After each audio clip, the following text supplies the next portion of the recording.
now call the House to order.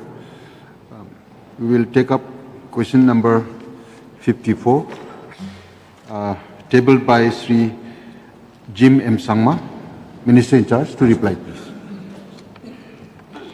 Mr. Speaker, sir, reply to start question 54 is up-to-date physical progress of work is 97%.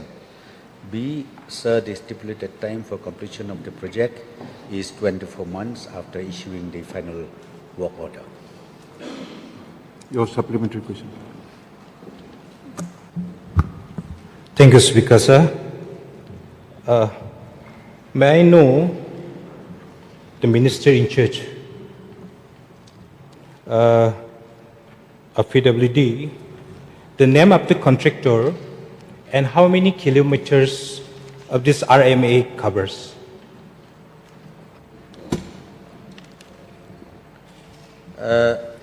Mr. Speaker, sir, there are two contractors who executed this project. One is MS Star Infratech, and number two, MSCCL International Limited. And the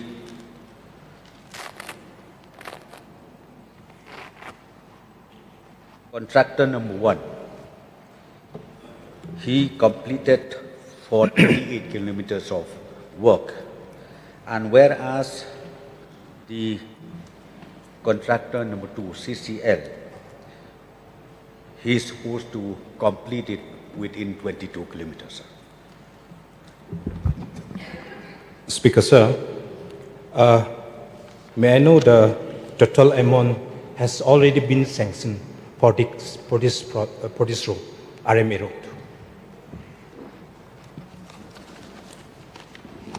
Sir, initially, the sanction accorded by the Ministry of the Honor was 210 crores. However, in the year 2018, the Ministry has ultimately revised the AA order issued earlier, and ultimately it has come down to 138.08 crores. Speaker, sir, may I also know whether any additional fund has been going to be sanctioned to complete this road, RMA road? Sir, after detailed examination again, the government feels that those portions which is yet to be completed, because as I said to you initially, it was sanctioned for 38 kilometers. However, due to the reduction of the sanction, ultimately it comes down to only 22 kilometers. So the balance work, this current year, we have proposed it from the World Bank, which includes the construction of bridge in Idlek River. My question is that, sir, whether any additional fund is going to be sanctioned for this project? To complete this project, complete this road, sir, RMA road. Sir, I think I have already replied. Now, the original sanction is only 138.08 crores. So, taking into consideration the total length of the road is 38 kilometers, but now we will be able to complete it fully within 22 kilometers. So the balance work will be included in the World Bank project. And also, as far as this original sanction is concerned, no additional revision of estimate is also allowed, sir. Speaker, sir, I'd like to thank Minister in Charge, PWD, for his reply. Why I brought this straight question, sir? Because this RMA road, that is 0 to 44 kilometers, is very important road, connecting to East Garo Hills to North Garo Hills. And it is also one of the lifeline for the people of Garo Hills, especially for the people of my constituency, Rongjeng, and the Mangsang, especially for the farmers, sir.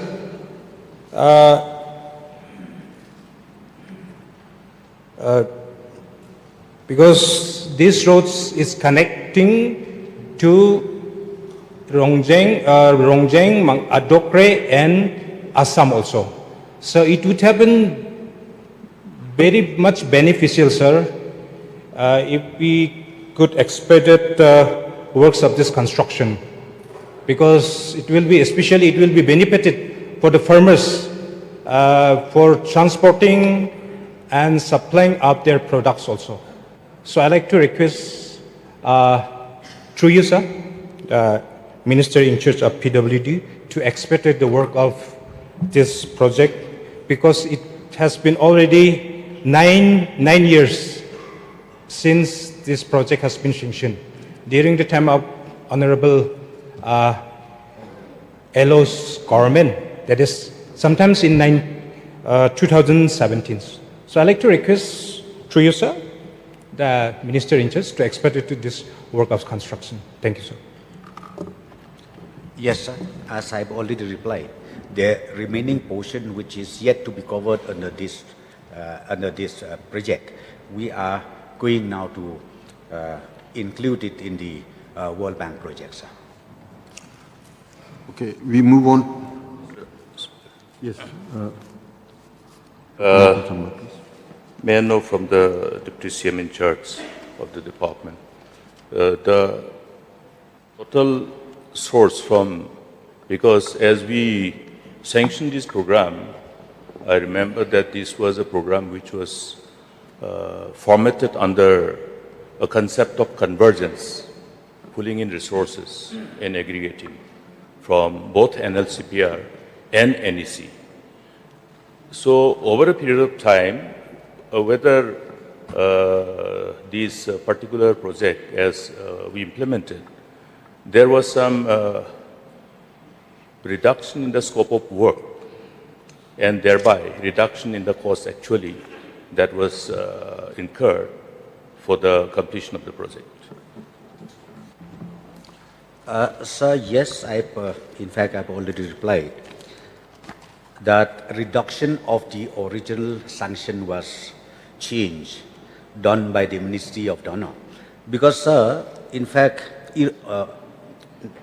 originally, the sanction was accorded by the Donor Ministry 210 crores. In the year 2017, 210 crores.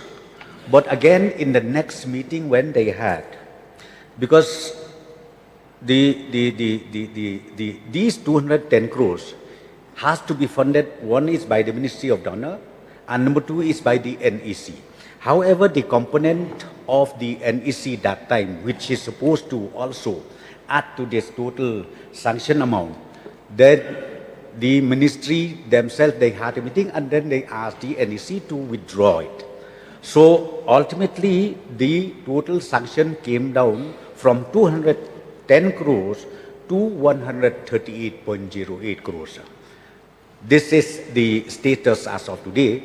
And then out of 138.08 crores, work is on, and within this year itself, this work, which is revised in terms of the nature of work, in terms of the items of work, will be completed within this 2026. Mr. Speaker, sir, as I understand, because I was also following the overall progress of this program, keeping in mind the very importance of this crucial, critical road. And as the questioner himself has referred to, this is an interstate road. And there are a number of important tourist spots there. In fact, there are places which, even without any promotional effort of the government, hundreds of tourists are coming there from across the border. It's a fact. And that's why the importance of this road, and this road is not supposed to be only for the people of Mangsang and Rongjeng. This is a road which is an alternative for us. We have gone through that bitter experiences when roads are choked and blocked from the lower Assam side, from Paika and Dutnai. There are moments when we have been confronted. Remember those unfortunate incidents of ethnic strife between communities there in the Assam-Meghalaya border. So these are alternative roads. Therefore, the fact that the cost was reduced by the ministry is because the scope of the work was reduced. So what was the reason that the scope of work in terms of the right-of-way was reduced? What was the reason? Sir, from our side, there is no question of reduction of the scope of work. Not at all. That's what I've already explained. So let me just stand corrected. The amount ultimately from 210 crores, the Ministry of Donor has reduced it to 123.28 crores. Not 138.08, but let me stand it corrected, sir, 123.28. Then, when we receive this final AA from the ministry, initially the DPR was prepared on the basis of 210 crores project. But ultimately, when the AA again, final AA in the year 2018, issued by the ministry, it came down to 123.28 accordingly. Then the department has to revisit and revise the DPR, all the details of their scope of work. So it is not that the government revised it by itself, but according to the AA, according to the sanction, accordingly we revise the scope of work, sir. Mr. Speaker, sir, government is government, whether government of India or state government. And the money we are talking about is money which is the entitlement of the state. As we decide and post our proposals as per our requirement, it is the prerogative of the state government. As far as the allocation is indicated by the concerned ministry, we cannot be dictated by government of India all the time. That's why we talked about, since we needed better investment, keeping in mind the right-of-way which we thought should be proper. So what was the actual breadth, the width of the pavement area in as far as the right-of-way of the road is concerned in the original DPR? And what was the subsequent DPR after the reduction of the cost? Sir, the ROW is intermediate lane. It is intermediate lane, and the total project cost is, as I've already replied, 123.20. No. See, Mr. Speaker, sir, this may not be taken as my supplementary, but he is getting my question wrong. I'm saying the original DPR vis-a-vis the subsequent revised breadth, the width. Sir, the original DPR, as I said to you, we prepared according to the sanction, 210 crores. So what is the That width? is the one. And now, since the final AA was ultimately given the Ministry of Donor to 123.28, therefore, we again revised the DPR. We revised the DPR according to the AA, sir.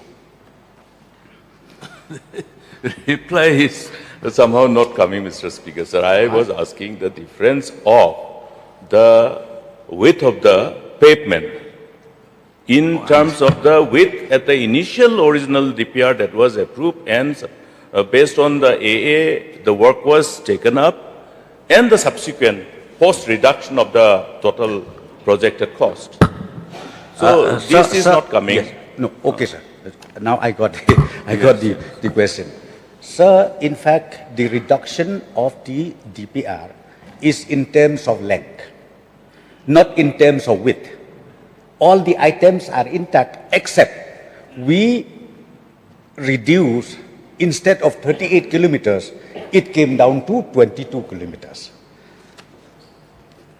Mr. Speaker, sir, now in view of this stand of the department pertaining to taking up projects of this nature, I would like to submit through you, Mr. Speaker, sir, so that I will get a categorical assurance from the department through the Deputy Chief Minister, rather from the government through the Deputy Chief Minister, that certain roads which are considered as an alternative, because we are promoting tourism, we are branding the state. Now, number of important tourist spots, how will we create the circuit? The tourists cannot just come and have a, that end. We also have, in 2017-18, look at our projection of the tourist circuit through West Khas Hills, through Mophanlur, through the whole West Khas Hills till East Garo Hills. So these are designed according to what is crucial for the overall inclusive progress and prosperity of the state.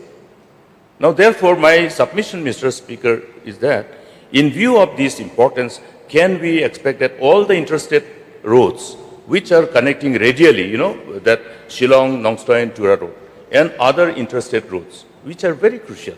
One is that from Mairang to Assam via Patharkhama. This is one important road.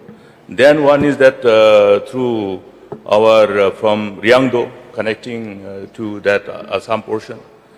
And another one is this. Another one is again from Rongram to connecting Assam part at Lakhipur through Jangrapara and all. These are all projects which were posted with Government of India, including other parts in eastern part, Jainte Hills and Ribhoy, number of them. So these are important aspects of our priority that we have to look at. So therefore, can I get a categorical assurance that the department will have a due diligence into these aspects which are available as a part of the record in the department, in as far as this proposal which were prepared and submitted to Government of India is concerned, including other roads connecting the international border to promote trade and commerce from the Look East policy perspective. So can I get just some categorical assurance that the department will look at these important roads, critical roads, and prioritize them? Mr. Speaker, sir, I just would like to additionally add to this, because this is something that is coming under planning department, which is under Chief Minister, and that is that, sir, regarding this particular project. I'm just giving you rough numbers, sir, just to give the point across. So numbers may be few crores, 1, 2, 3, 4 crores here and there.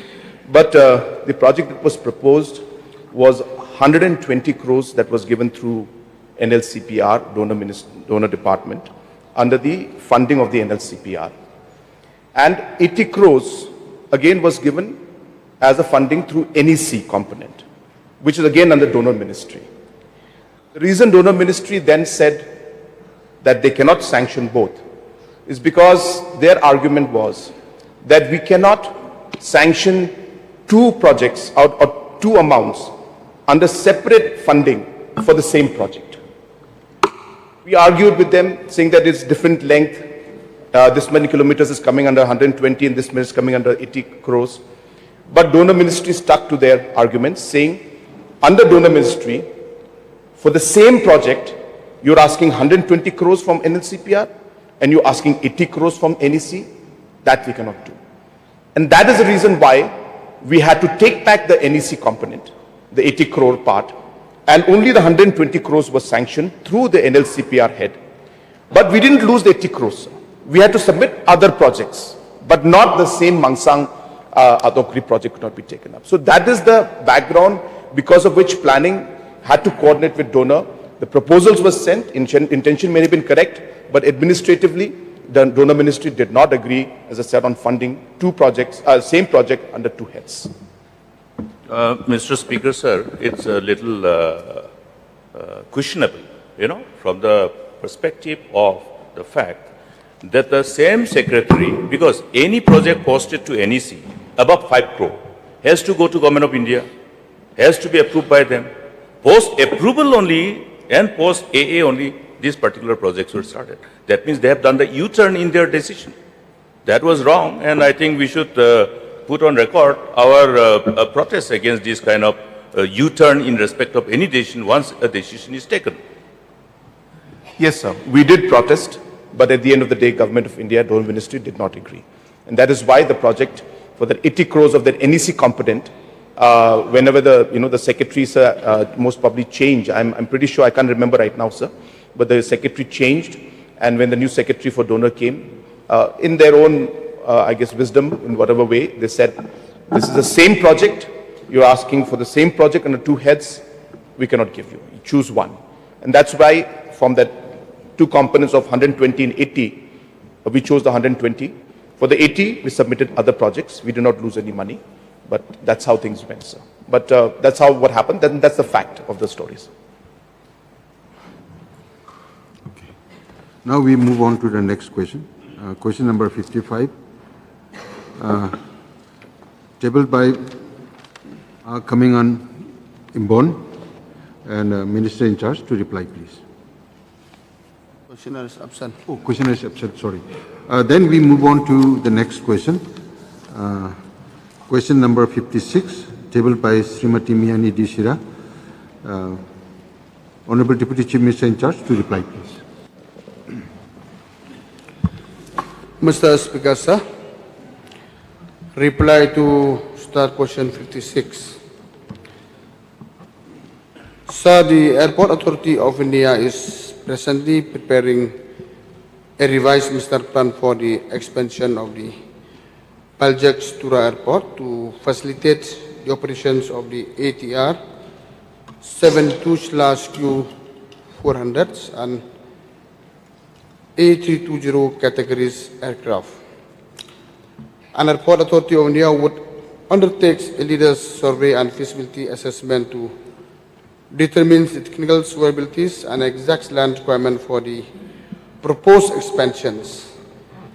And simultaneously, the government of Meghalaya has entered into an operations and maintenance MOU on the 6th May 2025 with the Airport Authority of India and is presently pursuing the matter with the Airport Authority of India to take over, develops and operates the airport on an as-is where-is basis. Upon finalization of the master plans and assessment of the land requirements by the AAI, and the state government will take a necessary step for acquisitions of the requirement land for the expansion of the airport. Supplementary, please. Mr. Speaker, sir, I'd like to thank the Honorable Deputy Chief Minister for his reply. Now, in the course of his reply, he had mentioned that upon finalization of the master plan and assessment of land requirements by AAI, the state government will take necessary steps for acquisition of required land. However, according to our knowledge, there was additional land acquisition done. Can we get a clarification as to whether that additional land which was acquired is still not enough? Do we need more land for the expansion? Yeah, Mr. Speaker, sir, it is a fact that the total land that we're having now is altogether is 211.13 acres, and it was not enough. And yes, during the last few years that we have discussed, they request us to have another additional land for another 68 acre. If it is for the 72-seater for VFR operations phase 1 only. And even though if we go for the 72-seater IFR, instrument flight rules, operation phase 2, it will need another 115 acres. So as of now, the process is still there. So yes, we are needed additional land, but we are waiting even for additional land, so not yet finalized from the governments, because we are requesting them for a joint inspection with the Airport Authority of India officials and the state government officials together in order to identify the correct identification so that there will be no problem in future. So exactly we are waiting for the joint inspection. Only then we'll be able to exact whether we'll go for the first phase 68 acre, and then we may go altogether 68 plus 115 will be 183 altogether for both phases. And now we are exactly waiting for the joint inspection so that there will be no wrong identification of land in future. So obviously we are decided from the government, and I'm happy to inform the House. It is a very long pending issues for the last so many years. So now we are happy to inform that both the governments of India, I mean, Ministry of Civil Aviation and the government of Meghalaya are agreed to sign another MOU for handing and taking over by the airport authorities. Only then after signing the final MOU, and we'll go for a final survey then. After the survey we'll be able to know exactly what additional land, then we can go for a joint inspection. Finally then, hopefully I think in the next few months so that the process will be finally under process. Mr. Speaker, sir, when can we expect the final MOU to be signed? Is there any timeline that the government has in place? Yeah, according to the last meeting we had, that they said very soon, Mr. Speaker, will be having. They said within September. They said, well, let us wait. But even from the Chief Minister is monitoring this issue very aggressively. We forced them, let us sign immediately, so that we can come for this, the final decision. Because yes, it is a fact that this airport is really a long pending issue, and it is a very the high times of the hour. We need this airport very. So we from the government side, we are really pursuing this matter very aggressively presently as of now. This is the latest status as of now for the Baljak airport. Sir, I'll just supplement because I have been personally monitoring this project myself. So there was one MOU that was signed earlier with Airport Authority. That was for the management of the airport. Because Airport Authority was not willing to, at that point in time, take over the entire airport. So they were going to go into a management contract or a MOU. Later on, with a lot of pressure, a lot of lobbying, and a lot of discussion with Civil Aviation Minister and with Donor Minister and Government of India in general, Airport Authority now has agreed to take over the entire airport. So like in Shillong, they've taken over, in Tura also, Baljak also, they are now ready to take over the entire airport. Therefore, this is a completely new thing, which is a great thing for us. And now they are going to completely take over, which means they will invest, they will also fund, they will overall build up the airport, sir. The second thing, sir, so that everybody is clear, there are two parts to this. One is the operationalization of this airport, which is going to be done through 19-seater, for which about 65 crores we are giving to Airport Authority to at least start the operation of the 19-seater airline flights or the planes. And in that process, a scheme also under UDAN is being worked out with Government of India. And so while this renovation work goes on, and through the Airport Authority, through this amount which we have sanctioned already, about 55 crores we have sanctioned, this money will be given to them. They will repair the whole thing, and they will take over the airport, the new MOU. The 19-seater flights will start post that change. While the renovation is going on, we will also discuss about the route that has to be fixed and the scheme that has to be developed under UDAN. So that will be the first part. And the second part is the part where the expansion takes place. And for that, as mentioned, we need about 394 acres at the end, and many other things, details Honorable Minister Deputy CM has already given. But I just wanted to give a clarity to people. There's a lot of people are confused. So this is going to be taken in two phases. And why it's different now, why is second MOU? Because I know many people will question why second MOU. Because the first one was a management MOU. This one is complete handover now to Airport Authority, which is a much better thing for us. So I just wanted to clarify to the House and to the honorable members, sir. Mr. Speaker, sir, I'd like to thank the Honorable Chief Minister for giving the detailed reply as well. As you all know that the people of Garo Hills have been waiting for this airport to be operational for a very long time. So definitely it is very exciting and good news for the people of Garo Hills. Because as of now, we have to travel almost 5 kilometers to Guwahati for the airport, and having even the smallest of flights operational from Garo Hills will be of great help. I just wanted to seek one more clarification regarding the operationalizing of the 19-seater flight, whether this can be operational even without the acquisition of the additional land. Mr. Speaker, sir, it can be, but the present infrastructure is not ready. That's why what I'm replying exactly now, that the money is given for that only.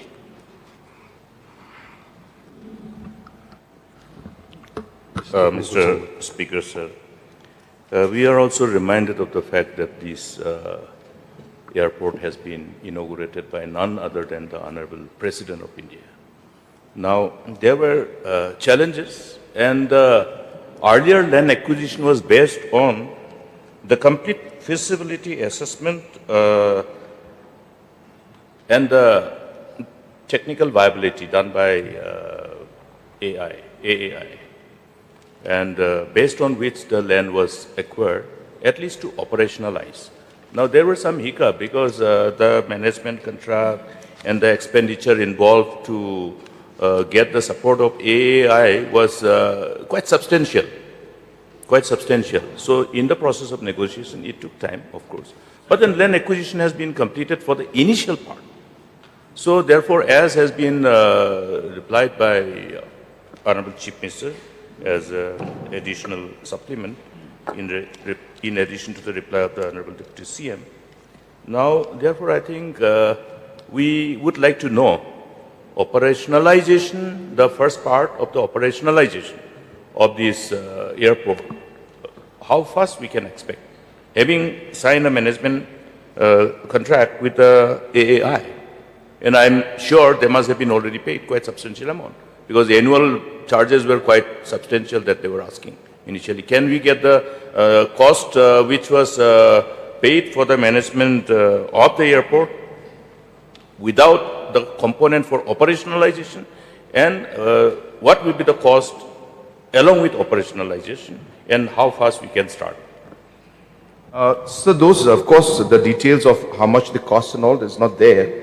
But I can at least tell the Honorable LO and the House that earlier there was a management contract or the management MOU was signed.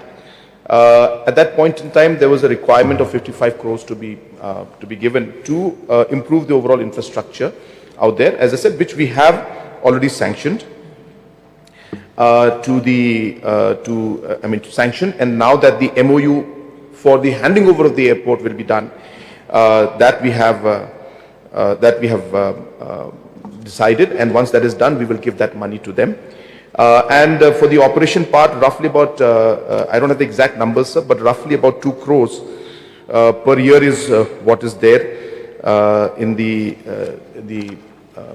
request that has been given by Airport Authority. But the main question, sir, which the Honorable LO has asked is, when will this be done? So we expect, sir, that once the MOU is signed for handing over the airport to Airport Authority, which we expect within the month of September, this September, we should be able to go with that MOU.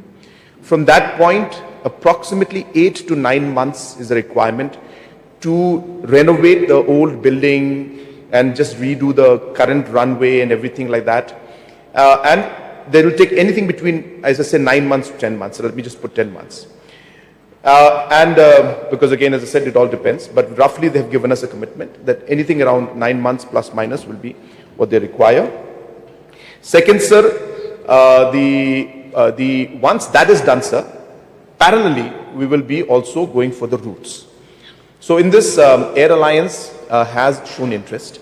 They have the smaller 19-seater Dornier aircrafts, and they have already shown interest to have certain flights, maybe to Kolkata and definitely to Shillong. So these are the routes that we are examining, and government is going to proactively also work towards ensuring that these routes come out successful. And while the infrastructure renovation is going on, parallelly, as I said, the routes will also happen. And we hope that both will converge and both the aspects will be completed within this 9-month period that we're looking at.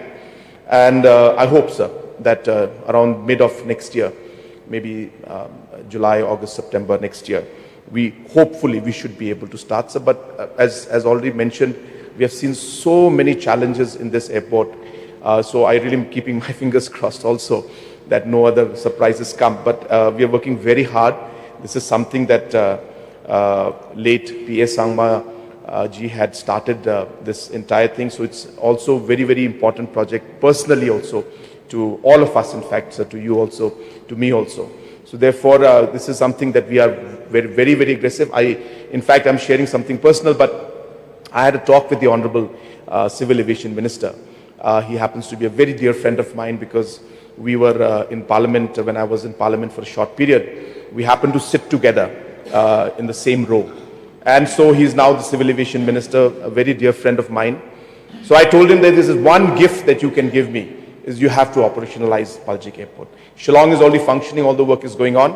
So I am quite positive, sir. I'm sorry I took too much time, but I'm quite positive that this timeline will be met. There were a lot of challenges, but I think we are on the right track. Yes, Melbourne. Just a small query.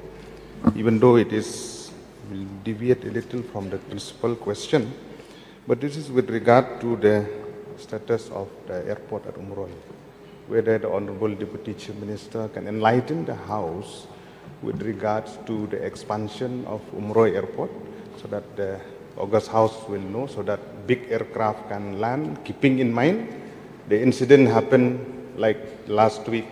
Many tourists, they don't have an opportunity to come, so it is high time that the House will be enlightened and the people of the state should know the exact status for the expansion of Umroi Airport, as well as the status for making various helipad in various parts of the state. Mr. Speaker, sir.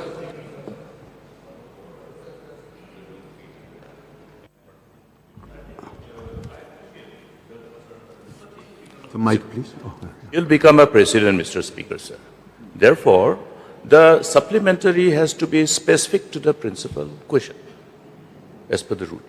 So, in the fitness of things, since we want to adhere to the time-tested dignity and decorum and procedure that we follow, strictly adhere to the rules of procedure and conduct of business, I think we can always take up these issues in the right earnest, inconsistent with the rules of procedure and conduct of business. Otherwise, it is becoming something like a precedence, then it will be a repetition in respect to other questions also. So, with no offense intended, while I appreciate the concern of the Honorable Member concerned pertaining to this crucial issue, I would submit before you, Mr. Speaker, sir, that we adhere to the rules of procedure and conduct of business. Mr. Speaker, so even Shillong Airport matter is still sub judice, even though I cannot give a reply on this. Mr. Rupamarak, please. May I know from the Minister in charge, Transport, whether the government has released a money to the landowners on the past acquired lands? Mr. Speaker, for the previous land, it was already done for the 211 acre, except that only. The previous one, very much previous one, is already for. Another supplementary question, which I would like to raise here. What is the present physical infrastructure of the Zhengzhou Airport? Mr. Speaker, it's not workable. That is why I think Chief Minister has replied very clearly on this. It's not feasible. That's why we are discussing for the last few minutes. Another supplementary question, whether the government has assessed the quantum of damage of the infrastructure of the Jingzal Baljak Airport. Mr. Speaker, after we sign the final MOU, and the airport authority will do all the assessment accordingly. One more, sir. This may be my humble suggestion to the minister in charge and to the government.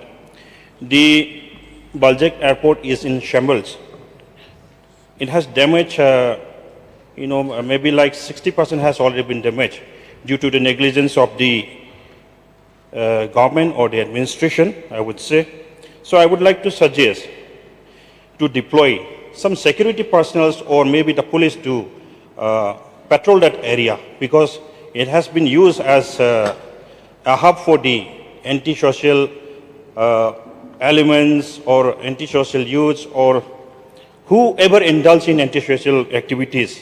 And to stop it from the further damage, it is necessary. So I would like to urge the government to deploy security forces to maintain and manage the Baljak Airport.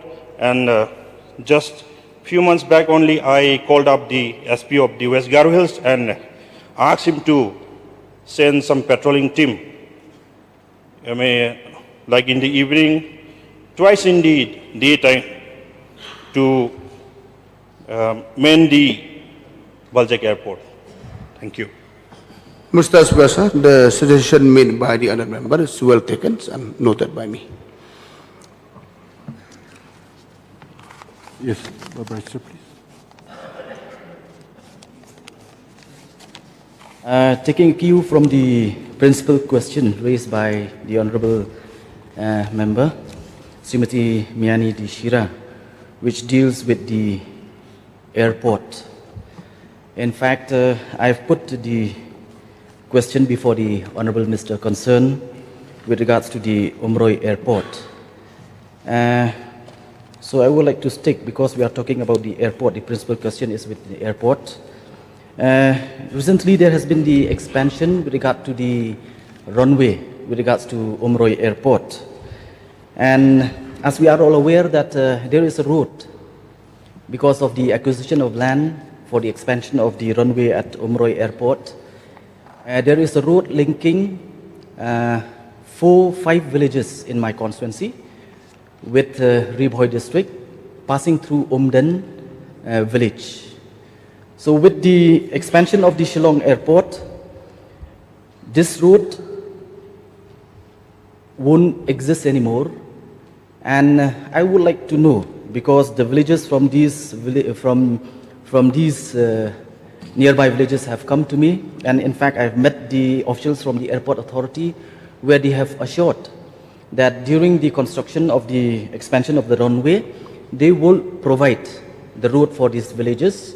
But then I want to know from the Honourable Minister whether there is a plan for constructing the alternate routes, because this route is the lifeline to more than 1,000 households in and around that Umroi Airport. Mr. Speaker, sir, I think I would like to endorse, in fact, the suggestion submitted by the Honorable LO, because this question, again, it's totally new question, not at all related to Baljak Airport. So, sir, I would like to request your Honour, sir, to take a decision on this. Yes, it is exactly, out of the principal question, because it was not about just airport, but it was about Baljak Airport. So I think the question may not be allowed. However, the honourable member may take up in other forms in the due course of our session. So we move on to the next question number 57, tabled by Sri Rupert Mohammed. And Minister in charge to reply, please. Speaker, sir. Reply to question number 57. A. Sir, the total number of five-star hotel currently operating in the state is 2 in number. Both are in Shillong. B, sir. 8. The proposed location are in Shillong, Uniam, Sora, New Shillong, and Tura. C, sir, as per statement placed on the table of the House. D, sir, information is being collected. But if the questioner wants me to read out the names of the proposed constructions of proposed 8 number of new five-star hotel, I can read it out. You can read. Lay on the table of the House, sir. Okay, your supplementary, please. Sir, thank you, Speaker, sir, and thank you, Mr. In charge tourism for his laborious and scripted the number C and laying on the table of the House. Sir, number C, there are so many construction is going on, but I want to know Shillong Fig Ropeway, what is the status of this very important project?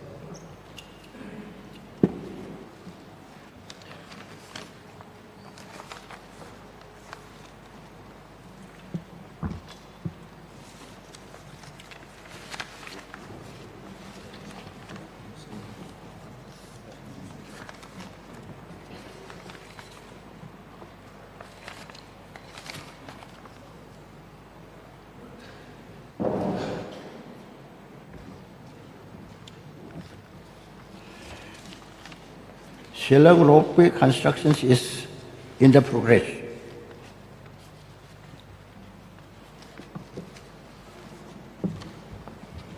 Sir, I'll just supplement. The project is going on as of now, sir. Its construction is going on. It's a 151 crore project, and 36 months is the time of completion of this project. We started and initiated this project in the month of February 2025. We expect that, as per schedule, sir, the project should be completed in February 2028. Sir, my another supplementary question. Sir, Shillong is the hill station of the region, and there are so many tourists are coming. So my question is that we, from Shillong or Meghalaya, is there any institution to train up our people to have some receptionists and hospitality in the region? Is there any institution to train up the hospitality to the tourists?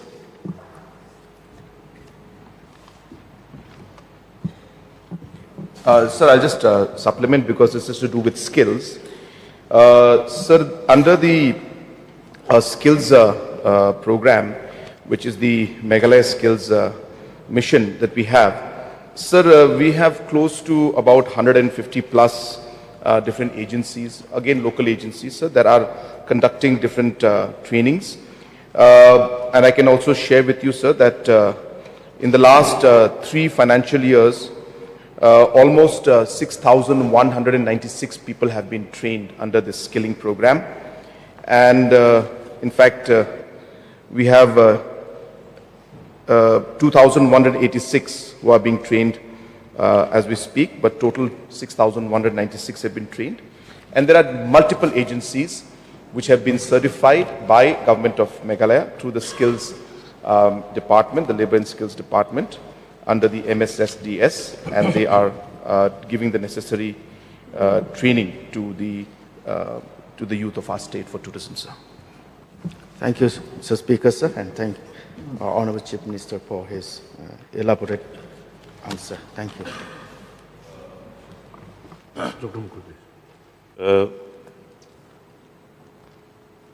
Having seen the list of the projects taken up, as per the reply at 57C. I would like to also know from the minister in charge as to whether the proper mapping of the important potential tourist spot across the state has been done after exhaustive due diligence. Because last session also I have referred to this. Quite a number of important tourist spots which probably are not known by the tourist officers themselves. I've talked about that Slang Abri in East Garo Hills. I've talked about that Sekwari and many other natural water bodies where we have those endangered species, the tortoise. So there are lots of work yet to be done. So may I, if this has not been done yet, get a categorical assurance from the government that this will be done and proper mapping is required so that we can create a circuit. In fact, we have talked about that from East Garo Hills to South Garo Hills through across Memanram Abri by the side of that road to connect that, create that circuit. So all these things are there. So may I get a categorical assurance from the government that this will be done at the earliest?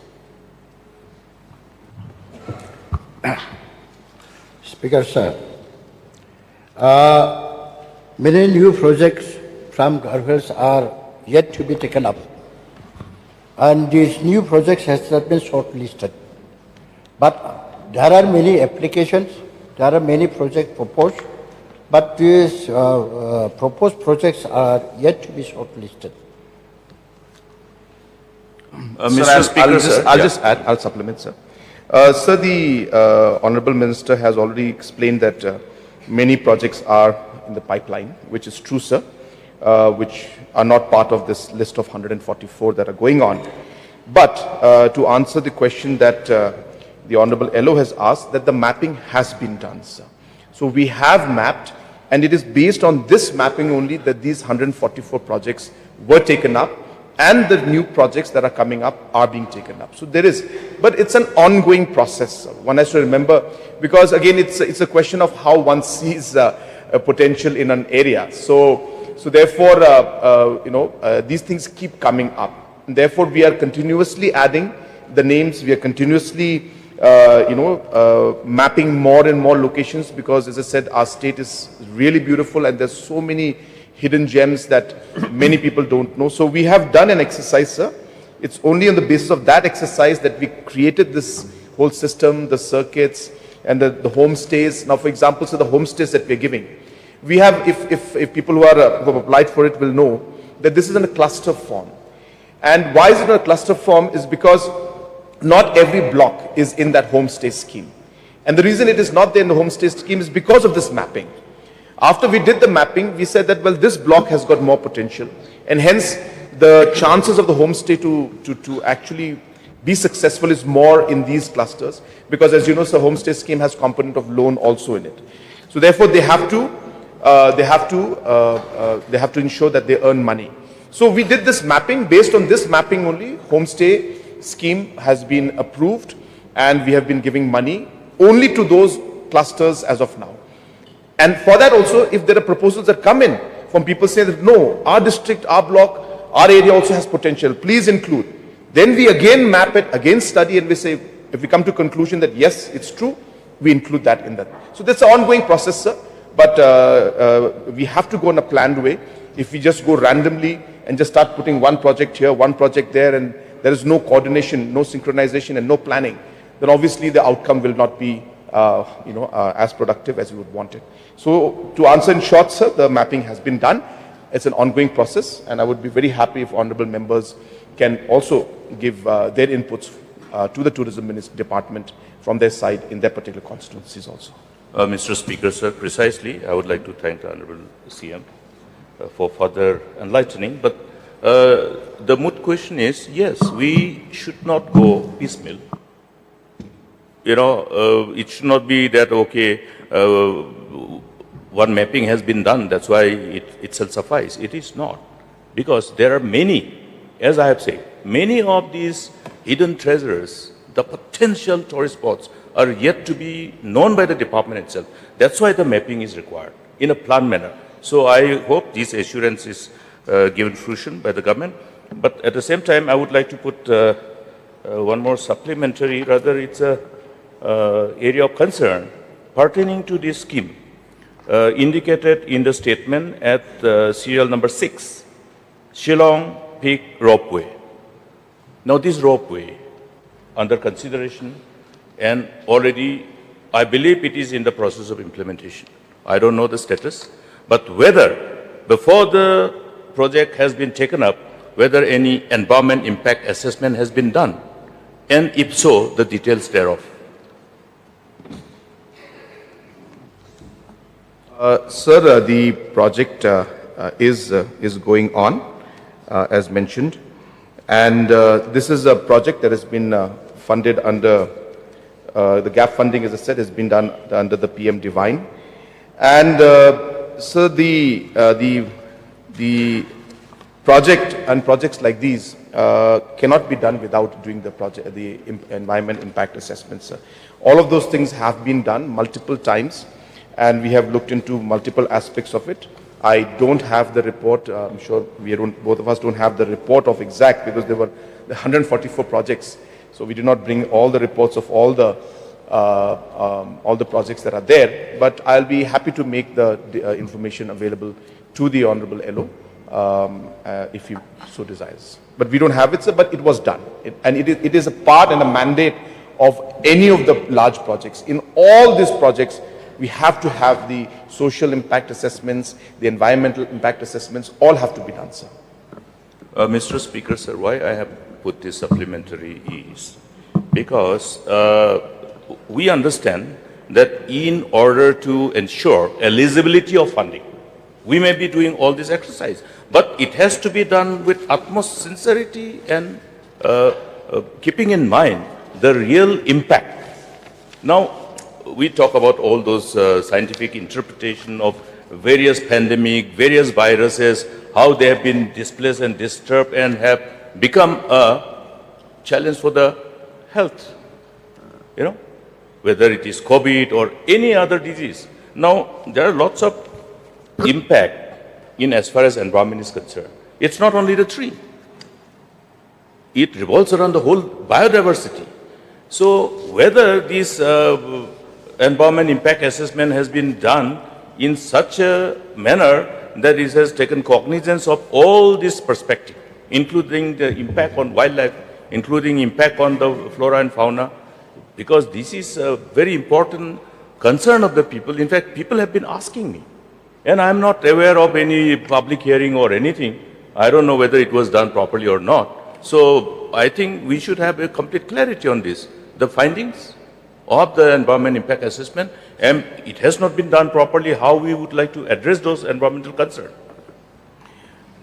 Sir, basically there are norms that are set by Government of India on projects like these. So for ropeway and projects like these throughout the country, the procedure has been prescribed. For example, public hearings, sir, it has to be done. It was done. And then there are certain criteria, whether it's a forest clearance, whether it's different aspects. So whatever, so I just want to give it in a nutshell. Whatever prescribed norms that were put in by Government of India for ropeway projects which are done throughout the country, we have followed every single process that is required. So forest clearances have been approved, have been taken, the public hearing has been done, and all the other, I don't have all the list with me, sir, but all I can tell you is that they're very strict about this, and whatever they have asked and whatever needs to be done as per the guidelines and the rules of Government of India, those have been done, whatever is required for a ropeway project, sir. Mr. Speaker, sir, it will be in the fitness of things that in view of this concern, on behalf of the people of the state, let the details be made available to us so that we will be able to scrutinize and then take people on board. Yes, sir. But, sir, again, I repeat myself, there are certain things that are required, certain things which are not mentioned. So there could be things which are not mentioned, and then suddenly somebody may say, well, why wasn't this done? So I just want to clarify now itself that we can easily provide the guidelines and the steps that are required to be done as per the procedure and the steps that have taken by us to complete those exercises. So I just want to make that also very clear, so that we have gone as per the guidance and rules and direction of the rules that are required for the ropeway project. Artem, please. So time. Sorry. The question hour is over. I'm sorry. I forgot to look at the time.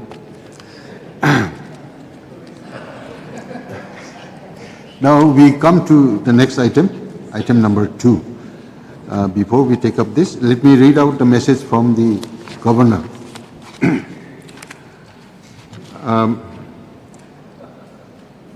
Message from the Governor dated 21st August 2026. Order. In exercise of the powers conferred by Clause 1 of Article 207 of the Constitution of India, I, Sri C.H. Vijay Shankar, Honorable Governor of Meghalaya, hereby recommend to the Meghalaya Legislative Assembly for introduction and passing of Meghalaya Goods and Services Tax Amendment Bill 2026, signed C.H. Vijay Shankar. Sri Medba Lingdo, Minister in Charge Taxation, to beg leave to introduce the Meghalaya Goods and Services Tax Amendment Bill 2026. Minister in Charge, please.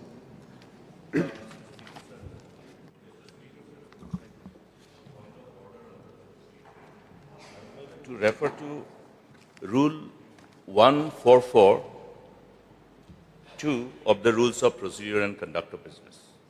I think this particular issue has been discussed in course of our deliberations in the Business Advisory Committee quite a number of times, Mr. Speaker, sir.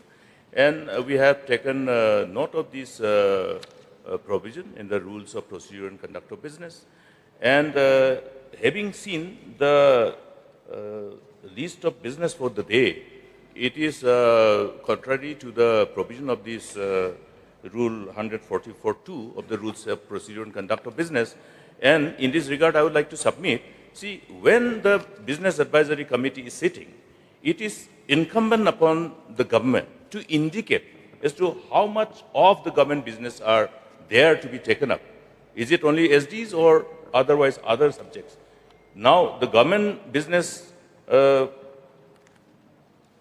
being very important, the government should have indicated that they will need at least one more extra day for disposing of this, for consideration of this August House. But it has not been done. So I only would like to submit that in view of these number of items which have already been listed, it is important that it doesn't become precedent. In future, it should not be. Therefore, I make my submission. And today also, as we look at the list, and very important programs are there, there is one proposed government resolution. Now, the House cannot be taken for granted as to how much time we will require to discuss and debate this resolution. Because we don't know how the House will look at while deliberating on this crucial issue or any other crucial issue which is admitted for consideration of the August House. Therefore, House can never be taken for granted in advance. That's the reason why government should have indicated that there are crucial government business, so they require more time. We cannot just subsume everything in a very constricted time and not allow important things, particularly when there are demands for grants which require scrutiny of this August House. Therefore, Mr. Speaker, sir, having seen this list have already been admitted by you, my humble submission before you is that I think in future government should ensure that if they have important items like this, they should indicate their requirement of the government business in terms of the days for the consideration of the BSC while we discuss on the calendar. And as far as today's issue is concerned, Mr. Speaker, sir, I think if we take up the demands for supplementary grants, I think the House should consider, you should consider adequate time so that every demand is put to adequate, appropriate scrutiny, sir. Yeah, but I have also noted that the Rule 44(2) also says that on a day allotted under Sub-Rule 1 for the voting on demand for grants, no other business shall be taken up before 2 p.m. or 12 noon if it is Friday, except with the consent of the Speaker. Yes. All the items listed today are important government business and can be taken up only on government business day. So, what has been decided, my ruling stands. So, but however, the point is noted. So we will go on with the business. Honourable Member, please. Minister, please to lay your bill.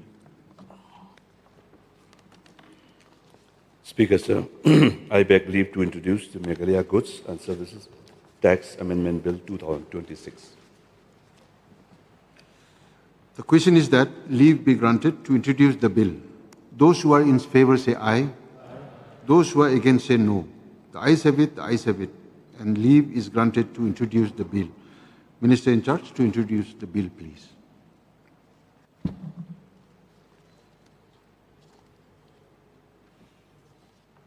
Speaker, sir, I introduce the bill.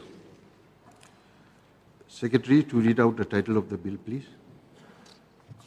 Meghalaya Goods and Services Tax Amendment Bill 2026 is introduced in the House. Now we come to item number 3. Let me read out the message from the Governor. Message from Governor dated 21st August 2026. Order.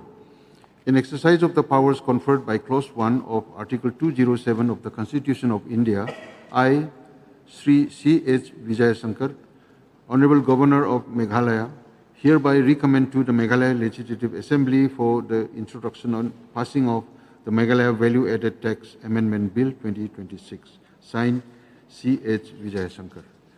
Sri Medba Lingdo, Minister in charge, Taxation, to beg leave to introduce the Meghalaya Value Added Tax Amendment Bill 2026. Minister in charge, please. Speaker, sir, I beg leave to introduce the Meghalaya Value Added Tax Amendment Bill 2026. Now the question is that leave be granted to introduce the bill. Those who are in favour say aye. Those who are against say no. The ayes have it, the ayes have it, and leave is granted to introduce the bill. Minister in charge to introduce the bill, please. Speaker, sir, I introduce the Meghalaya Value Added Tax Amendment Bill 2026. Secretary to read out the title of the bill, please. The Meghalaya Value Added Tax Amendment Bill 2026 is introduced in the House. Now we come to item number 4. Laying of committee report.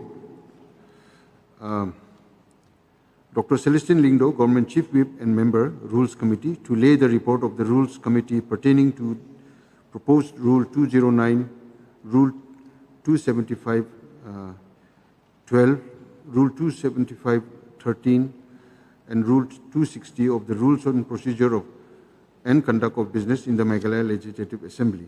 Dr. Celestine Lingdo, please. Mr. Speaker, sir, I beg leave to lay the report of the Rules Committee pertaining to the proposed Rule 209, Rule 275, Clause 12, Rule 275, Clause 13, and Rule 260 of the Rules of Procedure and Conduct of Business in the Meghalaya Legislative Assembly. Thank you. Now we come to item number 5, laying of reports. Sri Conrad K. Sangma, Chief Minister in charge, Social Welfare, to lay the following. A. The annual report of the Commissioner for Persons with Disabilities for the year 2023-24, 2024-25, and 2025-26. B. The annual report of the Meghalaya State Commission for Women for the year 2024-2025. Chief Minister in charge, please. Mr. Speaker, sir, I beg to lay the following. A.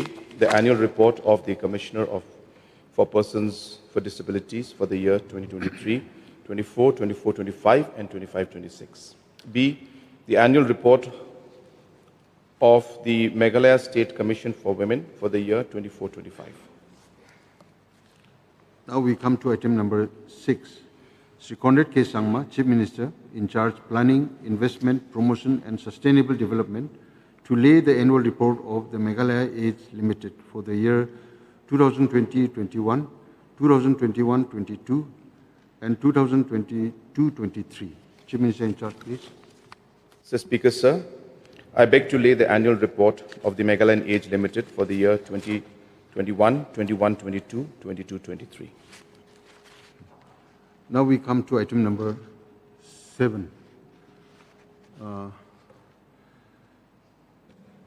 Sri Violet Mikishila, Minister in charge Health and Family Welfare, to lay the annual report of the Meghalaya Medical Drugs and Services Limited for the year 2022-23 and 2023-24.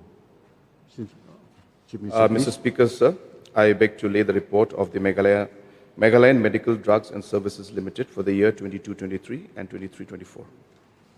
Now we come to item number 8.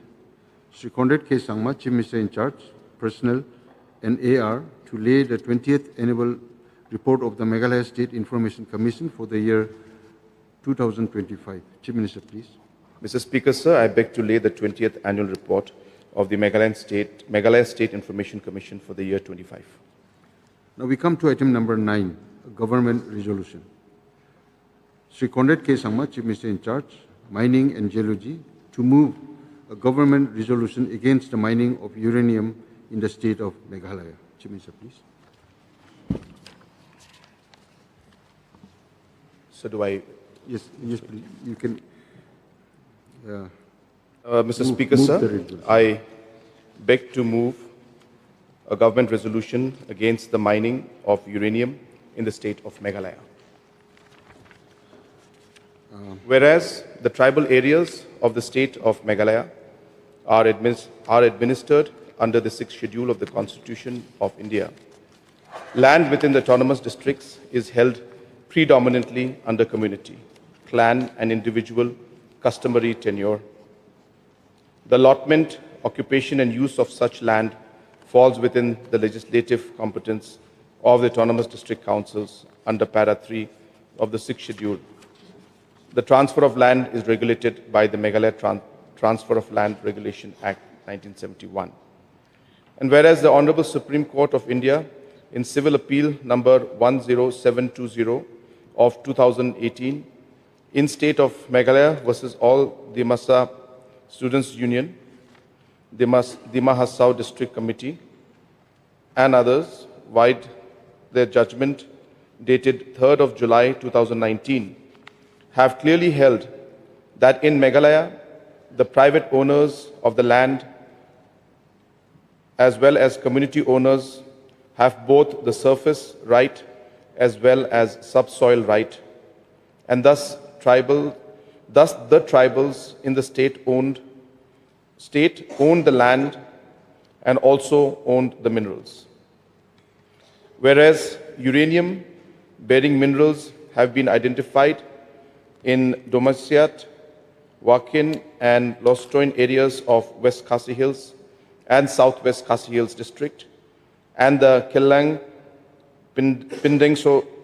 Pindengsoyong, Mautaba and uranium mining project of the Uranium Corporation of India Limited contemplates open cast mining of uranium ore and the establishment of an ore processing plant within that area. Whereas the said area receives exceptionally high rainfall, is too steep terrain and is susceptible to landslides and forms the catchment of streams and rivers on which drinking water, agriculture, fisheries and livelihood depend over a wide area, and the containment of overburden, mill tailings and process effluent in such conditions over the periods involved has not been demonstrated to the satisfaction of the affected communities to be capable of assurance. Whereas the people of the state have, through their traditional institutions, the autonomous district councils, student and civil society organizations, and their elected representatives, have consistently opposed the mining of uranium in the state. The free, prior, and informed consent of the affected communities has at no stage been obtained, and no mining lease for uranium has at any time been granted in the state. Whereas the office memorandum dated September the 8th, 2025 of the Ministry of Environment, Forest and Climate Change, Government of India, exempts mining projects of atomic minerals notified in Part B of the first schedule to the Mines and Minerals Development Regulation Act 1957 from public consultation under the Environment Impact Assessment Notification 2006. And whereas the Union Minister of State in charge of the Department of Atomic Energy has stated in Shillong that no decision has been taken on the mining of uranium in the state of Meghalaya, and that matter is under examination. Now, therefore, this House resolves as follows. This House records the opposition of the people of the state of Meghalaya to the mining of uranium and to the establishment of any uranium ore processing facility within the state. This House resolves to urge the Government of India, the Department of Atomic Energy, and the Uranium Corporation of India Limited not to permit, pursue, or undertake any uranium mining operation in the state of Meghalaya, including under the Killing Pindem Soyong Mauthaba uranium mining project, and to close any activity related to uranium mining anywhere in the state. You can now initiate discussion. Sir. Chief Minister, please. Sir, as you are aware that this particular subject has been again a very, very important aspect and a very important issue that different sections of society have for a very, very long time have been expressing their concerns. At the same time, we are aware that Meghalaya has large deposits of uranium. And in the past, there have been certain activities that took place by the Government of India, which, as mentioned, has been opposed by the public at large. And during that process, for us also, sir, as members, we have seen the different kind of impacts that uranium mining has had in different parts of the country, where to a large extent the health hazards and the impact on the health of people around these mining areas in different parts of the country have been affected, sir. And therefore, as a government, because of the fact that there was no clarity on the stand of the government, on the stand of this House, and on the stand of the people at large, we strongly felt that a resolution must be brought to clearly send a message in one voice that the state of Meghalaya, its people, its government, and its elected members oppose any kind of activity related to mining of uranium or processing of uranium in our state. And as mentioned, sir, in the resolution, that different aspects of the Constitution have given protection to our people, to our land. Supreme Court has upheld that particular aspect of ensuring that our people, its land, and not just the surface, but also the subsoil, belongs to the people of the state. And hence, these protections are meant to ensure, or these rules are meant to ensure the protection of our people and of our land. And therefore, sir, I don't want to delay or in any way go detailed into all these aspects. These are concerns I am sure almost every citizen, not just the members sitting in the House, but even the citizens who are watching and even people who are sitting in the House will agree and will be united on this very, very important resolution that this government is going to pass. And of course, as I mentioned, sir, that we will be taking this resolution and will be moving forward to the union government and urging them to ensure that no mining activity of uranium nor the processing of uranium should take place in any part of the state in any way that they may think of doing so. So it's a very simple yet a very, very important resolution. We are sure that it's not just what we are doing today for the current population that is there, but for generations to come. This particular resolution will be remembered, sir. And many people will thank this House. And when I say the House, I mean every single member, whether it's the ruling or the opposition. There are times that come that even though we may have different political differences, but when it comes to the protection of our people, when it comes to standing united for the rights of our people, sir, I'm sure we are together and we are one. And therefore, in this particular resolution and this stand, we should unanimously pass this resolution without any kind of doubt in our mind and send a very, very strong message of reassurance to the people of our state and a very strong message to Government of India that the people of Meghalaya are united against the mining and processing of uranium in any form, in any part of the state. With these few words, sir, I once again urge the House that we must unite, we must send a positive message, and therefore we must pass this resolution unanimously in one voice. With these few words, sir, I urge once again to pass this resolution, and I resume my seat. Any members willing to participate?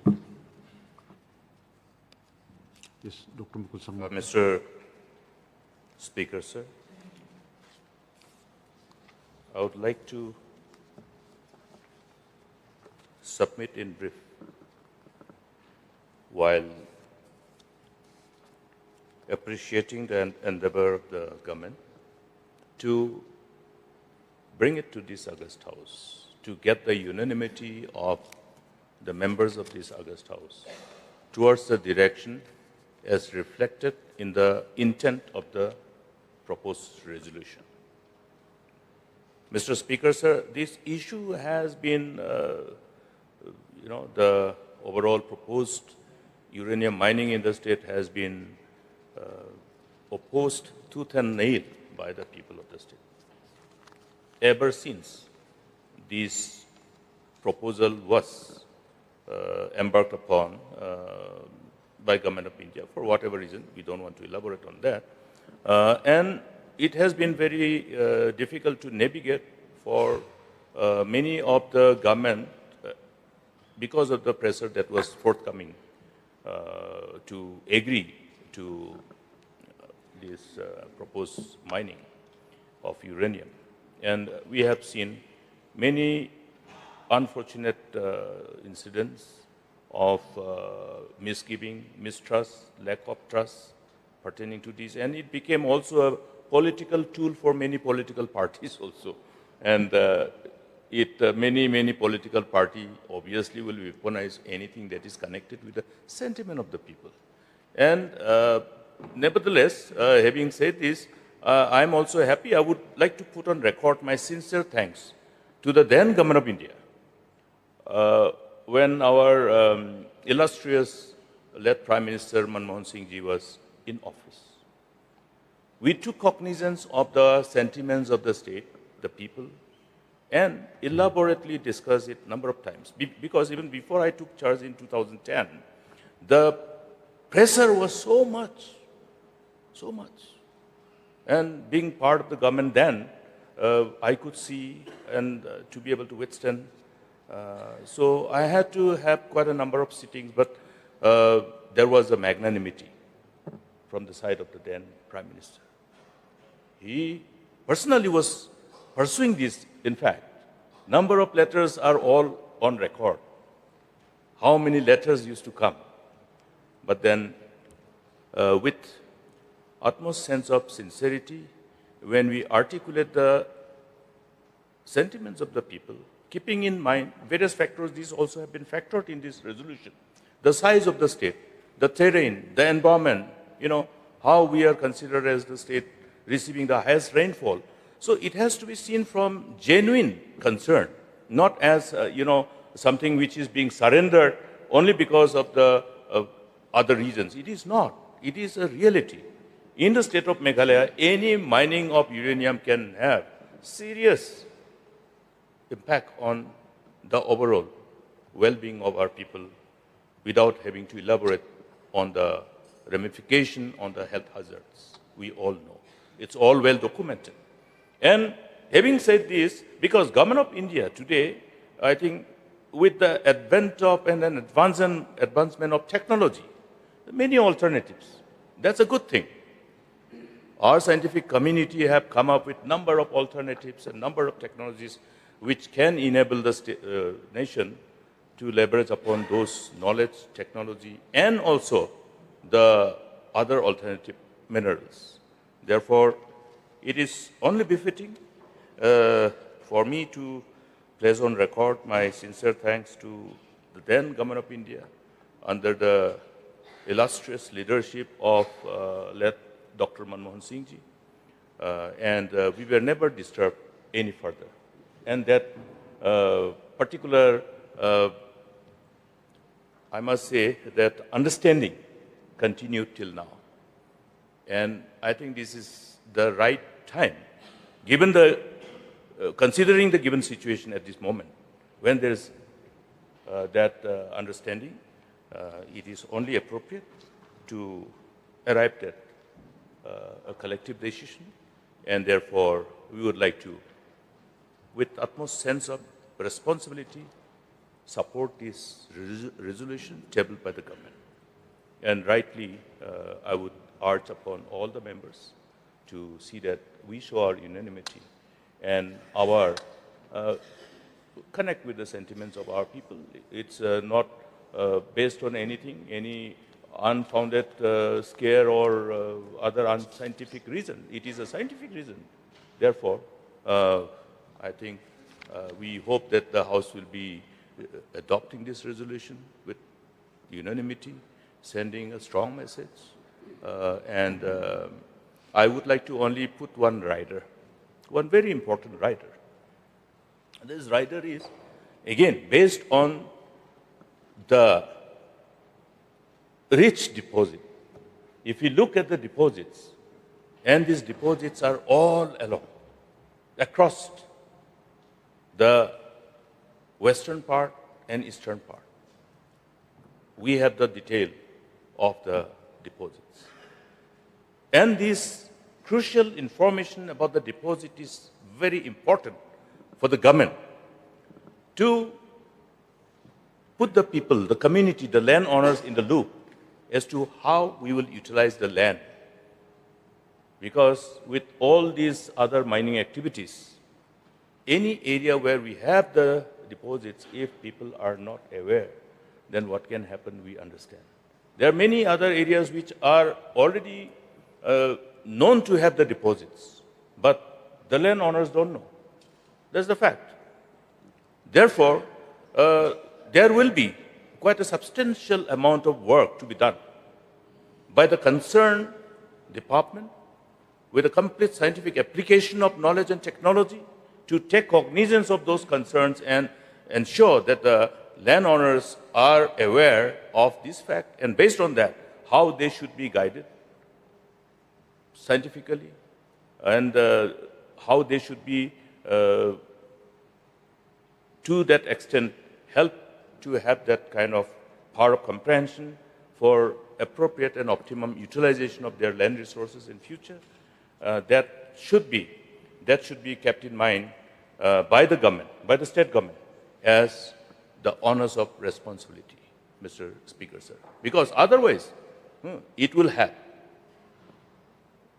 incidental challenge, which will ultimately have a serious ramification, and our people will be seen caught at an unguarded moment. So I think this exhaustive study that should be left to the government. I have only indicated as to how important it is to look at this angle and also to protect those areas in a manner that other illegalities don't take place. Other illegalities. There has been instances where forces who would like to leverage upon these resources through all illegal means have looked at our state.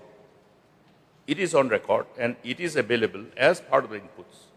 And it comes as input again and again. Therefore, that particular concern also must be kept in mind by the government and put all necessary measures. We'll have to probably ramp up the capacity of the departments concerned, the authorities concerned who are assigned with this responsibility. So with this observation and sharing this concern, I once again say that, yes, we go forward. So the unanimity. And it is a good thing that our collective endeavor has prevailed upon the Honorable Supreme Court, which is reflected in the judgment of the Honorable Supreme Court on the 3rd July 2019, where, in fact, there is an operational part where the Honorable Supreme Court has said, in view of the fact that the owners of the land also has the right over the minerals under the surface of the land, therefore, the contention of the state government to issue mining lease is not acceptable to this court. Please refer to that relevant para. I have referred to that para in this August House. And this also must apply in respect of all other minerals. You see, we are doing something which is actually not inconsistent with this judgment of the Honorable Supreme Court.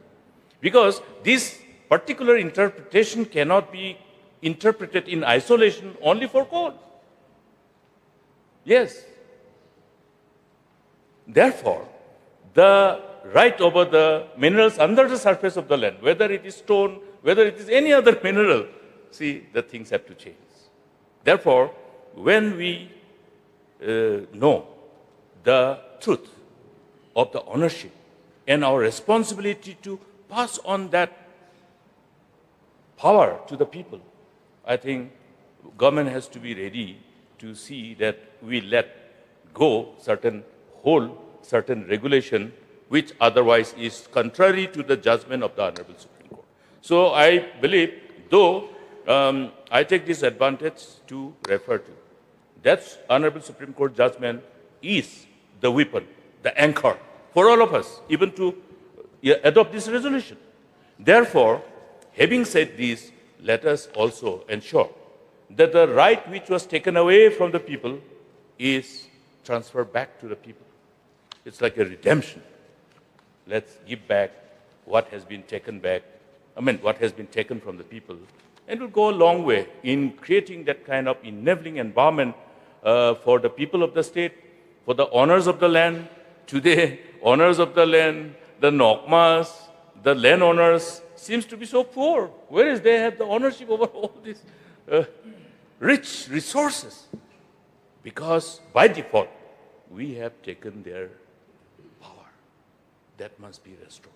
Restoration of power must be part of the state. So I believe, and I have all reasons to have the trust and confidence on the government, that this particular issue also will be taken note of, and accordingly, appropriate decision is taken in sync with the judgment of the Honorable Supreme Court, which was passed on the 3rd of July 2019. And we give back the power to the people, which inadvertently, for whatever reasons, was taken at that point of time. Thank you, Mr. Speaker, sir. With these few words, I commend this resolution. I commend the endeavor of the government and extend my wholehearted support for adoption of this resolution. Yes, Barden, Pardon, please. Sir,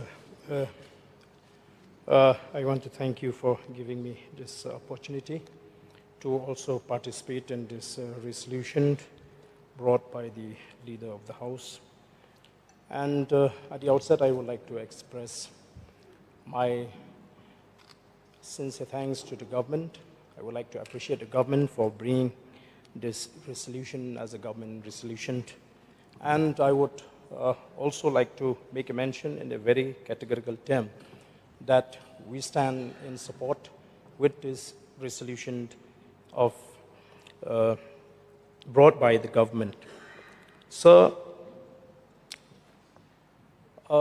as I stand here to make my submission on this resolution, I am also reminded about the resolution passed by this August House, by the previous government, MDA1, in 2019, and that resolution is for the implementation of ILP in the state of Meghalaya. And I'm sure that no one is aware about the status of that resolution. And we have not seen that there will be any official communication from the government of India in response to that resolution. Therefore, sir, there are some questions that I would like to revolve my submission in this discussion. So, my question is, what will be the fate of this resolution? Because though we support wholeheartedly, we are with the government on this issue, and let me also bring to the notice of this August House, I was only convinced against, about the danger of uranium mining only after I made a private visit to Jaduguda. Before that, I don't have the courage to speak anything on this issue because I'm not an expert. So I feel that seeing is believing. So I was made to believe that Jaduguda has become a ghost town, a ghost village. And there was an argument in those days between the pro-mining group and the anti-mining group. So I made a private visit to Jaduguda and find by myself that, yes, this is not safe for the state to allow mining of uranium. Because I have seen how the people suffers different kinds of diseases. It really touched my heart when I see that people are lying in their beds for years altogether because of the effect of this mining of uranium. So I returned back to the state and openly made a statement that I will have to stand against the mining of uranium. So I became one of the main opponents against the mining of uranium. So, sir, therefore I feel that a sincerity on the part of each one of us is the most important thing when we discuss about this resolution.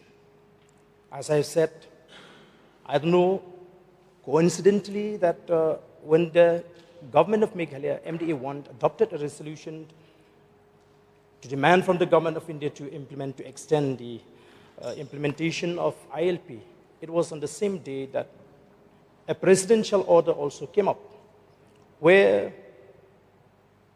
it removed the word Khasi Jaintia from the preamble of the Bengal Eastern Frontier Regulation Act. So I wonder why the government of that time never protest or raise any objection against this presidential order, because this order is unconstitutional. If you go to Article 372, Clause 3, and this article speaks about the continuance in force of existing laws and their adaptations. What kind of rules or law that the president can adopt?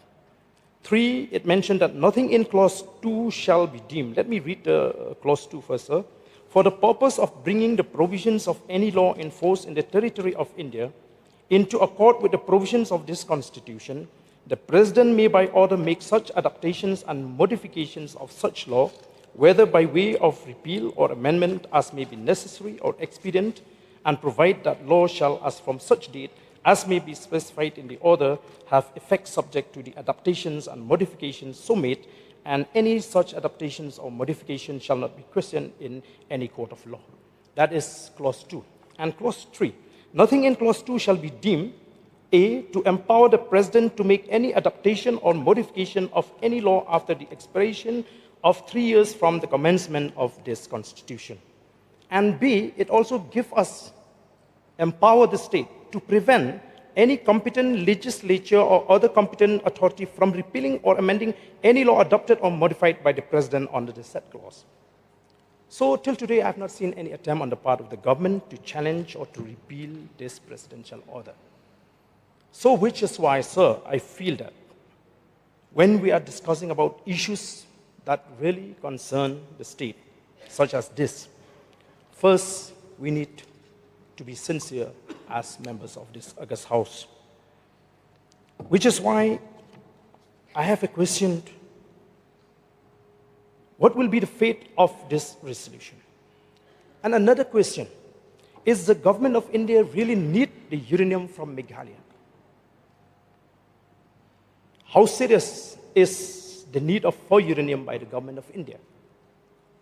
Is the government of India having any alternative to uranium?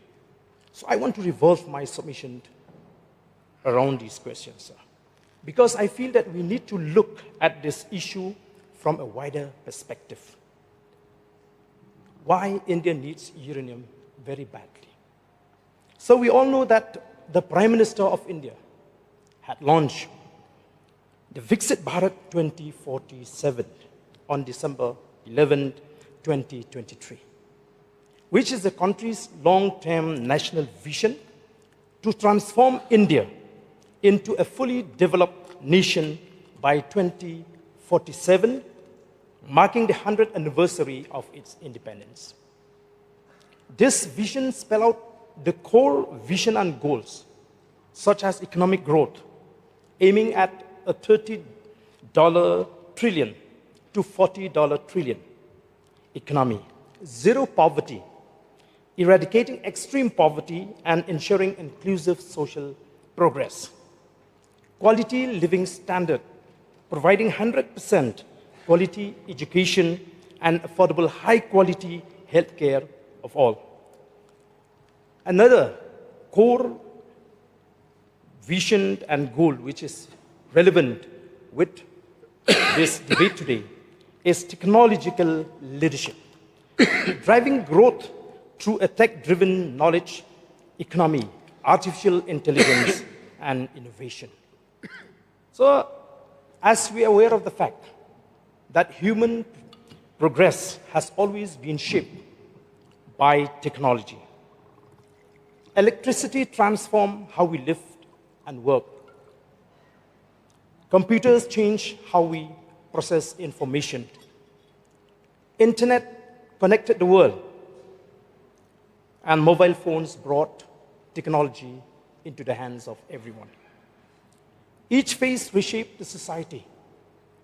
So we are now entering the 5th industrial revolution, when AI works alongside humans to transform every sector of the economy.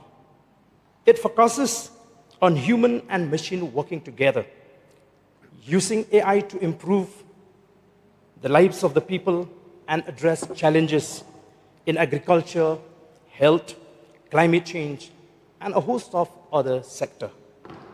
So AI is often described as a technology enabler with a multiplier effect because it strengthens existing systems rather than operating in isolation. When used in areas like farming, healthcare, manufacturing, or governance, it makes processes faster, more efficiency, and accurate. Country that develops the use of AI stands to gain an advantage in competitiveness and resilience. In this sense, AI is becoming a capability that strengthens the nation and improves the lives of the people. So it is understood that AI has 5 layers of stack. The first layer is known as the application layer. The second layer of stack is the model. The third layer of the AI stack is the compute needed for training and inference. It is also known as the brain behind the chip. Data center and network infrastructure is the fourth layer of AI stack. And the fifth layer of AI stack, which is more relevant with this discussion today, is energy. AI data centers is the energy intensive.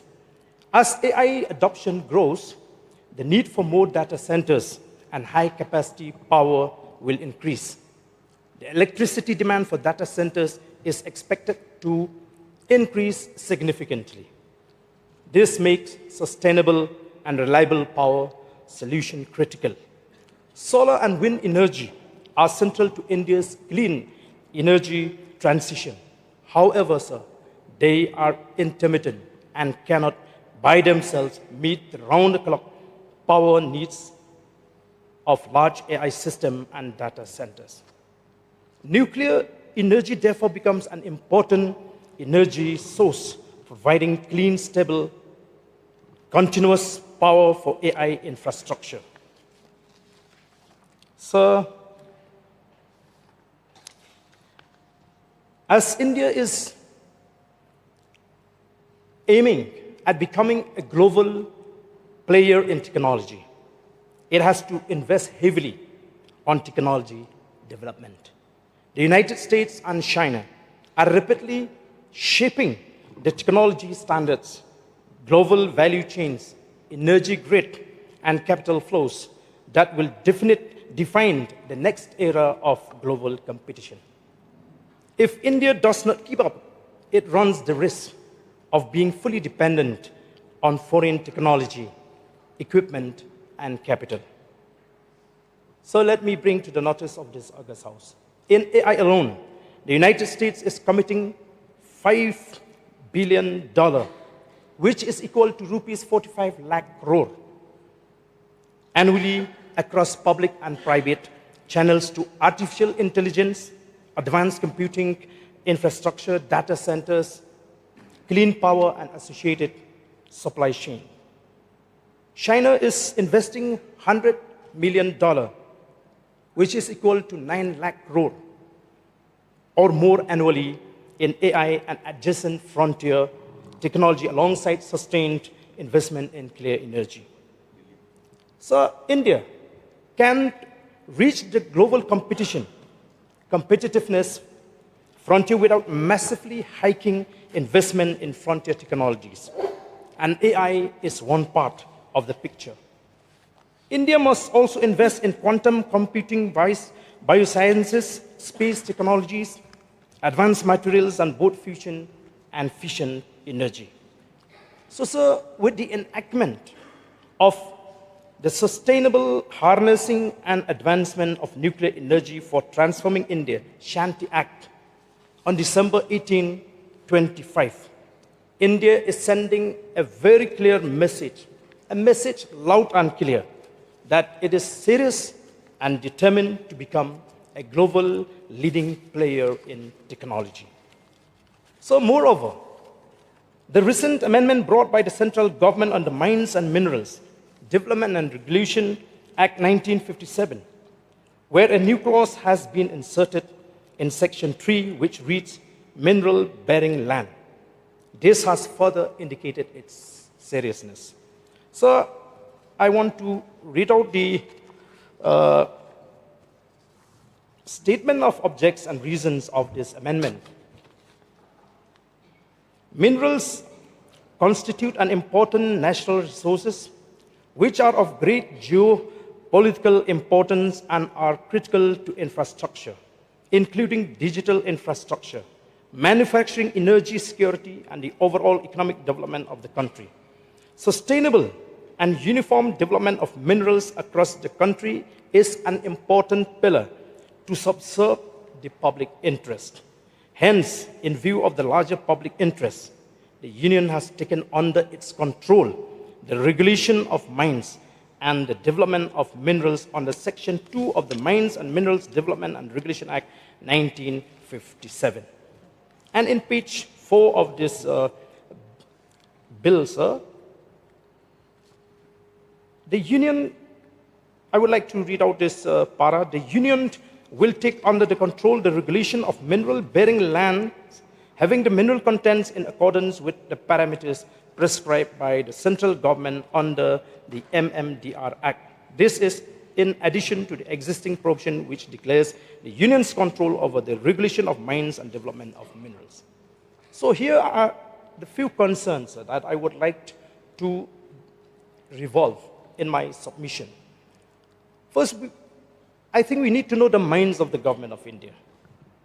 So if these indication, Arden Baswamy, how much time would we require? Because I will have not to take regulate much, time. another 5-10 minutes, sir, because I just Maybe want 5 minutes, 5-6 minutes. 10 minutes maximum. So, sir, which I feel that if we know that the minds of the government of India, and the government of India seems to be cornering the states that has uranium deposits. The government of India is also creating a narrative that this is the vision that we have for the country. I see that the government of India, for the interests of the country, they might even go ahead despite the resistance of the people. So what I feel is that we can adopt this resolution, we are all for it. But besides sending a clear message to the government of India through this resolution, we should also make a pledge. We should also make a pledge. And I make a promise for myself, sir, that if the government of India, despite this resolution adopted by the House, decides to go ahead with the mining of uranium in the future, I can simply say that that mining of uranium against the wish of the people will be on my dead body. So I think if we really serious and if we are sincere to the cause, let each one of us, besides the support that we are going to give to this resolution, also make an individual pledge that we will never allow, no matter what, for the government of India to carry out mining of uranium in the state. So with these few words, sir, I once again support this resolution brought by the government and sincerely thanks the government for tabling this resolution so that we can send across to the people of the state that we also, as members of this August House, are with the people and we will not allow any force to forcefully extract this mineral from our state. Thank you, sir. Thank you, Ba. Now we have Renington Eltongar. Okay, maximum time allotted to you, 6 minutes only. We have more speakers are there in queue. Chairman, sir, thank you so much for allowing me to participate and to express my support to this government resolution that has been brought in this August House today.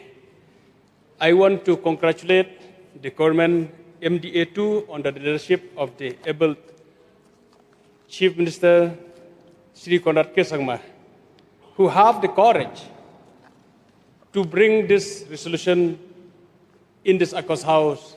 And I'm happy to see that the House is united to accept this resolution from the expression that we have heard from the opposition as well.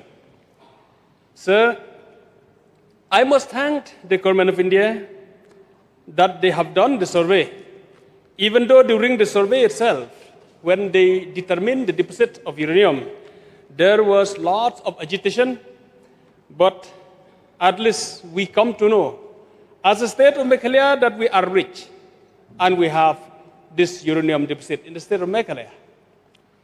It does not mean that whatever we have, we should utilize it, but it is proud to the state of Meghalaya that we don't need to utilize whatever we have, but at least we have the opportunity to know that the state of Meghalaya, we have uranium deposit. Sir, I want to express once again my sincere thanks to the government, and I stand here to support 100% to this resolution. And I have also one point, as expressed by the Honorable LO, that we need to see that any kind of mining that may take place in those areas where deposit of uranium is there, the government has to take care to see that others mining as well, as stone quarry or sand quarry, we have to see that while doing such kind of activities, maybe by mistake, we may have to mine uranium unknowingly in the name of stone quarry or sand quarry as well. As we all are aware that we are concerned about the health hazard that may come, that may take place by uranium mining. So as a government, we have to see also that any kind of mining that may have to take place in those areas, the government has to take special care to see that such mining may be avoided in those areas where we know that there are deposits of uranium. Sir, I want to express my sincere thanks to the Supreme Court of India. In all these years, we know and we are made to accept that we own the land only at the surface, but beneath the minerals under the earth, it's owned by the government of India. But we are very happy, and I want to express my sincere thanks to the Supreme Court in its judgment dated 3rd July 2019, that it has confirmed that the ownership of the land, of the surface of the land, and the ownership of the minerals inside, it's owned by the landowner in the scheduled areas. So we are very happy that now we own the community or the individual who own the land. They are not owning only the surface, but they are owning the minerals as well. That's why I stand here for the people of the state of Meghalaya, and we feel that we are more rich now to know that we own the minerals, we own limestone, we own coal, and it's ours. And yes, it is high time to re-examine the state government, to re-examine again that as the owner of the rightful ownership that we have, what kind of law that we need to follow to enjoy that ownership. It is very, very important to recall ourselves that and to confirm ourselves that we are the owner, the rightful owner of the land as well as the minerals. Sir, I want to recall in all these years, the NGOs, people of the state of Meghalaya, who have expressed their agitation that they are against uranium mining. I hope today it is a big day and it's a successful day to the people of Meghalaya and to all the NGOs who have expressed all these days against the uranium mining. I hope they will be with the government today to agree and to accept that we won. Whatever they demanded, they won and they got today by passing of this resolution brought by the government. So once again, I want to congratulate the people of the state of Meghalaya. I want to congratulate our young NGOs, our young students who have expressed their eagerness to see that such kind of resolution, and they have expect also to see such kind of resolution to come from the government. And I'm happy that today this resolution has come. And as a state of Meghalaya, I request let us work together to see that this resolution be accepted by the government of India. So with these few words, as you have given me 6 minutes time, so by 6 minutes, I'm ending my speech, sir. Thank you so much. Thank you. Now we have Fowlinto. You can take the floor. Please try to stick to 5 minutes because we have many speakers. Yes, yes, Mr. Chairman, sir. I believe that brevity is the soul of wit. Mr. Chairman, first and foremost, I must applaud the Leader of the House for having brought this very important and resolution which we deem to be a historic event. And also, I would like to submit here a few thoughts which I believe can strengthen the resolution by incorporating one paragraph which will make sure that, as a wise man has once said, some doors are not meant to be closed. They are meant to be welded shut. Those doors require to be welded shut. And to do that, I think it is only important, vital, that we reflect on what we had learned while we were in college. John Seeley had said, political science without history has no roots. History without political science has no fruits. Sir, it is incumbent upon me to draw the attention of this House that we have a peculiar constitutional position as the Khasi community. The 25 Khasi states had acceded to India through the instrument of accession. However, at no point of time had these Khasi states ever signed the instrument of merger. The constitution that we swear by, sir, was adopted in 1949 and was made enforceable from January 26, 1950. But prior to that, between the years 1947 and 1948, 25 Khasi states had acceded to the dominion of India. There is a lot of difference between accession and merger. And I'd like to make a pointed reference to para 2 of the instrument of accession, which says, and I quote, with the exception of the following 3 subjects, all the remaining administrative functions would be common with the central or provincial government under the terms of the standstill arrangement outlined in para 1 above. What are those exceptions, sir? Excise, forest, land and water rights, and the revenue derived therefrom. This is still a constitutionally valid document, sir. It is not, as has been interpreted, subsumed by the 6th schedule, because the rest of Meghalaya also have ADCs. We have the GHADC, we have the JHADC, we have the KHADC, but in respect of the 25 Khasi states, this was the arrangement. That their powers have been clearly defined, and the exceptions to those powers have also been defined here, sir. Excise, forest, land and water rights, and the revenue derived therefrom. I must therefore plead with the Leader of the House the need that we incorporate this important historical event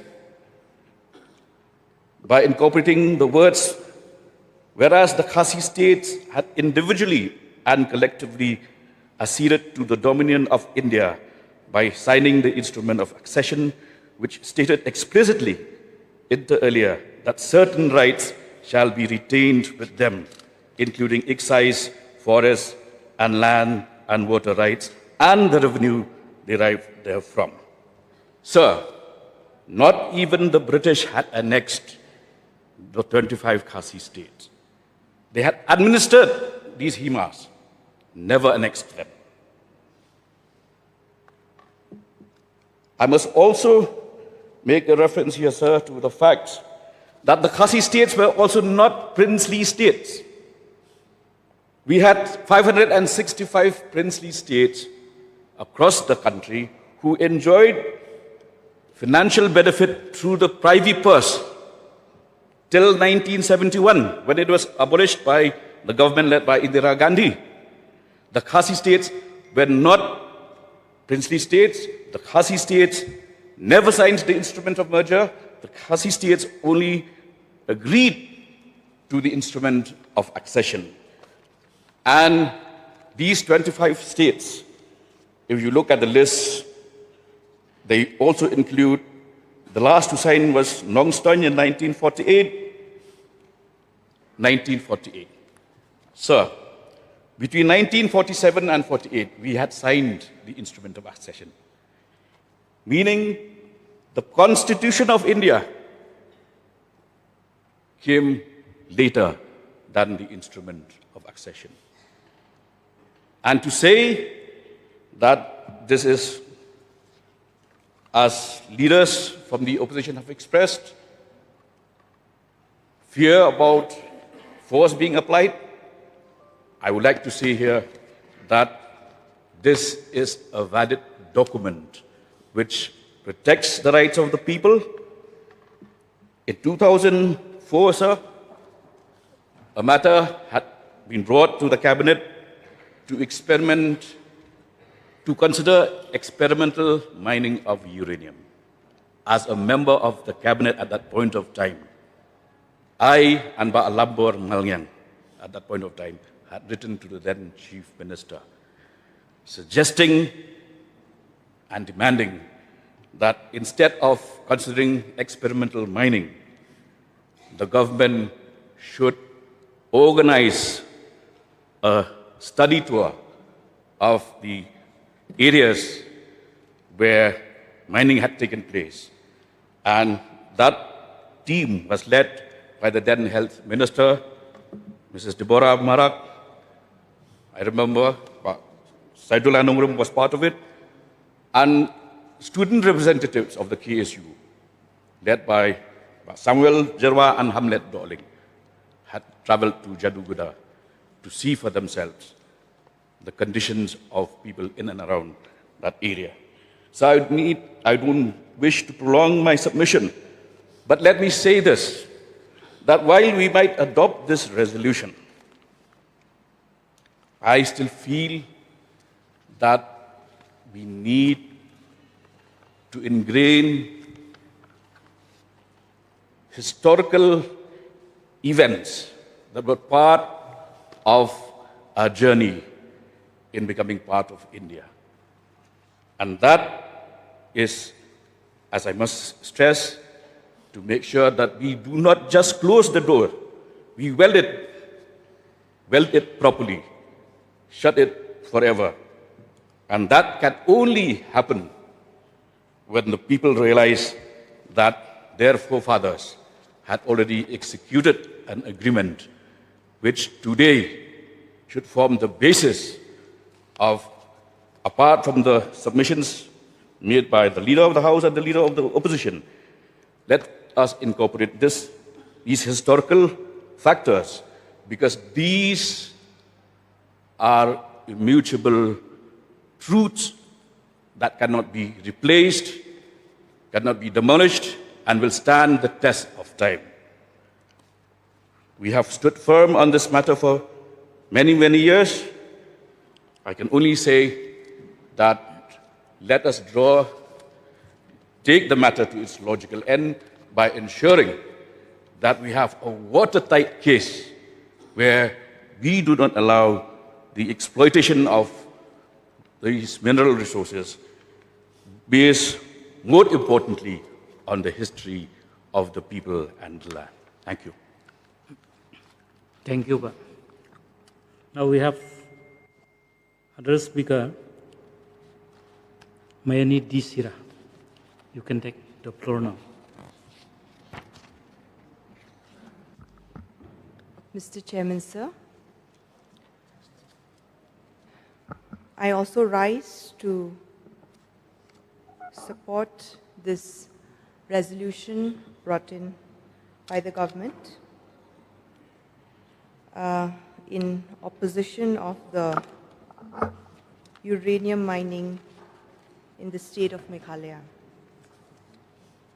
First off, I would like to place my sincere thanks to the government for bringing in this resolution, because I think it is very important for this August House to take a stand on this very important matter.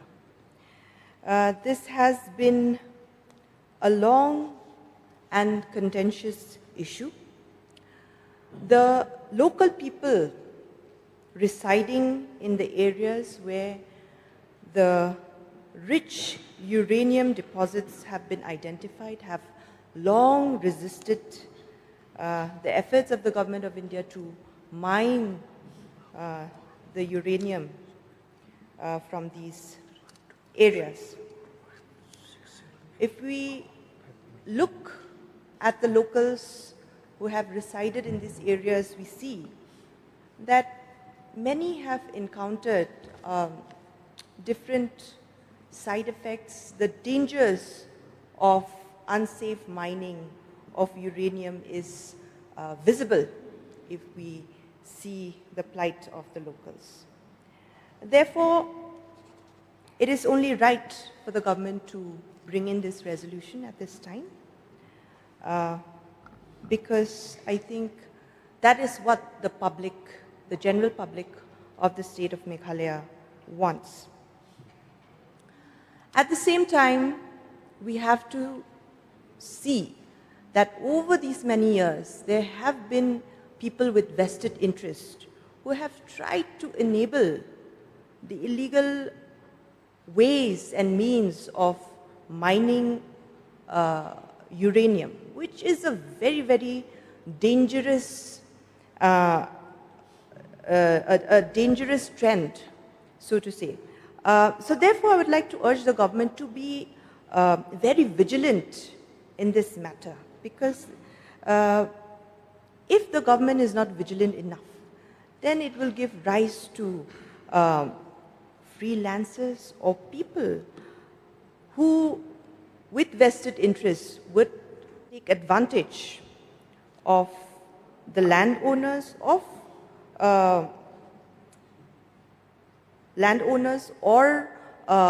people who do not understand, who are less educated or who are in need, or whatever may be the reason. So therefore, this is my humble submission to the government of the day, that the government must remain vigilant. And like the Honorable LO has said, that awareness to the locals and to give education to the locals is very, very important. As to any kind of activities in these areas may lead to different sort of dangers and which will cause harm to the people living in these areas. Now, having said that, we cannot also avoid the fact that we are a part of this great nation. The country of India has been competing in the world to be a superpower. We all know that the atomic energy is a source of clean energy. But at the same time, when we talk of clean energy, the source of the clean energy itself is very dangerous.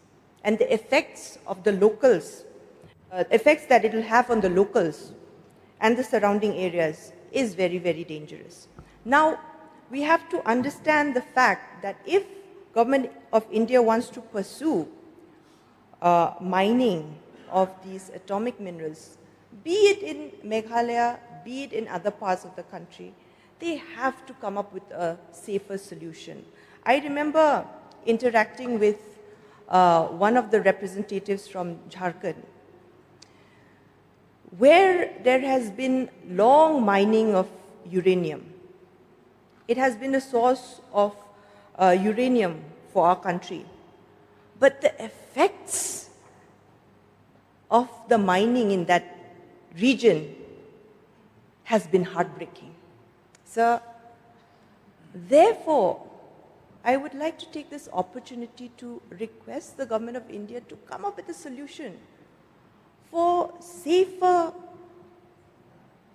mining solutions or for safer options for the safe source of, for this clean source of energy. Therefore, sir, I would only like to give my submission very briefly that the members of the opposition as well as the members of the Treasury have all supported this resolution, which is very important for the people of Meghalaya. I think we have been very clear that our people own the surface of the land as well as the minerals within, and the government has to ensure that this is respected and protected in the future. And as members of this August House, we must make sure that we uphold this responsibility towards the people of the state. With these few submissions, I give my wholehearted support to this resolution and I resume my seat. Thank you. Thank you. Now, another speaker is there, Olan Singh Swin. You can take the floor now. But you have to stick to 5 minutes only because we have 3 minutes many will be enough for me. Okay. Thank you, sir.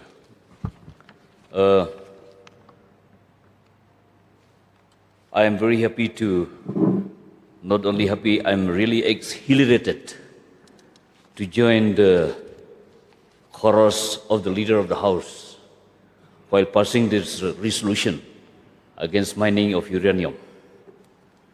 And I'm happy to see that even the leader of opposition has joined the same chorus for the interests of the state and to fall in line with the sentiment of the people. I'm speaking on my behalf, on my personal behalf, and on the people, on the behalf of the people of the states, and on behalf of the people who has raised the sentiments against mining of uranium long time ago. I remember, if I'm not mistaken, maybe 10, 15, 20 years back, some of our leaders, legislators, they have been deputed by the government as a team of delegation to visit Jakarta and some other uranium mining states in India. And I understand very much that the government also has taken keen interest to see that this uranium mining should not happen in our state because of the health hazards. Though, of course, we understand the benefit in terms of technology development, not only for the state, but for the nation as a whole. What the most fearful of the uranium is not because of the gamma or beta radiation and so on, But the most fearful is because we are living in the fragile environment, the most fearful thing is the toxic remains of the uranium in the soil, which we call it the soil pollution. The most fearful for the human life or human beings is the fear of the pollution in the soil underwater. Once the soil is polluted, means the water is also polluted. So, because once the uranium is extracted, once the operation of uranium takes place somewhere or anywhere, we should remember that there is automatically this waste drainage, and this drainage or the runoff from this operation area will convey the runoff to the river, to the stream, to the source of water, which will contaminate the water. So once a human being consumes that contaminated water, we must remember uranium is a heavy metal that causes heavy damage to the organs of human being once we consume the contaminated water. So that's what I said, that radiation, of course, many minerals, they have radiation on Earth. They emit radiation. But the most dangerous thing is radiation from the uranium. And of course, we know that we are also ingesting uranium from very minute or permissible quantity of uranium we are absorbing or ingested from our food. But this is rejected by our body through urines or kidneys. But in case of these metals, uranium, if it is so polluted in the soil, so polluted in the water, that we cannot help. So I am very happy that this House has adopted this solution, and this solution will send a strong message even to the nation that we are against uranium mining. And I am also very much happy that the leader of opposition has brought this solution, and that this house to adopt this solution for the interest and benefit of our people of the states. I congratulate the leader of the House that this solution be passed. It is a message of joy for the people, that not only that we are.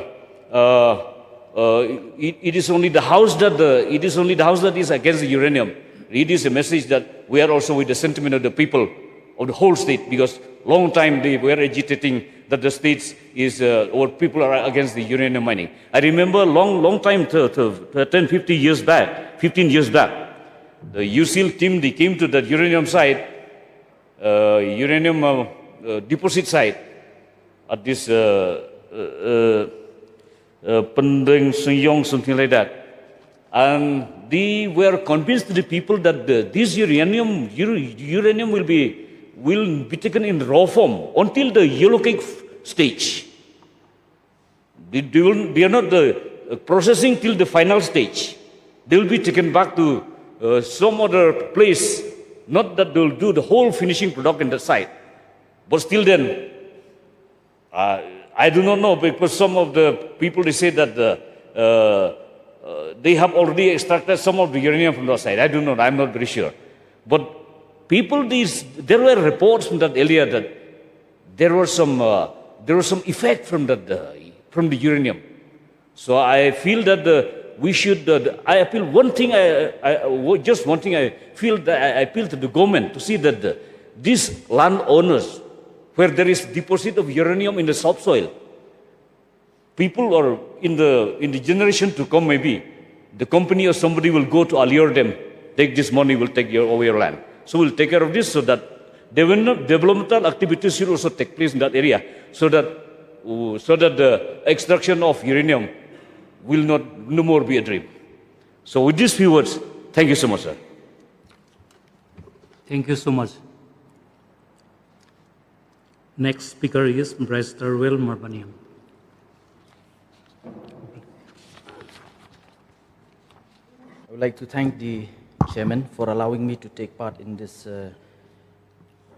deliberation on the resolution moved by the government. Personally, I would like to thank the government for having come up with this resolution. It has been a contentious issue in the state of Meghalaya as far as uranium mining is concerned. And me personally, and as the party, the Voice of the People Party, we have time and again stated that we are against uranium mining in the state. We know that the impact or the ramification that will have on our people and the state as a whole. And therefore, this day, it will be a memorable day to the people of the state, where as members of this August House, I do believe that each and every one of us will support this resolution. The very fact that we are coming to this moment, I hope so, though we have been airing our concern and we have been fighting against the possible mining of uranium in the state, but this particular OM, which was issued by the Ministry of Environment, Forest and Climate Change, Government of India, on the 8th of September 2025, it has been a wake-up call for each and every one of us, where through this OM,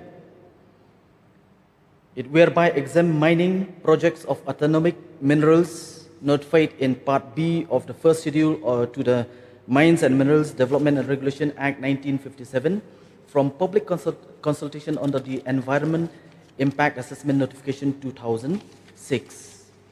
This creates doubts in the minds of the people of the state and in the minds of each and every one of us with regards to the intention of the government of India, where going by this OM, we can understand the mind of the government of India, where they indeed have a plan to extract this very important mineral, which the nation badly needed for its development. However, we as a community and as a state, we cannot bear the consequences that it might have on our people, and it might even change the demography of our area. And therefore, I stand here wholeheartedly to support this resolution with the understanding that as a community, we have within us the right to reject any attempt on the part of the government of India to extract this mineral. And as some of our members have reminded us with regards to the history of our people and especially of my community, I would like to state in this August House that though we are part of India, but let me remind each and every one of us that prior to 1947, the 24 Khasi states were never part of India. It was only after 1947 and during 1947 to 1949 where the government of India held discussion with these different states, the 24 independent Khasi states. And in this course of the discussion, these 24 independent states decide to accede to the dominion of India. And however, I would like to remind that though we are part of India, but then we have our own rights to protect ourselves and to protect our people. And I do believe, and when we go through the history of our people after we joined the Indian Union, we will be able to understand that we have been guaranteed certain freedom and protection. And I do believe that with this resolution, we will be able to take forward and send a very strong message to the government of India that we, as a community and as a state, we will never support the mining of uranium within the state of Meghalaya. And therefore, I rise in support of this important resolution, and I do believe that the government will not only sit after passing this resolution, but will be in touch with the government of India henceforth to express what we believe and that we are against uranium mining in the state. With these few words, I would like to sit down. Thank you. May the next speaker, MLA Rakam Sangma, please rise.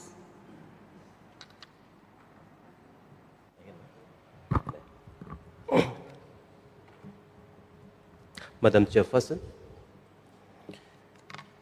I also raise to support the resolution brought by the Leader of the House, Honorable Chief Minister, against the uranium mining in the state of Meghalaya. Madam, it's a historic step, and I want to congratulate and I want to heartfully thanks to Leader of the House for taking the responsibility and shouldering the responsibility in taking forward the sentiment and knowing the rights of our people. Madam Chairperson, uranium is one of the most valued elements on the earth. And uranium is being used at the highest level across the world for the nuclear power plant, nuclear energy, and for the medicine purpose. Madam Chairperson, no scientist, no philosopher, no doctor on the earth till today not able to prepare or produce a device to protect from radiation, which have a health hazard, health effect for human beings. Madam Chairperson, as a human being, we cannot avoid daily exposure to the radiation at different stages of our life. Madam, if we look at our lifespan, our grandparents used to live more than 100 years, 80 years, 90 years. The lifespan of our human beings has been reduced today. This is because of exposure to the radiation every day in our lifestyle. Because the exposure to the radiation always kills cells, tissues, or hormones, and it has a genetic inheritance for each one of us. Madam Chairperson, this uranium is being used at a different level, at the highest standard in the world across the globe. Therefore, time may come at a different level. There may be pressure. As the time goes, as the technology improves, what shall we do at that time? Madam Chairperson, if we look at the scripture, the Bible says God created heaven and the earth. First day, second day, third day, fourth day, fifth day. It was beautiful. God knows it was beautiful. And God decided, why not we create human beings in our image? And on the sixth day, God created human beings in His image. And He said, you will have authority over the resources on the creation by me. Madam Chairperson, today, God created Adam and Eve on Eden Garden. Meghalaya is our Eden Garden today. Therefore, we must have right to We should have our decision must prevail to use our resources. To decide on our resources, shall we yes or no? Let former Lok Sabha Speaker, let P.S. Sangma wrote in his book, quoting the quote of someone's. The purpose of any generation is not to consume the resources of today, but the purpose of any generation is to preserve the resources for the next generation. God created the world and His creation beautifully in a balance. But it's the wise generation, the wise people decide, and the wise people knows to preserve the resources for the next generation. They are called wise generation. I think today, with the leader of the house taking this resolution, we are testifying that we are wise people. Madam Chairperson, if we look at the debate in the Constituent Assembly in 1949, as I have said earlier, they may be placed at different stage as the time goes and technology improves. When there was a debate in the Constituent Assembly for the adoption of the 6th schedule,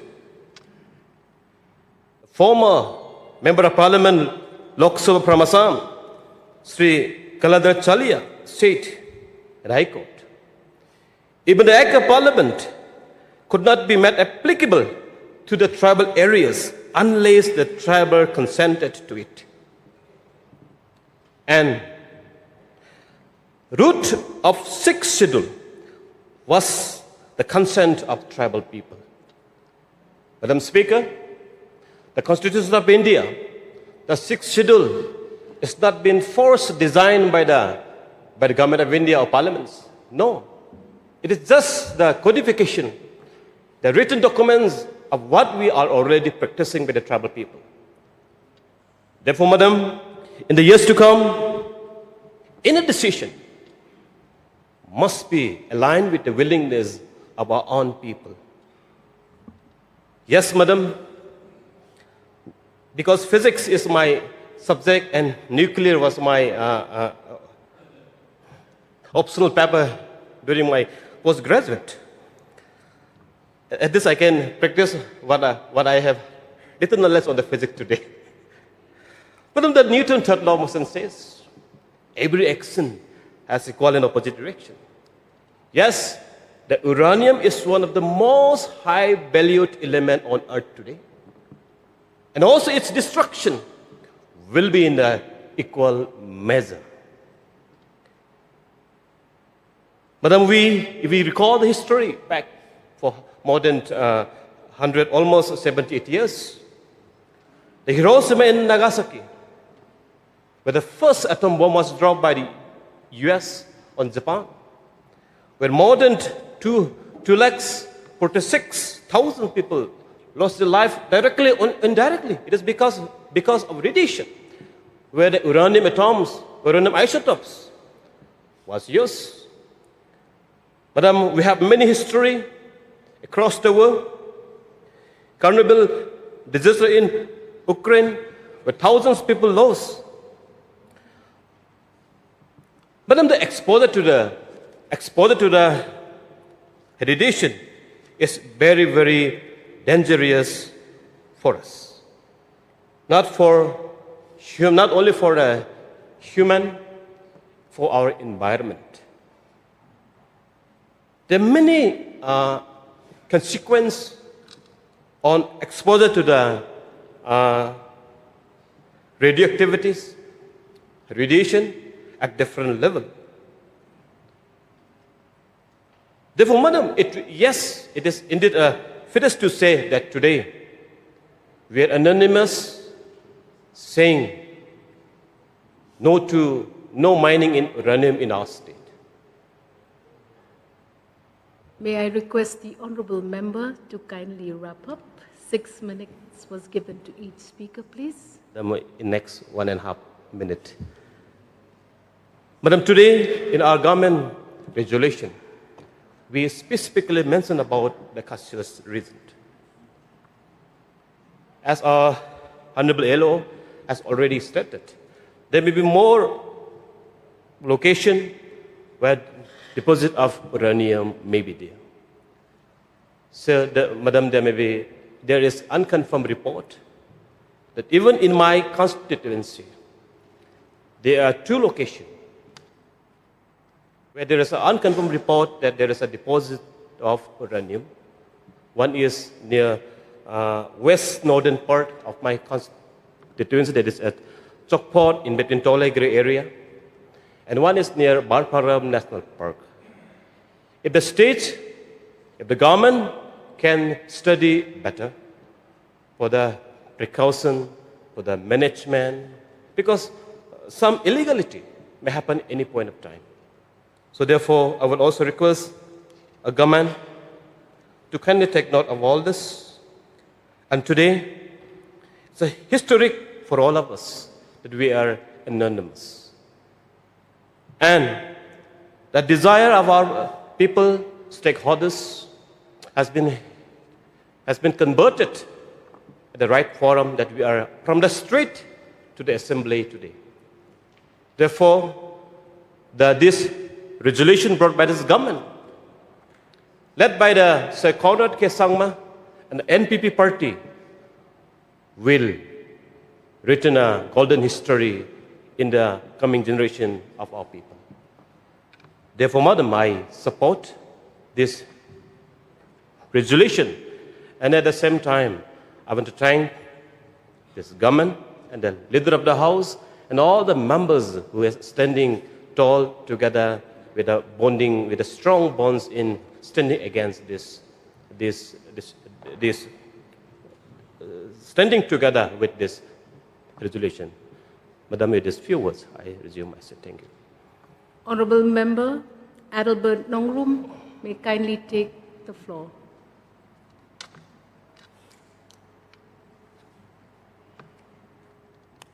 Thank you, Madam Chairperson, for giving me this opportunity to join hands with the government as they brought a resolution that unanimously we should stand together in this very, not only important issue, but a very vital issues facing in our state and in nation. I take this opportunity to remind all of us that this is not the end. This is just a beginning. We need to follow up in the near future, where it leads to. The honesty, the sincerity is the need of the hour. At first place, I felt that it's enough for me just to sit still without opening my mouth. That also it's in a message that silence is constant. But I don't feel enough. I have to stand together for this very vital issue. This issue it need not to discuss, but it need to pass a resolution. Since this subject is very dangerous, not for us, this present generation, but for the future generation. If no one dares to support this resolution, the only message is this: it's better for us, each and everyone, stop producing children from now onwards, so that this present generation will end up. I'll speak here with responsibility and authority. And we want to send a clear message to the government of India that they should not forget the fact that being a great nation, they should not forget the fact that because of Union States, being Indian alone, being as an Indian nation, it not becomes by own self. It is because of Union State. So therefore, I would like to remind myself and all of us today that it was absolutely duty bound and responsibility to say no to uranium. No matter where it leads, if we have to face any consequences to prevent and to protect our state, and especially for the future generation. Our state has been enshrined by the Constitution, the 6th schedule, to prevent, to protect, and to safeguard. They hail peoples from suppression and exploitation from the plains people.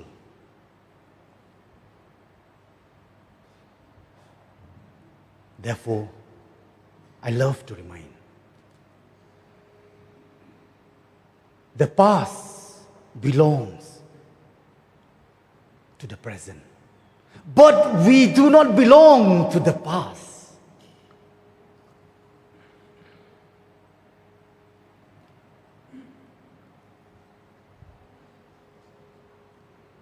We belong to the present. We are the framers and the makers for the future. But again, we do not belong to the future. Therefore, unitedly and unanimously, we have to stand by the side of the government. Even though I belong to the opposition, there are times that we have to support the government. If we have to stand opposed, but with suggestion. There are times that we have to stand strictly opposed to the government because it was a duty bound as a position. But there are times we have to walk hand in hand for the betterment of today and especially for the future. Therefore, in this regards, with this very vital issue, let's put away all the party line aside so that we can achieve the goal. Because people, through the mandate, they send us to this August House to do righteous as a duty bound, as a representative. Honorable Chairperson, therefore, I rise to support this resolution and it need to adopt unanimously as a responsible August House of State Assembly. With these very few words, once again, Honorable Chairperson, I'll resume my seat. Thank you. MLA H.S. Karpran, kindly take the mic. Thank you, Madam Chairperson, for allowing me to take part in the resolution against uranium mining in the state of Meghalaya. Madam, at the outset, I would like to appreciate and thank the government for the bold decision that has taken to talk clear position on this long-standing and sensitive issue and to bring this matter before this August House. Madam, this question of uranium mining in Meghalaya is not new. For decades, it has generated deep concern among our people regarding the land, environment, health, livelihood, and also the rights of our indigenous communities. Madam, this resolution must have an impact because this House will speak collectively and clearly on behalf of the people of state. We know that uranium may be strategically very important. We recognize the importance of national development and interests. But for our people, indigenous people of Meghalaya, land is connected to our identity, our culture, our livelihood, and also especially for our future generations. Madam, once the ecosystem is seriously damaged, nobody can restore it. So once we are dealing with uranium mineral, the people naturally have concerns regarding the mining process, the waste management, water source, and the possible long-term consequences for our communities living in those areas. For many years, the people of Meghalaya have expressed their opposition to uranium mining. Today, the government and this August House take a united stand, united position. We must respect this democratic voice, which is the voice of the people. The people, see, Madam, one thing that I feel that the people, there shouldn't be made to feel that because mining is opposed, so no development will be there. I will come to that aspect. People there, those areas deserve good roads, deserve good health care, education, clean drinking water, even employment and other economic opportunities. Development should never be presented to our people as a choice between accept mining, no development, then I mean to say accept mining, receive the development, or reject mining, remain on the development. So that shouldn't be the choice before our citizens. Meghalaya is blessed with enormous potential in agriculture, horticulture, even fisheries, tourism, renewable energy, entrepreneurship, and other natural resources. I therefore support this resolution and urge this August House to send a united and unambiguous message. The future of Meghalaya must be decided with the people, not without people. So we inherited Meghalaya from those who came before us, that means our forefathers, and we hold it in trust to those who will come after us, or our next generations. So, Madam, on this principle, I wholeheartedly support this resolution brought by our leader of the House against uranium mining in the state of Meghalaya. With these few words, I resume my seat. Thank you. But Charles Mornga.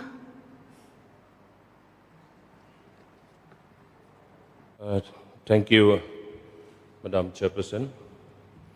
I also rise to support the government resolution against the mining of uranium in the state of Meghalaya. Madam Chairperson, we all know that many people in our state have opposed uranium mining for many years. This is not a new issue. It has remained a matter of serious concern for the people of Meghalaya for a very long time. Madam, I would like to make an important point before this August House. If the present government had not taken the initiative to bring and pass this resolution, I do not know how much longer our people would have had to wait for such a clear and firm decision. Therefore, I sincerely appreciate the leadership of our Honorable Chief Minister, Deputy Chief Minister, and the entire Cabinet for taking up this very important issue and bringing this resolution before this House. Mr. Chairman, sir, it is easy to speak about an issue, but it requires political will, courage, and leadership to take a decision and put it on record through a resolution of this August House. That is why I believe that this resolution is significant. It gives confidence to our people, and the concerns are being heard at the highest level of the government. Chairman, sir, in this government, I see hope. I have confidence that issues which directly affect the lives, welfare, land, and future of our people will be taken seriously and addressed by the present government. We may have differences of opinion on many matters, but when an issue concerns the larger interests of Meghalaya and the future of our people, we must stand together. Uranium mining is not merely an issue of today. Whatever decision we take will also affect the generation that come after us. Therefore, we have a responsibility to protect the interests of our people, our land, our environment, and our future generations. Once again, Mr. Chairman, sir, I sincerely appreciate the Honorable Chief Minister, Sri Conrad K. Sangma, the Cabinet and the government for the leadership and for bringing this important resolution before this House. With these few words, Mr. Chairman, sir, once again, I, on behalf of the people of the state, I wholeheartedly support the government resolution opposing uranium mining in the state of Meghalaya. With this few words, Mr. Chairman, sir, thank you so much. I resume my seat. Thank you. Thank you. Now, Honorable MLA Metab Sandi may initiate your discussion. Thank you, Mr. Deputy Speaker, sir, for giving me this time and opportunity to also rise in support for the government's resolution opposing the uranium mining in Meghalaya. I believe this is a very important and landmark decision, as it gives a very clear and formal expression to the long-standing concerns of our people, as expressed by most of our honorable members here. Today's resolution is not only an end of a process, but it must be the beginning of a clear policy, as so many other members have expressed concern today, to ensure that uranium mining and uranium-related activities do not take place in the state of Meghalaya. Honorable Deputy Speaker, sir, this resolution is not against development, but it is a decision about what kind of development we want for our state. Development should ensure that we protect our people, our water, our forest, and much more important, our land.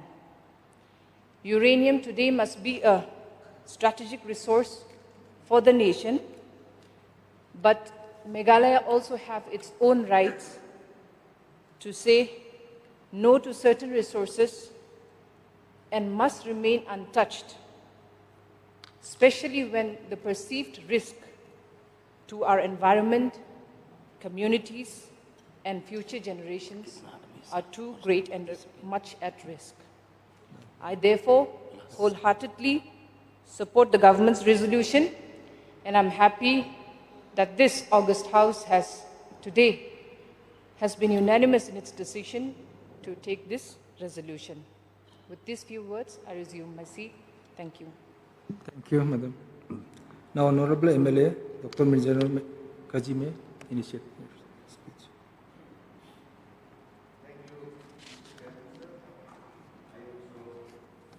Rise to wholeheartedly support the government resolution regarding the extraction of uranium. In fact, initially, Mr. Chairman, sir, I was a bit reluctant to say a few words because all the honorable members has already deliberated upon this topic.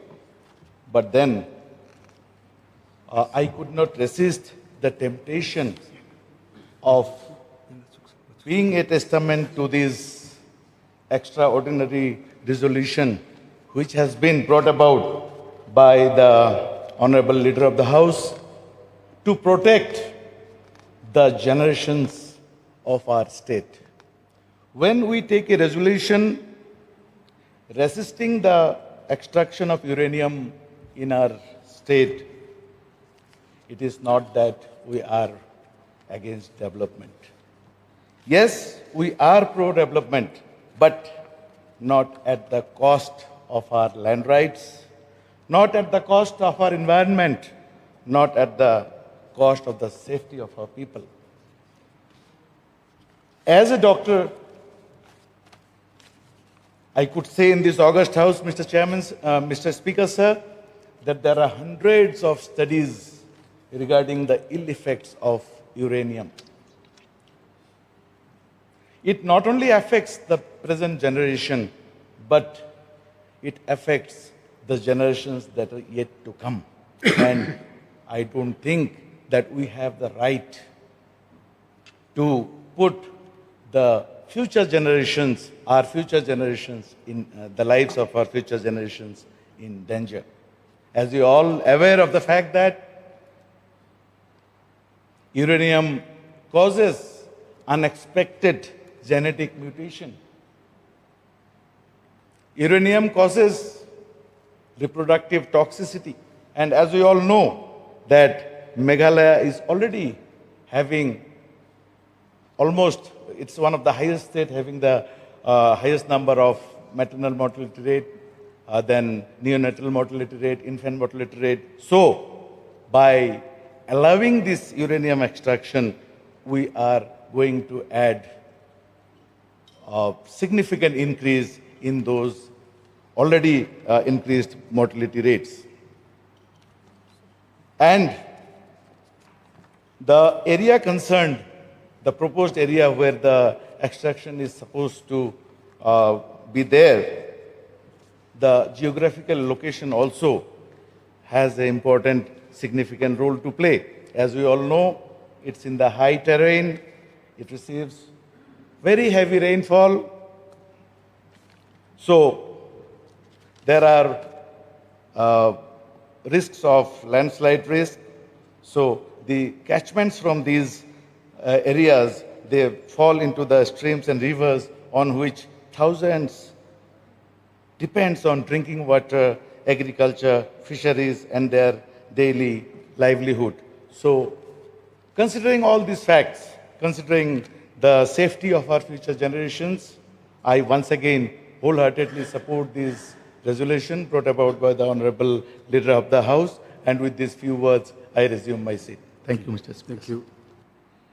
Any more? Mr. A.T. Mondal. Thank you, Mr. Speaker, sir. Let me, at the beginning, congratulate our Honorable Chief Minister having brought this important resolution and which is agreed by the both sides of the House unanimously. It is very enhancing to learn about the impacts of uranium mining from the honorable members of the House, including 3 doctors and one master degree holder who talk about the adverse impact. I don't know other members' qualifications, so I am not telling about them. Sir, I will go back little bit into history. Let us go in the month of August, around 81 years ago, when the little boy and fat man were triggered in the cities of Hiroshima and Nagasaki. And the impact that lasted there for years, even till today. The acute diseases that has come afterwards, it was intolerable not only for the Japanese government, but regretted by even the United States of America. So time is very short. I'll go to another incident which happened around 6-7 years back. All of us remember the COVID, the Corona time.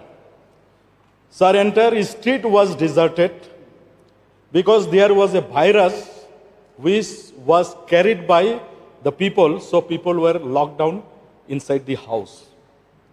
This virus was not airborne. This virus was traveling through man or other media. But we are talking about uranium radiation. Sir, this will be airborne. Even we close the door and stay inside the house also, there is no chance of escaping. I'll go back to another incident which happened around 1998 when, due to some disturbance in Shala area, people were forced to go to take shelter in Garo Hills, and there was disturbance in those part of the area also. And ultimately, government was able to amicably settle the matters. Now, when this radiation comes, with this uranium radiation comes other impacts like the radon gas. This is very dangerous, sir. We are a small community, a small state. We don't have mass land to rehabilitate our people who will be taken out of those areas. And that will be disastrous. Not only that, what about the toxic dust which will come and the water contamination? The arsenic, the lead, and other very dangerous particles which will be put in the water, what will be there? And the legacy diseases. When we shut down the uranium mining after extracting all the uranium, the impact will still continue for years to come together. So that's why this impact, as everybody told, is also have impact on environment, its forest, the flora and fauna, even the animal habitat because of the change of the land formation in and around the mining areas. So considering all these things, sir, I thank the Honorable Chief Minister, and I suppose I am the last speaker, so I will not take much time also. I do hope that after this resolution is taken, our Honorable Chief Minister will move to the Government of India, to the office of the Honorable Prime Minister, and convince that being a small population and a small state, Meghalaya should be fully exempted for the uranium mining. And with that hope and aspiration, I resume my seat. Thank you, sir. Piyush Marvin, please.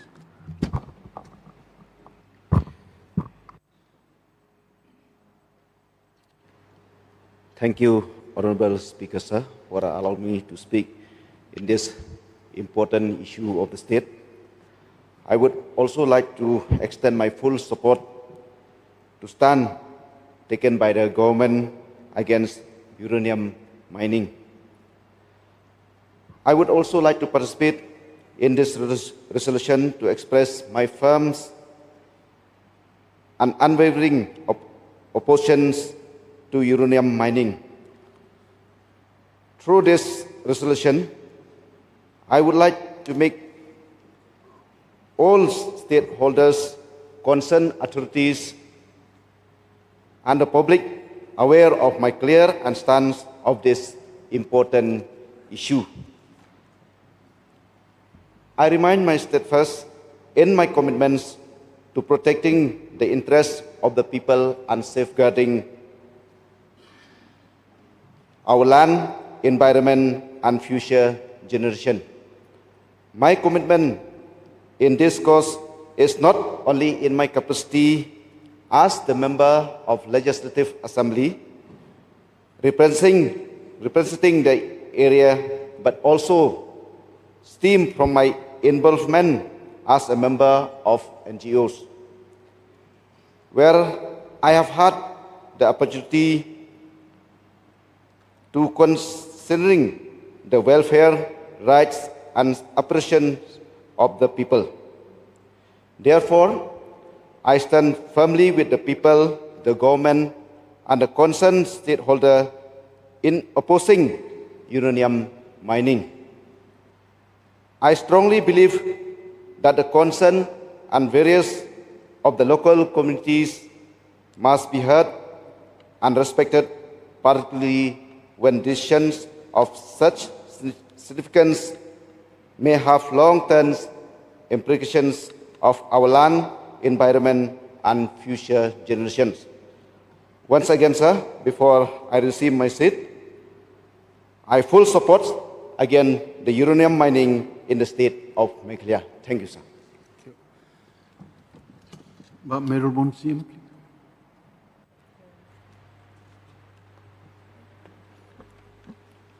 Honorable Speaker, sir,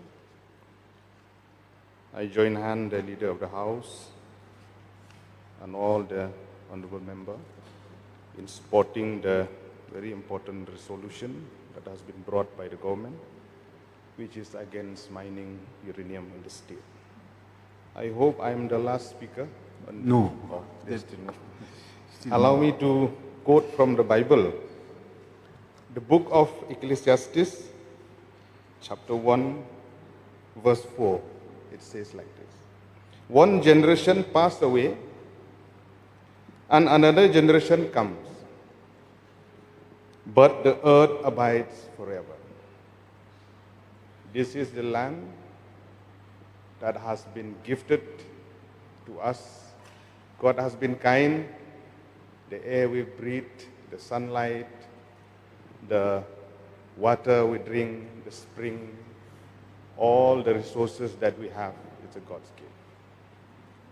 I'm here to support the resolution, keeping in mind that our forest is our wealth, our river and springs are our life, our land is our inheritance by our forefathers, our community are the custodian of our natural resources. So concerning all the impact to environment, especially to the health, for the people residing in those areas, as well as adjoining areas, as well as other part of the state. I fully agree with the honorable member from North Shillong, from West Shillong, in which this is a testing time to the state of Meghalaya. I'm placing on record my sincere thanks to the Honorable Chief Minister and the Cabinet. But this is not the end. We have to stand firm Leaders may go, leaders come. Government comes, government goes. But the resolution remains. Whatever we have decided, resolved today, this will last forever. Keeping in mind from now on how as a state, as a responsible legislator, we have to position ourselves. Because we understand the intention of every government, be it in any part of the world. Uranium is important, natural resources for the economy, for various issues, for development, for atomic energy, science and technology. But we are concerned about this issue. That's why we have to be very committed. These issues has been there between the year 2005, 2006. We have seen issues with KHDC, the state government, central government, try to explore possibility how to extract.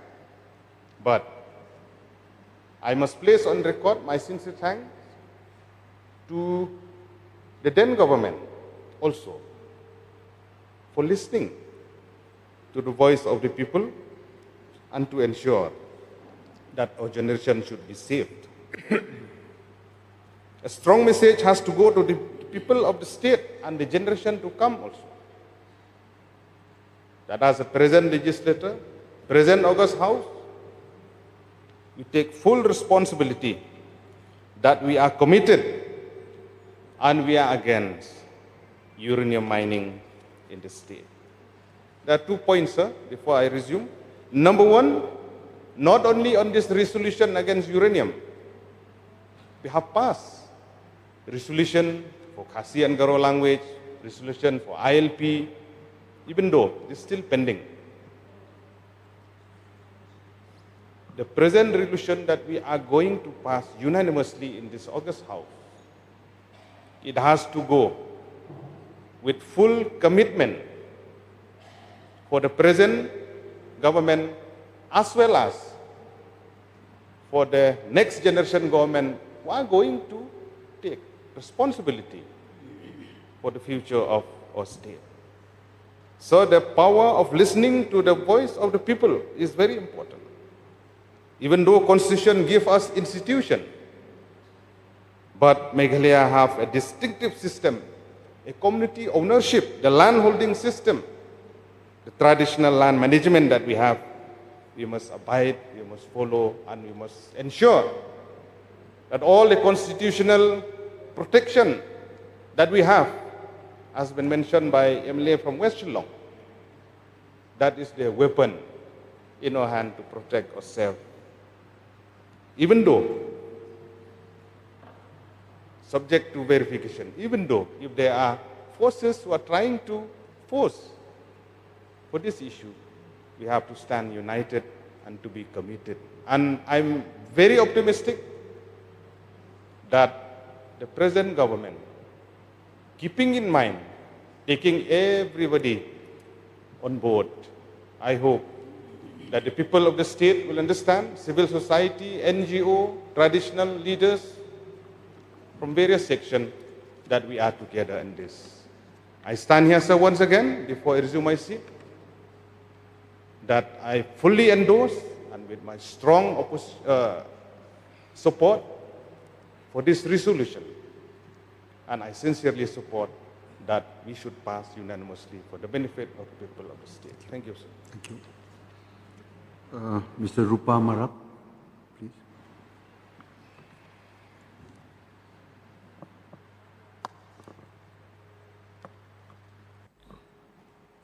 Thank you, Mr. Speaker, sir, for allowing me to take part in this government resolution brought by the Honorable Leader of the House.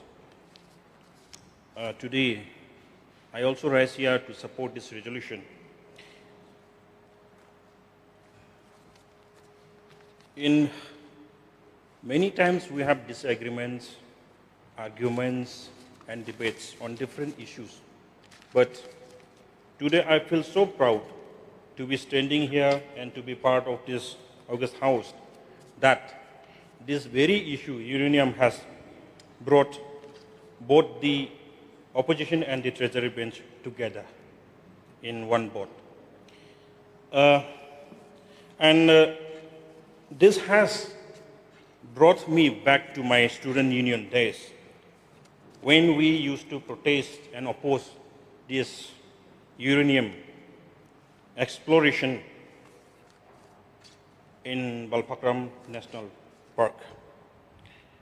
There had been one proposal for the exploratory drilling in Balpakram National Park during our student union days.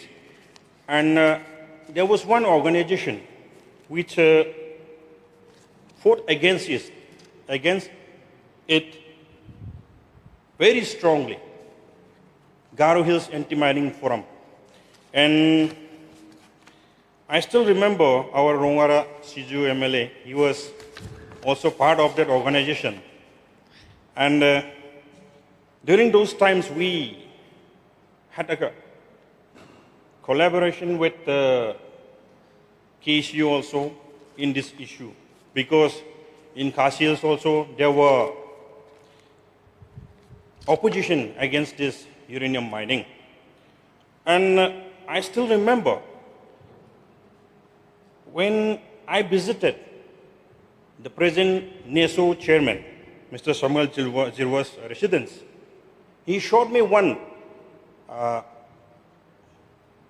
GSI survey record, which shows that there are uranium deposits in Garo Hills also, in Rongram Asanang area, even in Balpakram and Sijurongara area. But I'm not sure, it's not a confirmed report, but I saw it. And during those days when we come to Shillong and used to oppose by meeting the authorities, the present Fulbari MLA, he used to help us by arranging our stays in Shillong. So today, I am very fortunate that I am standing here. I'm being part of this house with the one who used to help us in fight against uranium mining. Mr. Speaker, sir, this uranium is most sought, valued mineral in this present generation. But it is also very dangerous and powerful in changing the genetic of our humankind. Gene mutations has been there in many instances in different parts of the world. These gene mutations results in completely different human species being born. And in return, it will completely wipe out our humankind. These impacts are very scary. So, I support this resolution on the basis of this human and health impacts by uranium radiation. And as clearly stated in the resolution, that the Meghalaya is a 6th scheduled state and the land belongs to the people. So no one can take away the rights of the people here. So let there be a strong message to the union government that Meghalaya is not ready for uranium mining. And the land belongs to the people. And it is clearly stated in the constitution of our great nation. And let there be a message to our people that we, the representatives, are united for the rights of our people, and let there be assurance and sense of security to our people that we are for them with this resolution. And I would like to urge the government to not only pass the resolution, not only move the resolution, but extensively pursue till the union government bows down to our resolution. With this few submission and support, I resume my seat. Thank you. Thank you. Bantidor Lingdo, please. Honorable Speaker, sir, I rise to join hands with the Leader of the House for the government resolution opposing uranium mining in Meghalaya. Sir, for us in Meghalaya, this is not merely a question of mining, it is a question of our land, our water, our environment, and most importantly, the health and the future of our people. I think most of us, we have noticed and we have read the paper on the July 14 in the Shillong time. Uranium project under consideration. This is carried in the statement of the Union Minister of State for Atomic Energy that the uranium matter in Meghalaya was still under consideration. So after that, reading the news, immediately I call up Honorable Chief Minister. When I asked him regarding news on the Shillong time, so I'm very happy to hear from his mouth that the uranium mining in our state will not be happen. So I would like to thank the Honorable Chief Minister and the Cabinet for bringing this resolution in this August House. But let me say a very important words that we have to do. Because I believe, sir, walk more, talk less. At the same time also, I believe actions speak louder than words.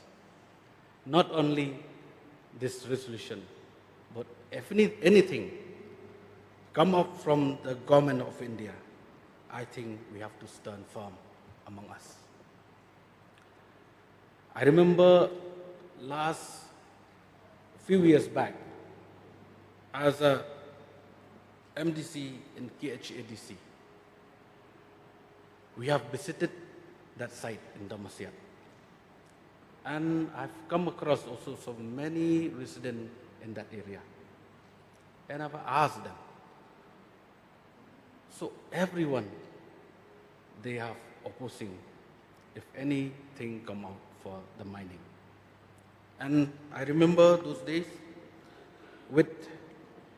along with the NGOs from our state, KSU, I remember.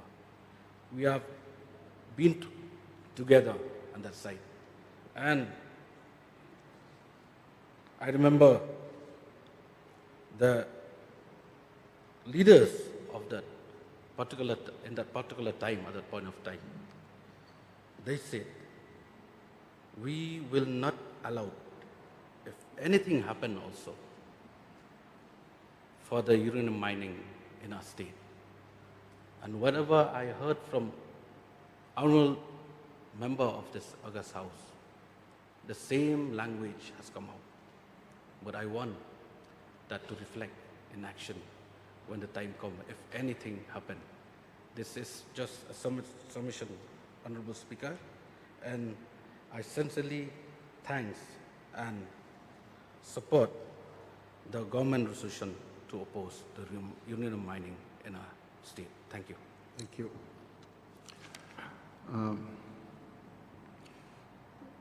If I may ask, if the Honorable CM who's brought this resolution would like to reply. I don't think it's required, Honorable Speaker, sir. I think there is a unanimity, and in the interest of obviously the others items that are there. I think I just want to thank all the members, especially the members of the opposition, for coming together. This shows and reflects the sincerity and the commitment we have and the responsibility, a joint responsibility we have towards the people. So this is a very powerful, very strong message. And in a parliamentary democracy, this is maybe one of the strongest stands and positions that we can give. The loudest message that we can give is through a joint resolution, a government resolution that is unanimously supported both by the opposition and the Treasury bench. So therefore, I once again thank all the members who have participated and who have supported this particular resolution. Thank you, sir. Thank you. Now, the motion is moved. Now, let me put the question before the House. The question is that the government resolution against the mining of uranium in the state of Meghalaya may be approved. Those who are for the resolution say aye. Those who are against say no. The ayes have it, the ayes have it. The government resolution is approved and adopted by the House. Now we come to item number 10, voting on demands for grants. We will now take up the grant number 1. Sri Conrad K. Sangma, Chief Minister, to move, please. Mr. Speaker, sir, on the recommendation of the Governor, I beg, sir, to move that an additional amount of 69 crores 57 lakhs be granted to the Minister in charge to defray certain charges that will come in the course of payment during the year ending 31st of March 2027 for the administration of the heads 2015 elections. Motion moved. Since there is no cut motion against this grant, let me put the question before the House. The question is that grant number 1 be passed. Those who are for the motion say aye. Aye. Those who are against say no. The ayes have it, ayes have it. The motion is carried and grant number 1 is passed. Now we will take up grant number 2. Sri Lakshman Rambui, Minister in charge, to move, please.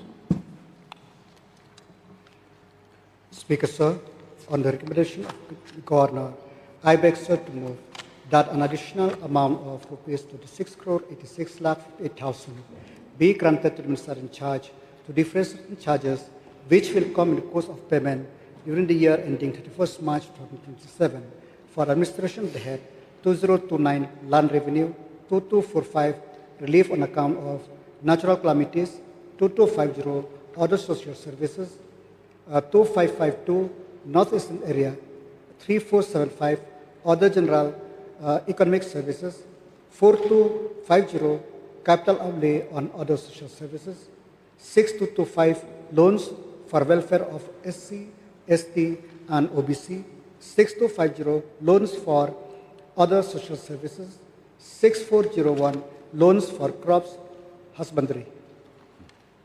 Motion moved.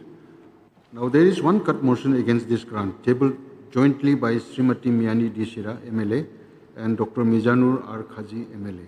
Any one of you may kindly move.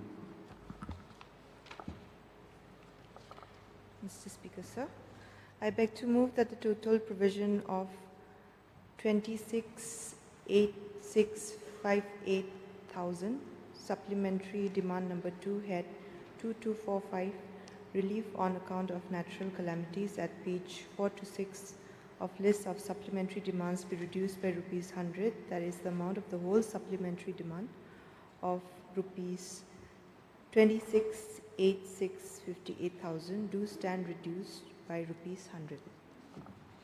Motion moved. Now you may initiate the discussion. Mr. Speaker, sir. So, the objective of bringing this cut motion is to have a better understanding of the functioning of this department for the benefit of all the members of this August House. In this cut motion, we have been very specific as to the points that we want to raise. That is regarding the contractual employees. That is number one. And number two is regarding the disaster mitigation fund and the disaster preparedness thereof. Therefore, sir, in the explanatory notes, we can see that there was less budgetary provisions for salaries for 3 contractual employees in the directorate, and also there was less budgetary provisions under wages. Therefore, we would like to know, since there's no specification as to what kind of wages or how many number of employees or contractual employees rather were there, wherein for which there is less budgetary provisions. And also, we would like to know, especially for the contractual employees in the directorate, why there has been less budget provision, whether these posts were vacant or whether these were newly appointed posts. Therefore, we would like a clarity on this matter. Now, regarding the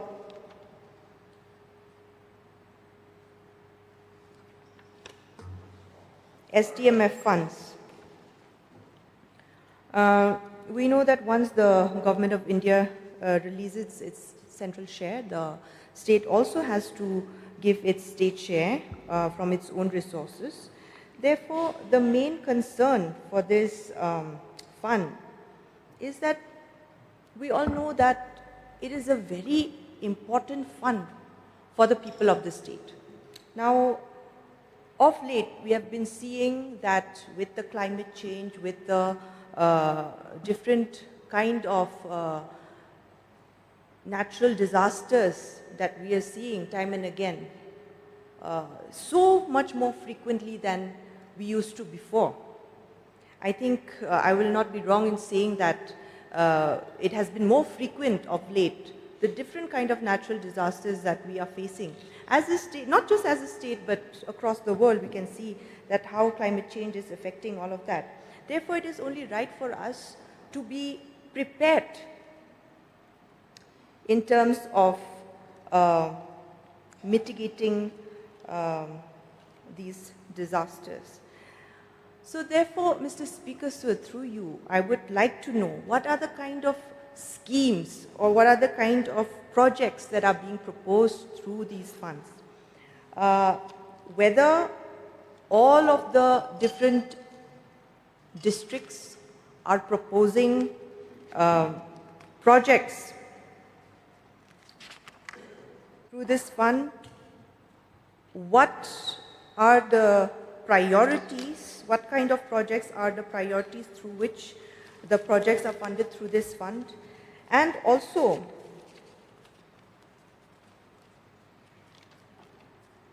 the kind of implementation that is being done, which are funded by the projects funded through this fund, sir.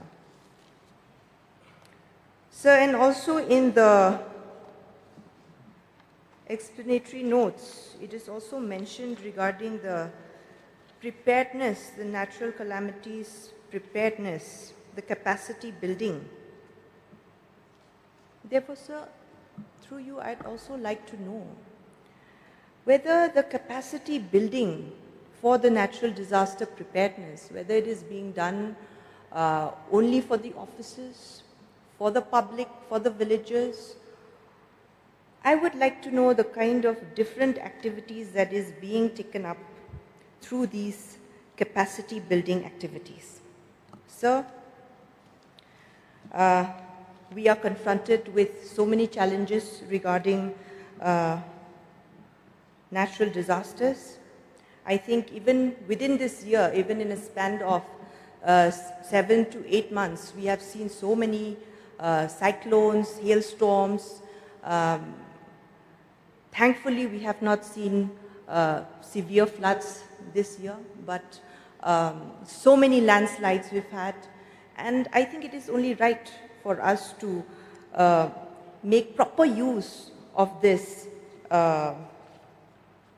SDMF funds. So therefore, through you, sir, I'd like these few clarifications through my cut motion in this SD. Thank you. These are my submissions. Yeah. Dr. Mizanul Kaji, please. Mr. Speaker, sir, thank you for allowing me to participate in this cut motion raised by Srimati Miani Dishira, Honorable MLA from Ampati. Speaker, sir, as we all know, Meghalaya is a disaster-prone state. And I represent that part of Meghalaya which has flood almost every year. As we could see, this SDRF and SDMF, if we compare these two, I think SDMF is more important because these give us the preparedness for flood mitigation, and SDRF is a short-term relief. Sir, just to highlight, I had a question in today's question session which unfortunately didn't come, wherein I had just asked the Honorable Minister of Water Resources the total number of embankments require immediate strengthening of flood mitigation in West Garhwal district. The reply was nil. During my previous questions to the Honorable Deputy Chief Minister of PWD, I clearly remember that regarding the Rajpur Magurmari Kunarchar embankment, a specific question was asked, and the Honorable Deputy Chief Minister sir's reply was that DPR is under progress. It was around 2.5 years ago. And now, without doing anything, the reply from the Water Resources Department that no strengthening is required. So I feel these two statements are contradictory. And I feel there is no visit on the ground to ascertain whether the existing embankments needs to be improved or not. That simply means that maybe we are just concentrating on the relief part of a natural calamity, which provides us only instant relief. But if we could concentrate how to prepare, how to see that future calamities are mitigated, that would have helped us in the long way. Every year, around 20 to 80% of our farmers are losing their earnings in terms of agricultural products.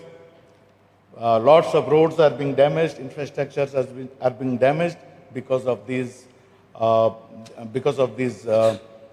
unpreparedness. So I would like to know from the Honorable Minister a clarification regarding whether the Agriculture Department, whether the Disaster Management Department, and whether the district administration are coordinating together to find out a solution to how to mitigate the recurrent flooding in that entire area. Secondly, sir, regarding these contractual employees, when much importance is given for the mitigation of natural calamities, in my opinion, Mr. Speaker, sir, if we hire contractual employees for 7 months or 1 year to face these calamities, I think that does not solve the problem, because this requires highly skilled, trained personnel. So if contractual employees come, after 7 months they are being relieved, next year and again new employees will come. So there is a lack of preparedness from the employees' part itself, which again, deteriorates the whole situation. So in this regard, I, through you, Mr. Speaker, sir, want to know from the Honorable Minister in charge that how many core SDMA, DDMA posts remain contractual and a roadmap for regularization or a dedicated cadre.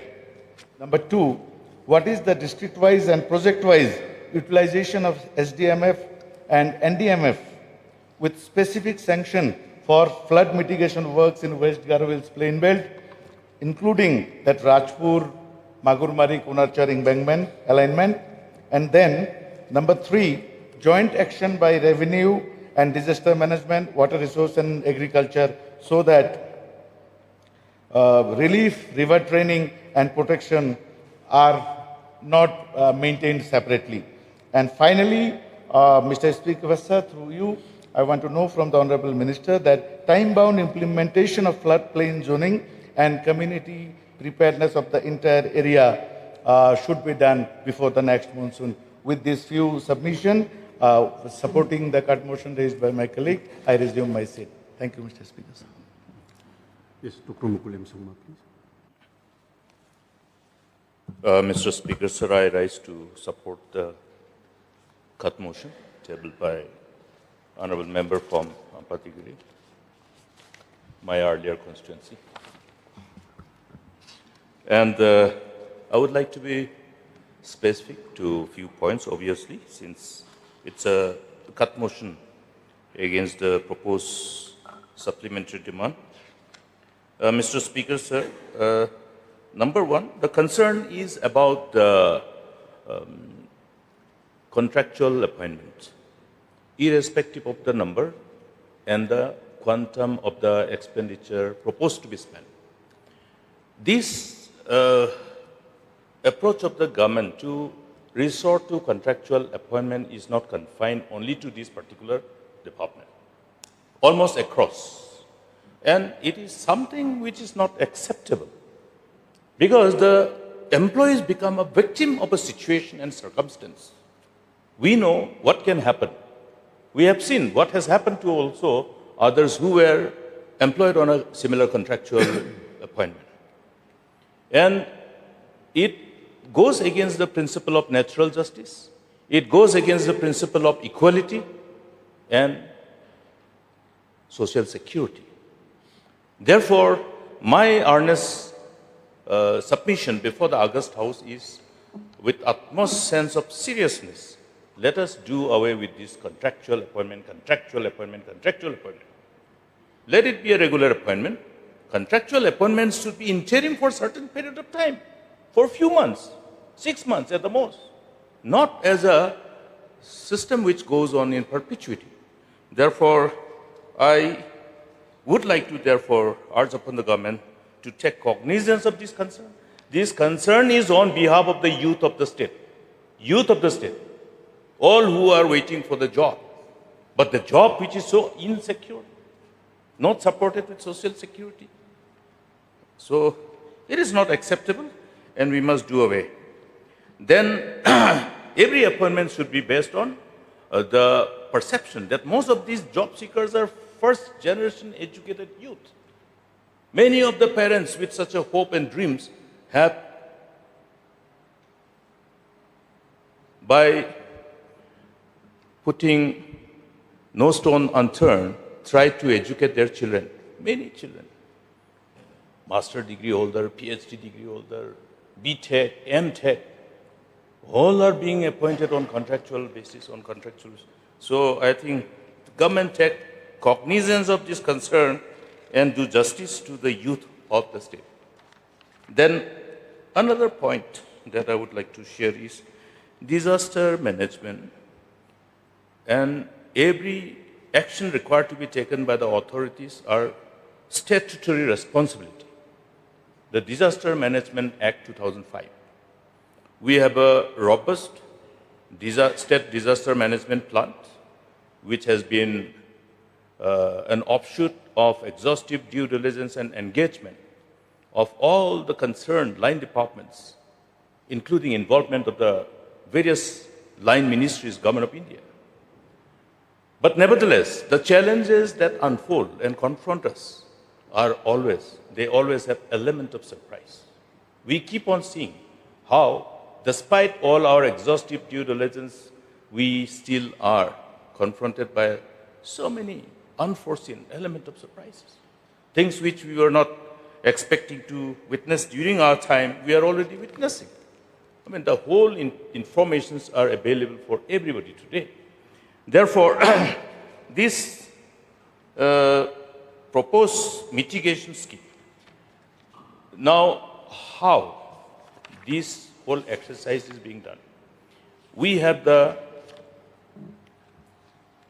State Disaster Management Committee, the State Disaster Management Council, the Executive Committee of the State Disaster Management Committee, of which the chairman is the Chief Secretary, then the District Disaster Management Authority, of which the respective DCs are the chairman.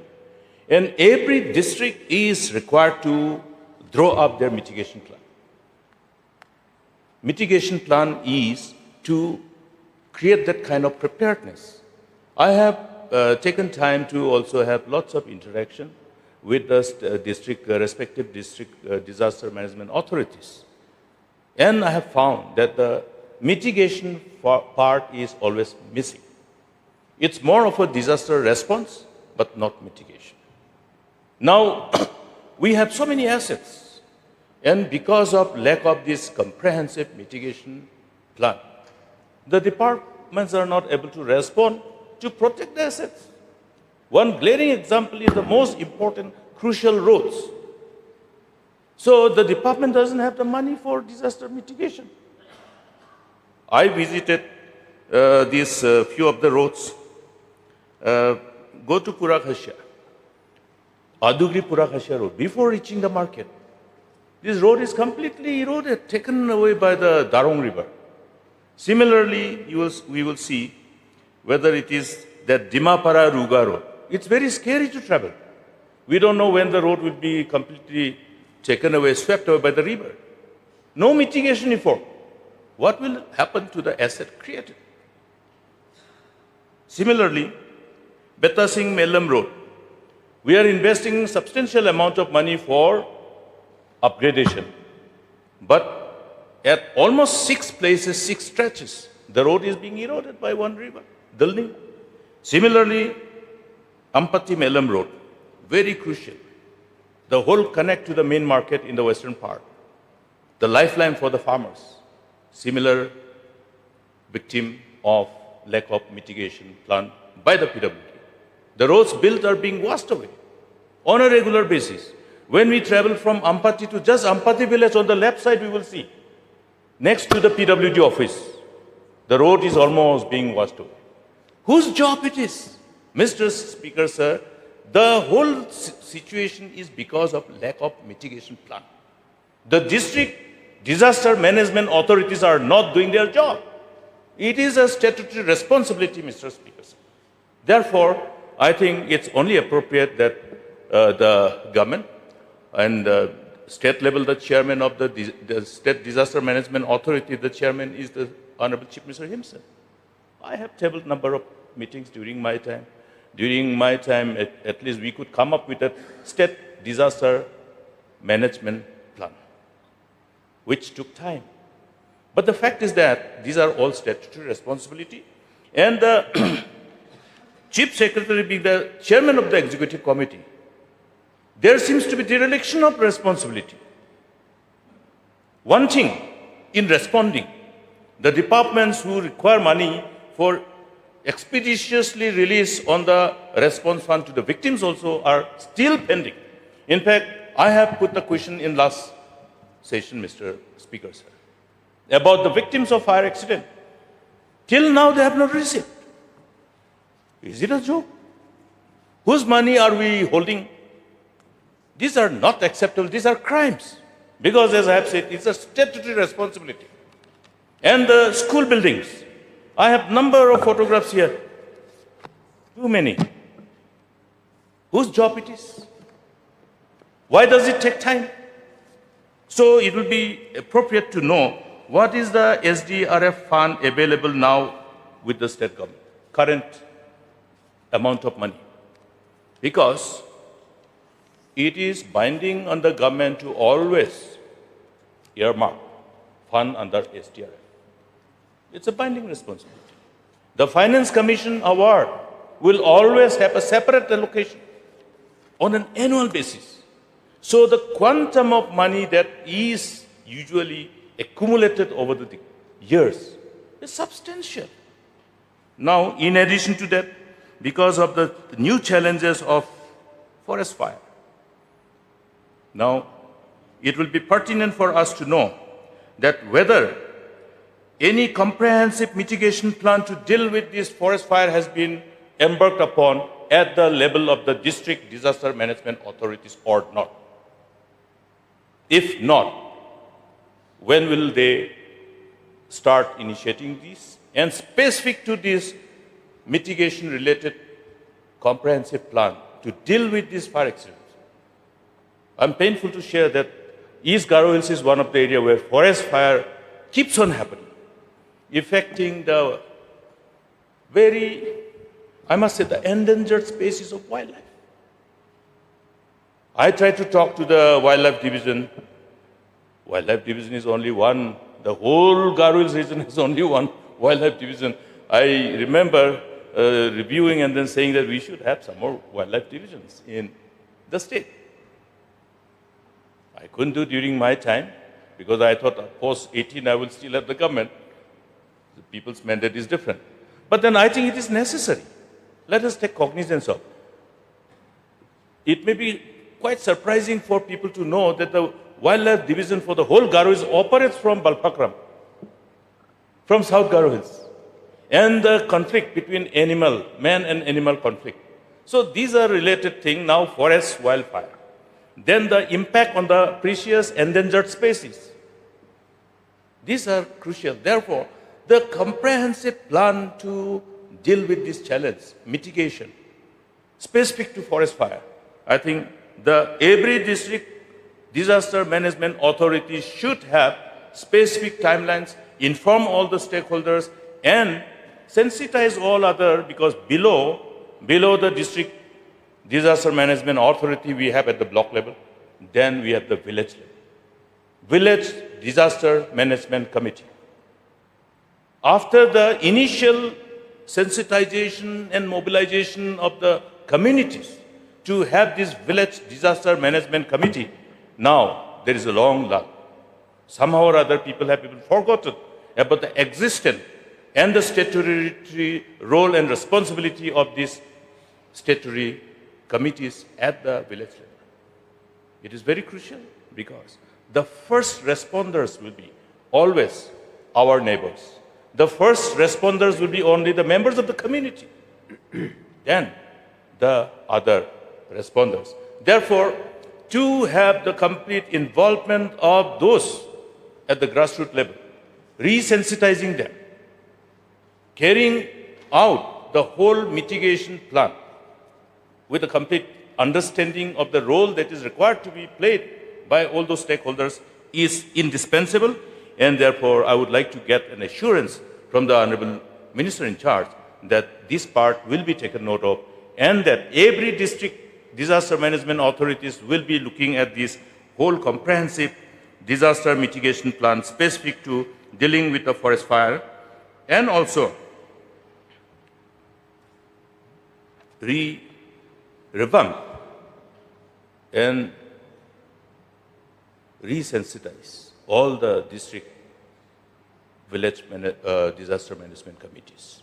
That is also a statutory responsibility. Then it is almost 2 o'clock, but considering the list of items listed for today and also the cut motions submitted on the different demand for grants, I will allow the discussion on demand for grants up to 3 p.m. today and extend the House in exercise of Rule 11 of the Rules of Procedure of Conduct of Business, to conduct of business. So, Honourable Member, hello, you may continue, please. Thank you, Mr. Speaker, sir. So on the mitigation plan, dealing with the comprehensive plan to protect the assets, to ensure that preparedness, the preparedness revolves around mitigation plan. And without that comprehensive mitigation plan, how are we going to know how to respond and where to spend the money, where the priorities are, how the assets created for the interests of the people and the state shall be protected from the overall damage inflicted upon by disaster after disaster in perpetuity. The overall areas which are affected by floods, without naming, they are all on record. The flood levels are always recorded. The highest flood levels are always available. Therefore, we know what to do. That should be part of the inputs while drawing up the comprehensive mitigation plan. Therefore, all the affected areas due to floods, which is actually being seen almost on a regular basis every year. Let this exercise be done. The whole part of the West Garo Hills, including, I think we protected quite a substantial area of habitation and the agricultural land in Salsala block with number of initiatives. But after that, I have not seen any further investment to deal with this mitigation of the floods, to give the kind of support and relief and protection to the affected people, in particularly the farmers. Then, in respect to the protecting the crucial infrastructure, the roads, I think the Department of PWD must be pulled up to have a comprehensive mitigation plan to deal with all the roads which are victims of natural calamity. Even while taking up the programs, the upgradation of road, realignment of the road, we have witnessed how devastating the damage was in that the earlier NH62, now the NH 217, the Siju stretch. How many villages were washed away because of lack of proper mitigation plan put in place to stabilize the slopes.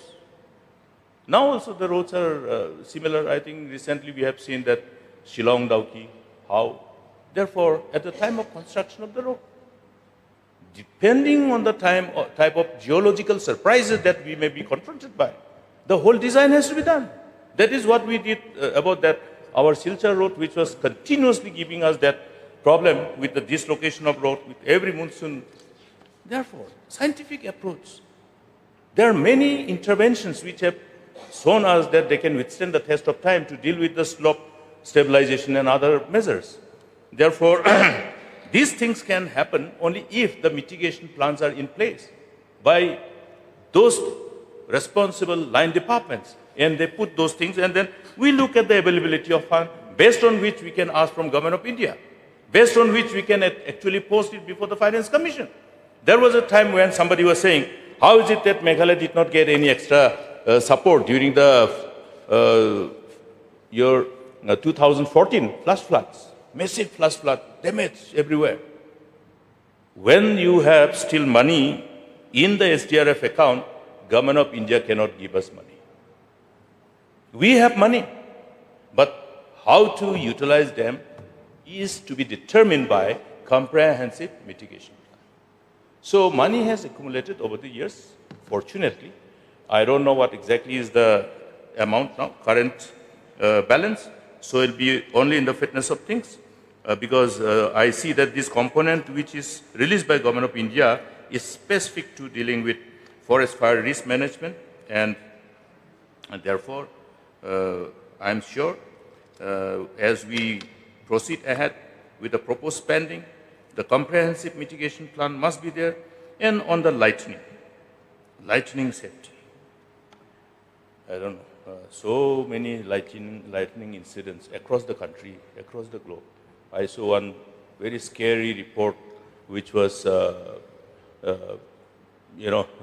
reported from UP in the preceding years. So similarly in Garo Hills, in Shillong, we never used to have that thunder earlier when we were students. But now it has changed. Because I remember when our friends from Kashis used to go to Garul, they used to say, I'm scared here. Your place is so scary, so much of thunder. Shillong doesn't have this. Things have changed. Now in Shillong also. That day I was in my house. I was saying, what is happening, man? Kahan mein itna bombarding ho raha hai? But it was the hand of God. It's coming from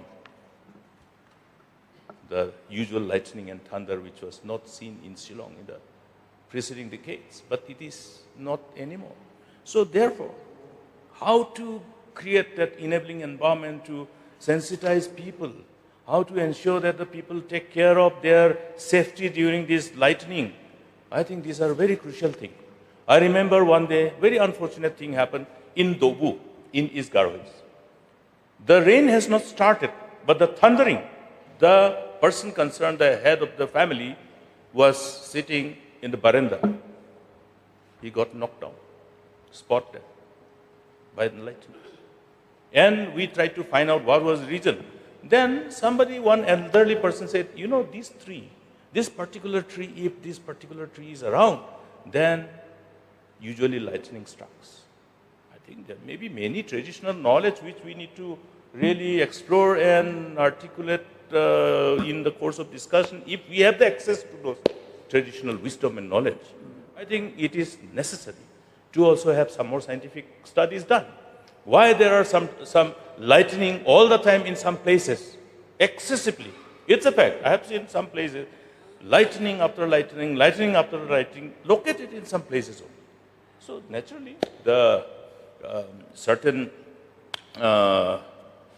maybe some natural resources, some natural frequency, which may be part of the geological surprises, which is not visible to our naked eye, must be those regions, and therefore certain amount of scientific studies to enlighten the common man, to enlighten people like us, is also required. So comprehensive mitigation plan is not something which can be said, okay, we have had one meeting, completed, done. No, it is not like that. It cannot be.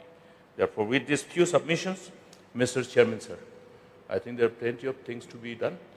But we are always there. I don't know when the disaster management authority at the district level is being called, whether they're inviting the MLAs or not. I have not seen. You know, there is no more mock drill. We had so many mock drills earlier. Immediately after we adopted that state disaster management plan, there was mock drill. We are talking about 1897, 12th June. 12th June, 1897. The mega earthquake. The damage has been well documented, which is available for us for reference, depending on which we can actually regulate the building, design, this and that. That was the reason why we limited at ground plus 3. It is a different thing that the new government has come up and then allowed ground plus 5. But I think sensitization of the people is required. Mock drill is required. Otherwise, this fund, which is available, when we spend, the resultant outcome, the desired outcome, to protect the property, to protect the life of our people, you know, the end result may evade us. Therefore, I make this submission. I in fact discussed with my colleagues. Please table a cut motion on this because it is a very important thing. It's for everybody. And please review that SDRF fund and look at how these schools, in fact, schools cannot, the classes cannot be taken. How much money the MLA can give? Sir, please buy us 3 bundles of CGIC, 5 bundles of, sometimes when we send 5 bundles, then they say, sir, we need 8 bundles. We are not loaded with fund, man. We are rich. It's not only something for Dr. Mukul, for all of us. So, we would like to help, but then when you have the government and the statutory responsibilities associated and the fund is earmarked for this on a yearly basis, why shouldn't the government do it? If it is not brought to the knowledge of the department, then whose job it is to bring the block level, the Gram Sevak level, the village development disaster management committee, they are our eyes and ears. We get all the inputs from them. So let us activate these things and then the District Disaster Management Authority will be in a position to have all these inputs on a real-time basis at their fingertips. And that's how maybe we will have a better response. Thank you, Mr. Speaker, sir. With these few words, I support this cut motion. Thank you, sir. Now the Honorable MLA, Mirapur CM, may this initiative discussing. Thank you, sir, Deputy Speaker, sir, for allowing me to participate in the cut motion brought by Honorable Member Madam Miani Dishira. Let me be very brief. In the explanatory note number 8, which explain about the strengthening disaster preparedness and capacity building activities. My queries is that to the Honorable Minister is to what extent the capacity building to the community leaders or community volunteers who willingly come ahead to have a training to volunteer at the time of natural calamity happen in various localities in the state, as well as this amount that has been asked to pass through this house, whether it include or not for the buying of the material, the accessories like helmet, the rope, or even the life jacket. All these are material which is needed for the community volunteers whom the capacity building sensitization awareness that has been given at various locality. I would like to know on this point. And number two, very quick, is about to simplify the process of release the relief to the various locality that has been affected. In the course of response, in the start question number 39B, which talk about average time taken for release of relief assistance during the last 3 years, district-wise. The statement says that there are districts which took 3 weeks, and then district like Eastern West Khas Hill took 12 weeks, East Garo Hill district took 14 weeks, South Garo Hills 8 weeks, another district 5 weeks, 4 weeks, like that.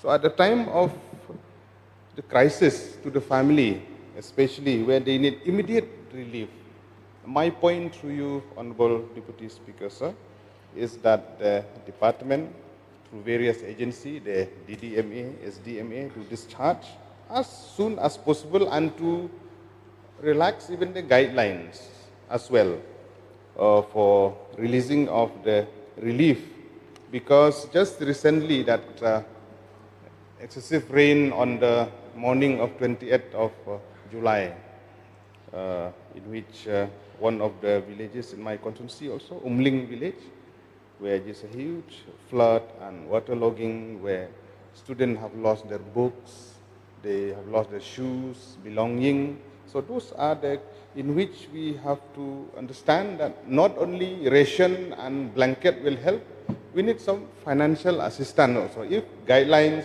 can be revisited so that even financial assistance can be given at the earliest, keeping in mind the time taken as per the statement. So these are the 2 points I want to make through you, Honorable Deputy Speaker, sir.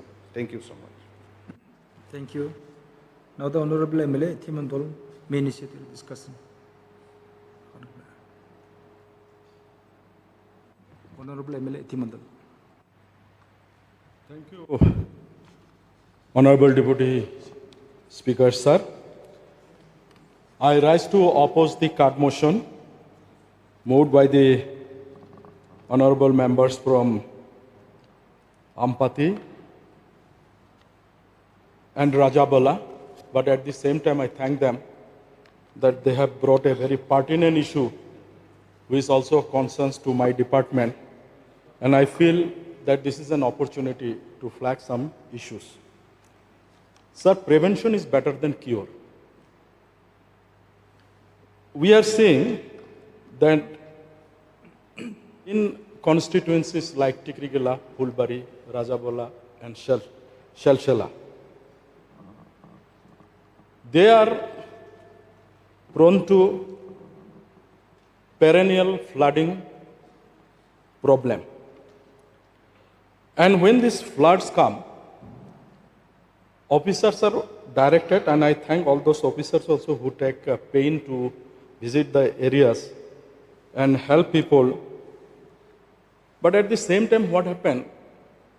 The people who lose their agricultural land or cultivated land where the standing crops are there, houses are damaged, living stock are also affected.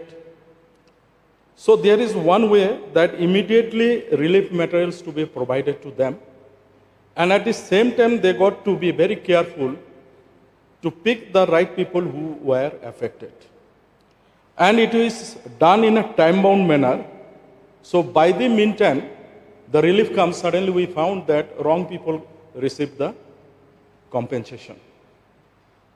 So that's why I'm telling that prevention is better than cure, that let us, which is possible, we can mitigate this situation from happening and giving problem. I do believe still there are pending bills for 2016 onwards, and for which contractors are coming and requesting us.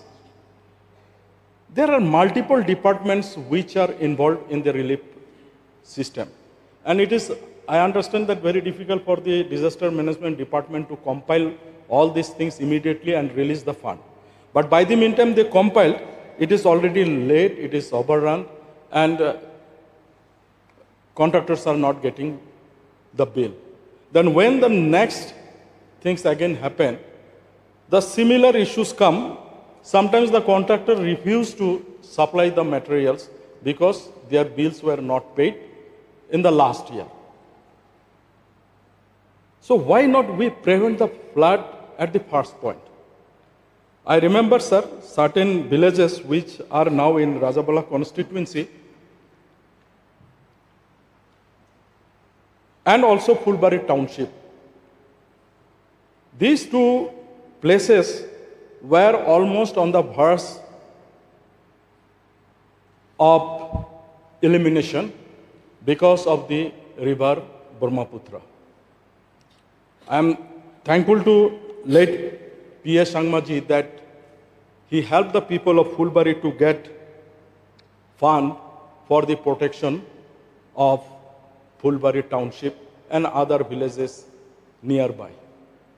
Similarly, some villages like Khedadwa, Askikandi and Nayagaon, Nolbari, they were also on the verge of elimination because Brahmaputra suddenly breached inside these villages which are only nearby AMPT road. And when I went for campaigning for my first election, that was the main issue that is there. And I was able to get the fund for marginal bond, but it stands still my constituency because that time I was trying to get fund for my constituency and we tried to get beyond. But that is still there. Few years back, I happened to go to those villages around 3-4 years back, and I found that that marginal bond is standing there. What is my request to the Honorable Minister? Why not call the line departments, including PWD, water resources, and to have a foolproof measure so that this bond can be extended beyond other villages of Rajabala and Shalshala constituency, including augmenting the Konarchur protection band. And this side, Tikrigala side to Fulbari, this is a vast agricultural land unattended without any protection. From Burirjhar in Tikrigala constituency till my constituency, impacting almost all villages. And this demand is there in this August House and every other places also. We raise this issue that let there be an embankment. I understand that this is not possible for the state government to put an embankment in that area. This will be a vast area. But then why not move to the government of India to have an embankment? Sir, last 4 years, surprisingly, there is no flood in the plain areas. Even whenever I heard that there is flooding in Dhemaji, Dibrugarh area, so we get around a week's time and we move to our constituency.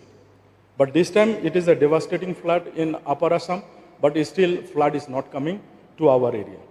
So I did some research myself. I was wondering why it is not happening suddenly. Then I found that there is a program undertaken by bilaterally by the Indian government and government of Bangladesh to dredging the border area in 80-20 share. And that is maintained, they are maintaining 3-meter depth of the water because the Dhubri port was closed in 1966 because of the issues concerning the then Pakistan government and all these things, and siltation happened in the bordering area. Due to that, large ships could not go. So it is my personal research that I found that one barge boat came after the dredging in the name of M.B. Rampursad Bisni, carrying 2 tugboats in the name of Kalpana Chawla and APJ Kalam. And they brought around 1,800 metric ton of steel. That will amount to around 150 trucks and 3 trains to bring that consignment to Jogighopa. So I am somehow finding that maybe this is the region, keeping the depth of the river Brahmaputra, water is easily passing and there is no flood last time. I believe even yesterday or day before yesterday, some friends, they were inquiring me, brother, how is the flood situation when we are having tea in the ruling party room? So I explained to them also, this is something wonder that last 4 years, though floods are there, it is coming to the agricultural crops and all these things, but somehow that devastating flood, flooding the household, taking away, that intensity is not there. That's why the prevention is better than cure. If we propose to the government of India to construct an embankment from somewhere, Burizhar, you must be aware of the place also, covering all those stresses of Tikrigila and Pulbari constituency, and also marginal band to extend till Shalshala constituency, covering all the villages, if possible, till Charkasharipara. That will help the flood problem that side. But there is another flood problem in my constituency that don't give any warning, the flash flood. Our honorable leader of opposition is also aware the devastating flood that took place in and around Chivinang area, where in 2014, where flood water crossed the footbridge in Rondupara village, in the hill areas in my constituency. And now what happened whenever there is rain, and when I check every day in the apps, maybe EcoCheck or Samsung weather report or other, whenever I found that there is the chances of heavy rain in the vicinity of the Chivinang town, I immediately inform my workers that be aware and keep yourself awake. Because many villages from upper ridges, from Kama Boldagiri down to this Morongiri, and then the plain areas covering the Sarkarpara, Bolarbita, West Bolarbita, and Pushkunipara, beyond so many villages are there. Very recently, last week, I had a discussion with Honorable Chief Minister. He assured that he will move with the Government of India involving Brahmaputra and CWC to see that there is flood protection work of this river. As the water speed is very high, it's changing the course also. Thereby, we need to train this river in such a way that whenever the flood flush is there should not be any loss of life or loss of property, including government property. We have seen Chivinang Bikongiri road completely washed away, Chivinang Bangalkhata Bholarbita road completely washed away, Other roads are also all gone everywhere. So that's why, sir, I am telling prevention is better than cure. So if we take this intervention, so definitely the people will be safe. It may not be that big flood this couple of years or more than that. But then it is having a devastating effect on standing crops. When crops are grown and spoiled, what people will eat? So that's why I think that it is good for us that prevention is better than cure. I, through you, Mr. Deputy Speaker, sir, will request the honorable member to kindly take up the matter with line department, including PWD and water resources. And I do hope that if these are taken, then definitely the problem of flooding in the entire plain belts of Meghalaya will be resolved. Sir, another issue, like other honorable members already raised, is that the educational institutions. So, I got also so many received petitions from the managing committee of different schools because of hailstorm, because of the cyclonic storm, and all these things. For us to even sanction from MLA scheme takes time. So, if the CNRD department is taken into confidence that let there be some fund to immediately provide relief to the managing committee so that these schools are maybe temporarily repaired so that the academic year of the students are not spoiled. The hailstorm sometimes create problem for us. This also requires, and here the cultivators or the farmers cannot wait for long to get their compensation. So please expedite the compensation. That will be greatly and immensely helped. Thank you very much, Honorable Deputy Speaker, sir, for giving this opportunity, and I do hope that our Honorable Minister in charge disaster management will take care of all those points raised in this August House. And with these few words, I resume my seat. Thank you. Thank you. Now the Honorable MLA, Rupam Arap may initiate your discussion. Thank you, Mr. Deputy Speaker, sir, for allowing me to participate in the card motion brought by Honorable MLA from Ampati. I'll be brief in my submission. I won't take much time. And I'll be focusing more on the point number 2.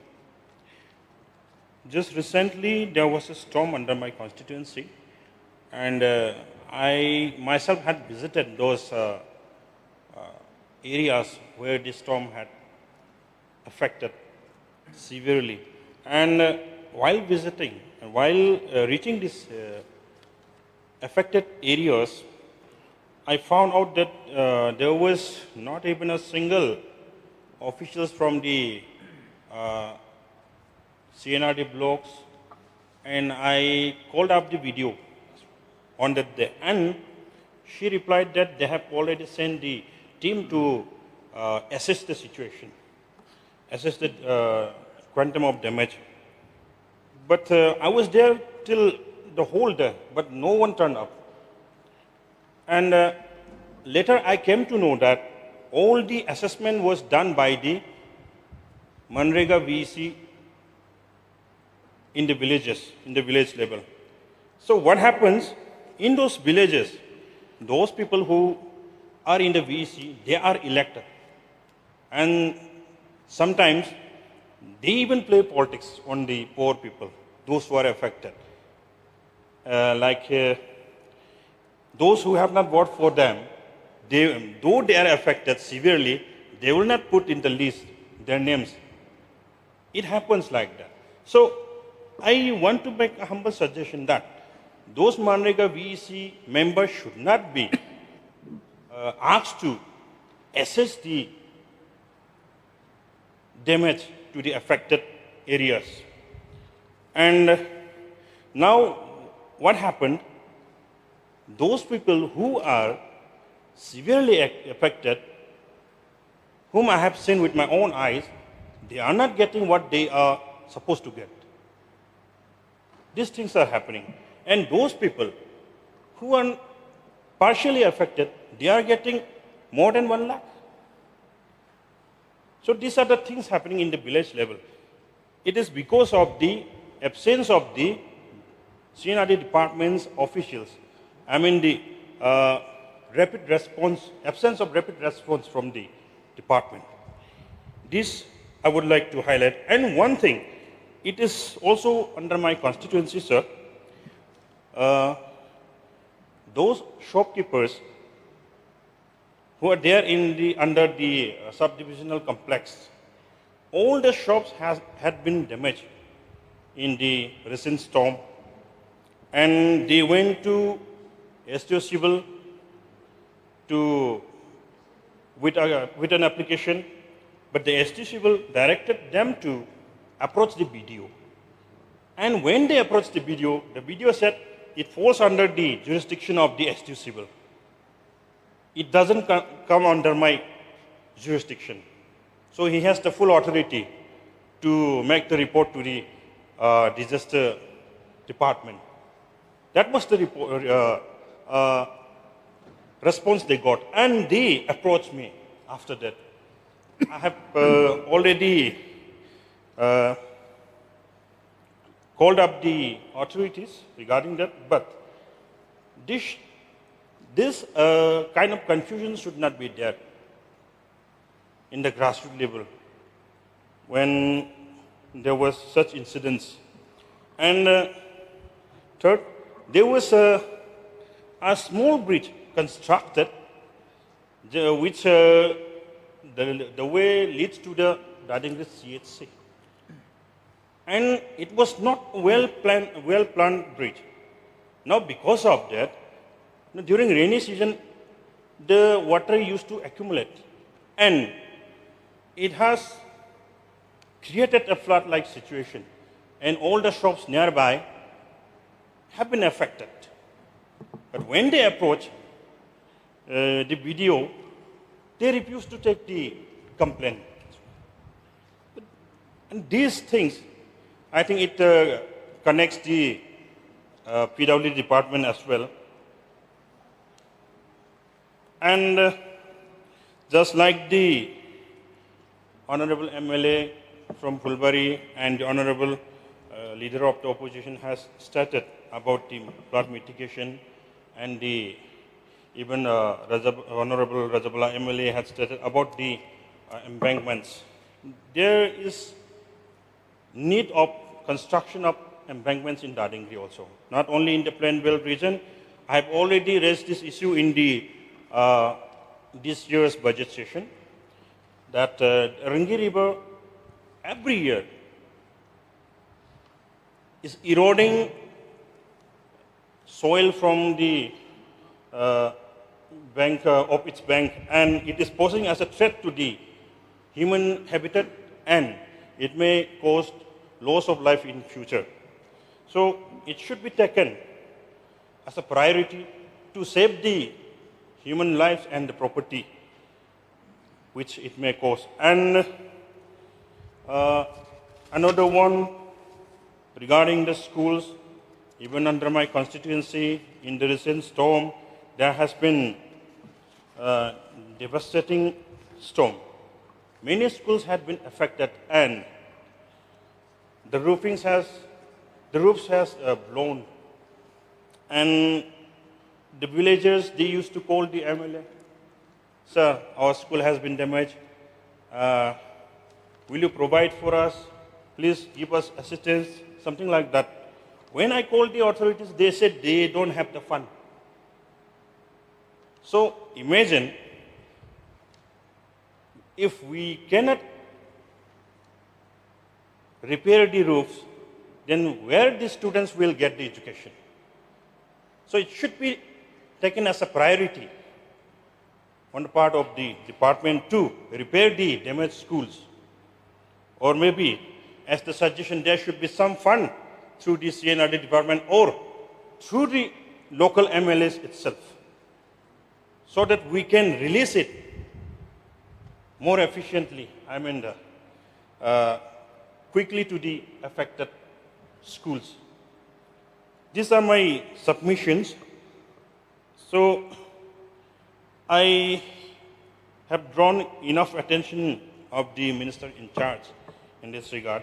The first one which I mentioned, while I was visiting the affected area, I myself had called personally the Honorable Minister in charge on that matter, and he assured me that all the things will be looked into. And yeah, response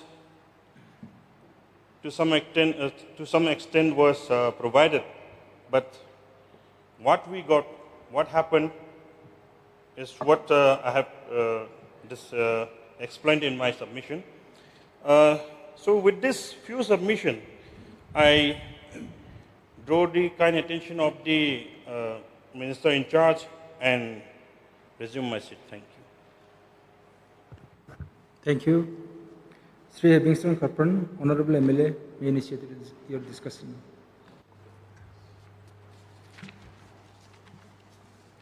Thank you, Mr. Deputy Speaker, sir, for allowing me to take part in this commission, moved jointly by Srimati Miani Dishira and Honorable MLA from Tampati, and also Dr. Ms. Nur R. Kasi, Honorable MLA from Jabala. So I want to be brief on only one issue that today I got a reply on the start question number 105 on the subject number 2, disaster, about disaster. So, sir, what reply I got today is that there was total number of 903 families affected by natural calamities, especially the cyclonic storm. That was from 1st April 2025 till August 2026. There were 903 families affected by this natural calamities. 2 or 3 families I have visited, and I found that some houses were badly affected, damaged, and some houses were partially damaged. So they used to call me, and I also informed this BDO and DC. And the point is that when I informed them, but then again I called these affected families, but it seems that relief measures could not reach on time, very slow, sir. So I want to know from the Honorable Minister in charge of the concerned department, whether these 203 families were given the relief measures or not. I want to know. And then number 2, why the relief measure, maybe in the form of financial assistance, also very slow. And I want to know also whether those houses which were partially damaged and fully damaged were given the same amount or not, sir. That's what I want to know, because many people are complaining whenever these natural calamities occurred. With this few submissions, sir. Thank you. I will now call the Minister in charge to reply.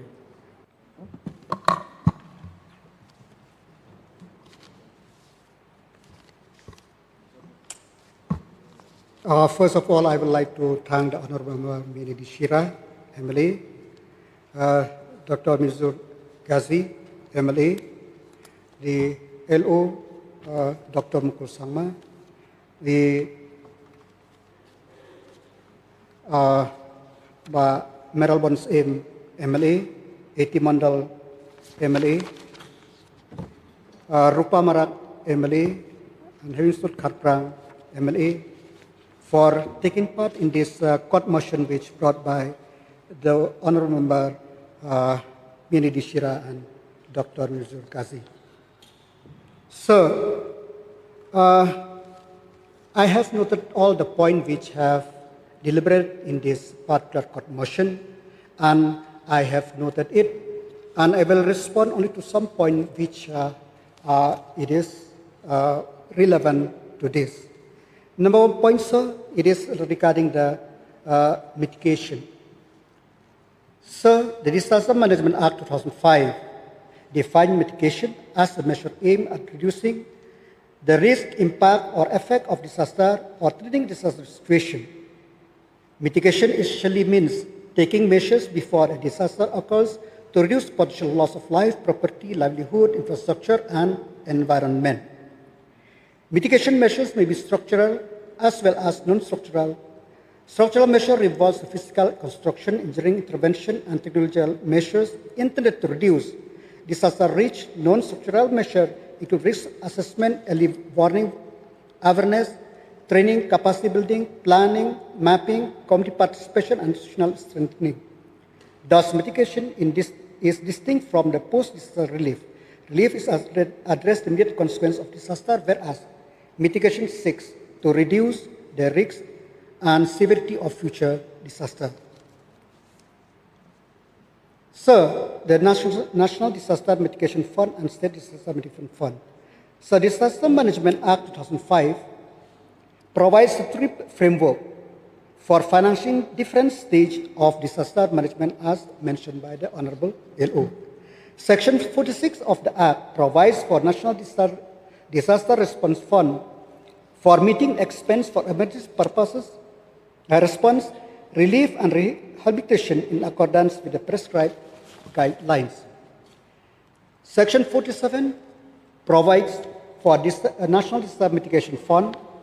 The Act provides that the central government may constitute the NDMF for meeting disaster mitigation needs and that the fund shall apply by national authority in accordance with the guidelines laid down by the central government in consultation with the national authority. Section 48 requires the state government to establish inter alia State Disaster Response Fund and State Disaster Mitigation Fund. The Act provides for the respective institutional control and application of these funds. Funding pattern, sir. The current Government of India framework continues to provide a separate mitigation funding at national and state level. For the current Finance Commission award periods, the Government of India has also indicated dedicated allocation for SDMF and NDMF exclusively for mitigation for disaster risks. The total allocation of fund under the State Disaster Mitigation Fund SDMF for 2026-2027 to 2030 and 2031 as recommended by the 16th Finance Commission for Meghalaya is amount to 97 crore, which includes 87.30 crore as a central share and 9.7 crore as the state share. All the preparedness and capacity building intervention are covered under the SDMF. The Northeastern and Himalayan state, including Meghalaya, the central government contributes 90% of this, and the state government contributes 10% of the annual allocation for the Disaster Management Fund. This funding pattern recognizes the geographical and disaster vulnerability characteristic of the Northeastern and Himalayan state.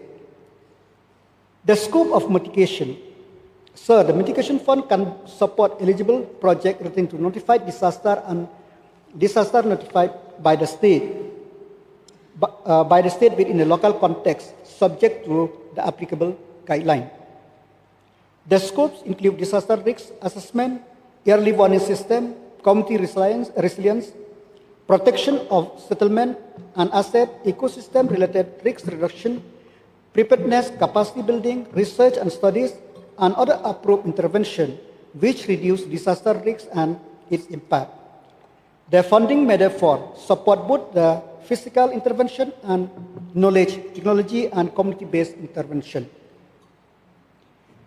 At the same time, the guideline places restriction on its use. The fund is not intended for the general environment improvement or beautification, financing of existing government program or ongoing scheme, routine maintenance and upkeep of mitigation structure, or regular establishment expenditures such as salaries and office expense, except where specifically permitted under the project guideline. The objective is to ensure that the fund is used for the new, identifiable, and measurable disaster mitigation intervention. Mr. Deputy Speaker, sir, preparedness is an important part of disaster risk reduction. While mitigation seeks to reduce the risk and potential impact of a disaster, preparedness ensures that the government agency, response, personnel, and communities are able to act effectively when a disaster occurs. Preparedness therefore includes training, mock drill, emergency communication, early warning, dissemination, risk and vulnerability assessment, response planning, community awareness, coordination among departments, and strengthening of response system. The government is accordingly adopting an approach in which mitigation and preparedness are treated as the complementary element of disaster risk reduction. So, in our state, our state has an established mechanism for appraisal, approval, implementation, and monitoring of mitigation projects. Various department agencies and district disaster management authorities extra submit their mitigation project proposal through the prescribed channel for appraisal. The State Executive Committee, headed by the Chief Secretary to the Government of Meghalaya, representatives of concerned department and state entities, examine the proposal from the technical, social, financial, and guidelines compliance purposely. The committee provide a technical guidance, examine the viability of the proposal, consider conformity with the government guideline, and recommend eligible project to the State Executive Committee. After approval, the Meghalaya State Disaster Management Authority supervise and monitor implementation and is responsible for prescribed reporting, completion, certification, and maintenance of the project record. Thus, the process broadly consists of identification, appraisal, approval, implementation, monitoring, and reporting. Sir, the requirement, now I come to the present supplementary demand, which needs to be understood in the context of the para 7.5 of the applicable SDMF and NDMF guideline. The provision requires that on receipt of the fund from NDMF, the state government shall account for the receipt along with the central and state share of the state disaster mitigation fund under the prescribed major head and make a suitable budget provision on the expenditure side under the relevant minor head under the major head 2245 relief on account of natural calamities. This means that once an approved project receives the central assistance and the amount released to the state government is required to make a corresponding expenditure provision in its budget. Therefore, the present supplementary demand relating to NDMF supporting project is not a fresh request for sanction of the project. These special projects have already been approved and central assistance has already been released. The supplementary demand is required to provide the necessary budget authority for utilization of the sanction fund during the financial year 2026-27. Sir, LO has raised the mitigation scheme for the forest fire risk management. Sir, I would now mention about this project. The mitigation scheme for forest fire risk management, MSFFRM, is an NDMF supported mitigation project proposed by the Forest and Environment Department, Government of Meghalaya, in consultation with the Meghalaya State Disaster Management Authority. The project will be implemented by the Forest and Environment Department, Government of Meghalaya. This project covers the 4 priority districts, namely the West Khas Hills, South West Khas Hills, Ribhoy, and East Karo Hills. The objective is to strengthen the forest fire prevention, early warning, risk assessment, preparedness, response, and post-fire recovery. The project also seeks to reduce the adverse effect of forest fire on forest ecosystem, biodiversity, forest-dependent communities, and livelihood. The proposed intervention include the early warning, fire monitoring, reduction of fuel load, development of water source for fire response, community participation, capacity building, forest fire risk assessment, emergency communication, preparation of forest fire prevention and mitigation plan, and strengthening of response system. The financial structure of this project is as follows. Central share from NDMF 12.27 crore, state share is 1.23 crore, total NDMF outlay is 13.5 crore. Preparedness and capacity building support under SDRF is 2.32 crore. Total project cost is 15.82 crore. The central share of 12.27 crore has already been released by the Department of Expenditure, Ministry of Finance, Government of India, white letter number 13 in bracket 2 FCD /2024-2026 dated 12 March 2026. As adequate provision was not available on the relevant centrally sponsored scheme head in original budget for 2026-2027, provision of 12.27 crore is being sought through the supplementary demand. Mitigation project on lightning safety. Similarly, under project under mitigation project on lightning safety, MPLS, it is an NDF-supported mitigation project proposed by the government of Meghalaya through the Meghalaya State Disaster Management Authority. The project will be implemented by the Meghalaya State Disaster Management Authority, Government of Meghalaya. Lightning has been notified as a state disaster and has caused loss of life, particularly among the rural and vulnerable communities. The project seeks to improve the ability of the community to receive a timely warning and take appropriate protection action, while also strengthening institutional capacity for lightning risk management. The financial structure of the project is central share from NDMF is 5.58 crore, state share 0.62 crore. Total NDMF outlay is 6.20 crore. State-owned resource is 0.5458 crore. Total project cost is 6.7458 crore. The principal project intervention covers the community-based risk assessment and strengthening of local early warning system, awareness and education training and capacity building, and preparedness and mitigation.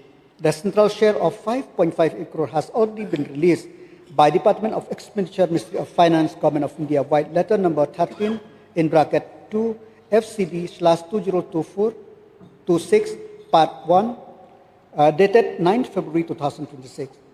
Since the adequate budget provision was not available under the relevant centrally sponsored scheme head for the 2026-27, a provision of 5.58 crore is being sought through the supplementary demand.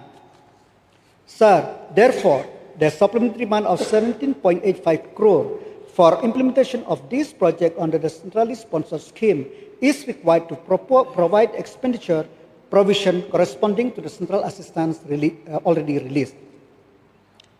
Accordingly, the state government is also required to provide a corresponding state share towards this approved project. The state share under MSFF RM 1.23 crore, MPLS state share is 0.62 crore, and total state share is 2.3958 crore. As adequate provision was not available under the relevant state scheme head for 2026-27, a supplementary demand of 2.3958 crore has been proposed. Sir, apart from the NDMF supporting project, the State Executive Committee has also approved the proposal under the State Disaster Mitigation Fund. These include the mitigation project on lightning safety, MPLS, for 10 districts, construction of retaining wall, construction of water canal or drainage, studies of floodplain zoning, setting up of conventional flood forecasting station, and non-structural activities in all the districts subject to the approval of indicative list by the concerned DDMA. As adequate provision was not available under the relevant state scheme head for the 2026-27, a supplementary demand of 2 crore is proposed for implementation of the approved mitigation activities. So, as I have mentioned earlier, the mitigation scheme for the forest fire risk management also required a strengthening of the preparedness and response capacity. The preparedness and capacity building component is intended to support the training, preparedness, and strengthening of the response system necessary for the effective forest fire management.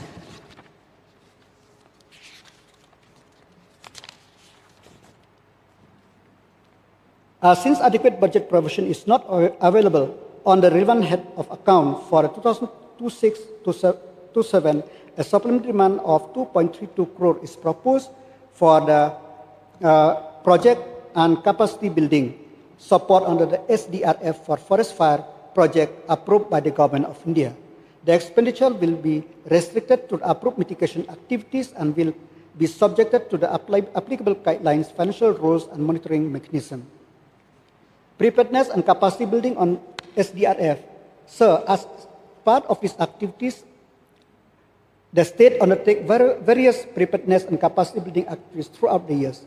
The State Executive Committee has also approved the proposal for under the preparedness and capacity building component of SDRF. These include the procurement of satellite communication system, support to the state scheme for community volunteer, ABDA Mitra volunteer, procurement of emergency essential resource reserve, EERR, for all blocks, procurement of search and rescue equipment for disaster, a state disaster response force, and procurement and installation of electrically operated siren.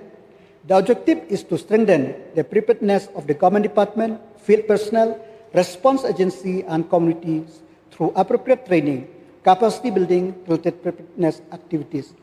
Since adequate budget provision is not available on the relevant head of account for the financial 2026-27, a supplementary demand of 2 crore is proposed for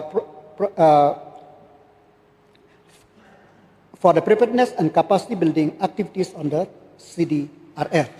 So besides this, I think there are some issues which is related, raised by the honourable member, which I would like to respond.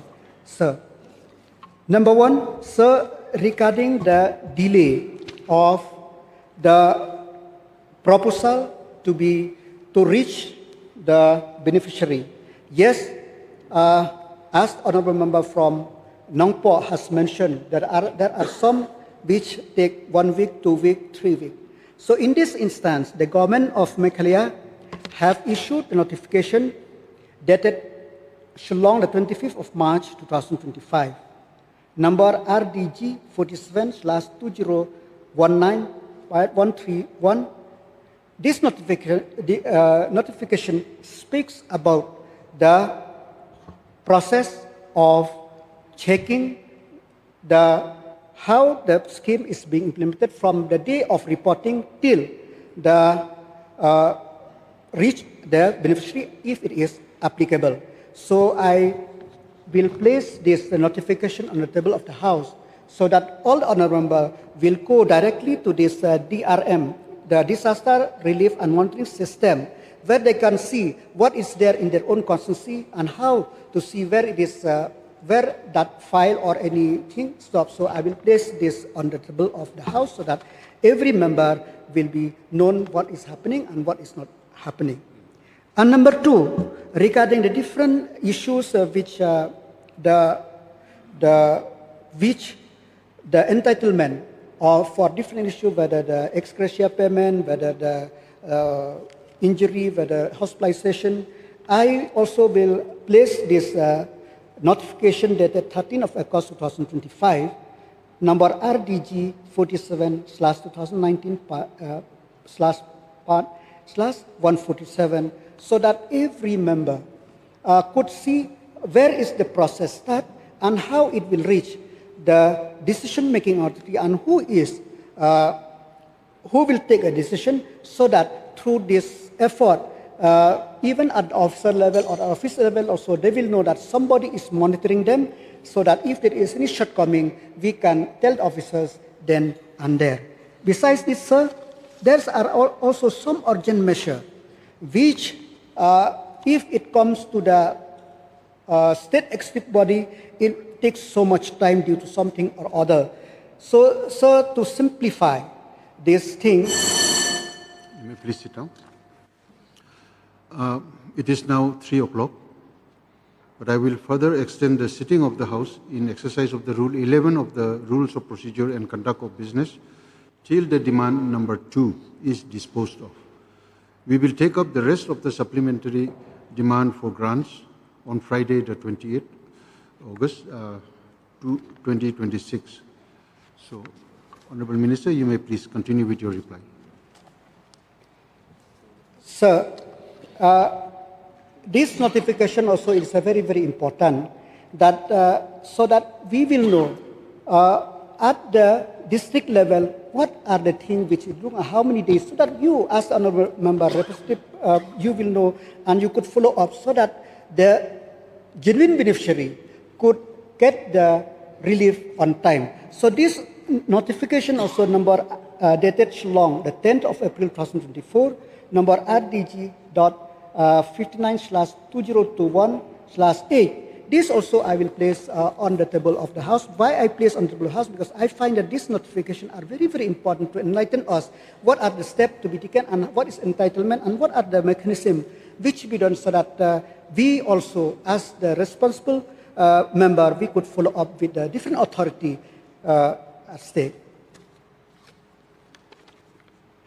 So, regarding the wage of which the honourable member raised in this particular court motion,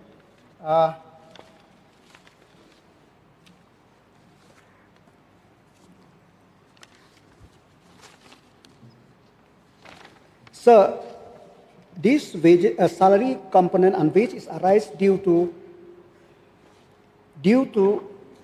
the appointment of 3 LDA, 1 typist and 2 peon. This is a regular appointment.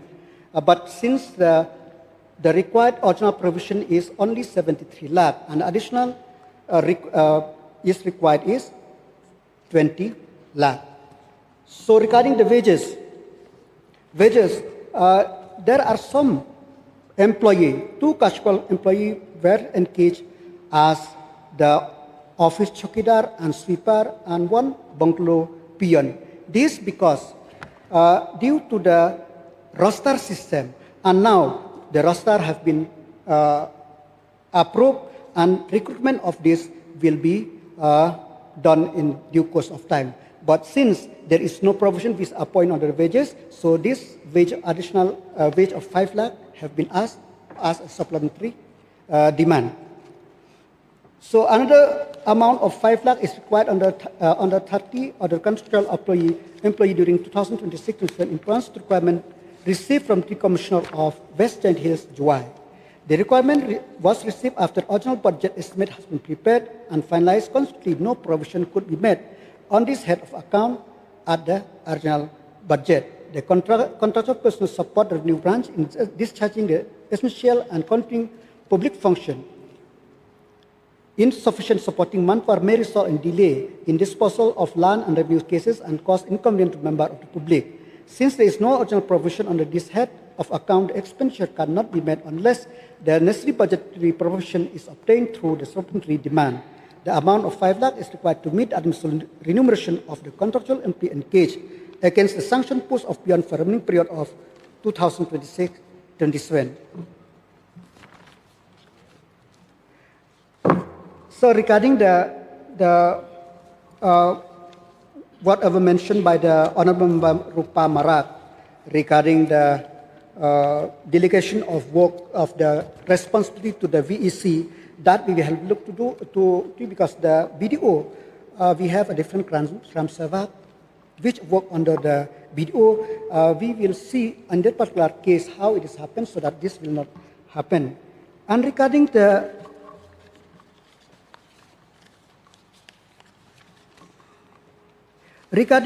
delay in giving the financial assistance, sir, I would like to inform the honorable member that under Dadengiri CNRD block, the government has released 53,23,000, has released 53,23,000, 30 for 32 severely damaged house, 106 mild damaged house, 4 hectares of crop, 6 schools, 1 Akanvadi center, and 2 RCC culvert. And for Rongram Scenery block, 3 severely house and 2,180 mild damage, and 72 hectares of crop and 25 schools. an amount of 94,67,000 have been released to the intended to the beneficiary. So these are the things which we have done. We are doing. So if any left behind, so the BDO may kindly be informed. But this is this year only which we have released, sir. And regarding the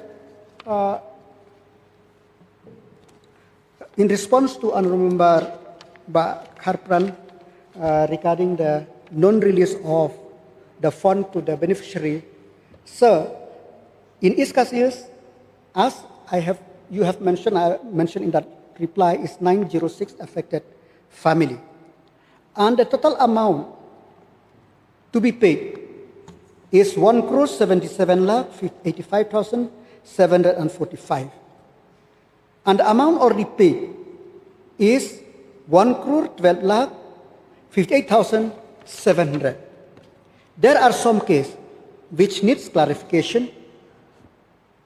These are pending, which is 65,27,045. These are pending, sir.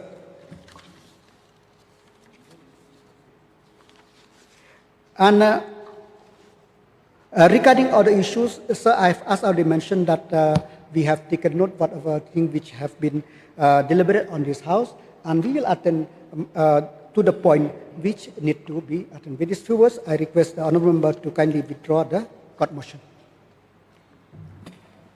So, may I know the mind of the mover as to whether the movers, whether they will withdraw the cut motion? Anyone? Mr. Speaker, sir, before the mover of the cut motion indicates her mind, I would like to just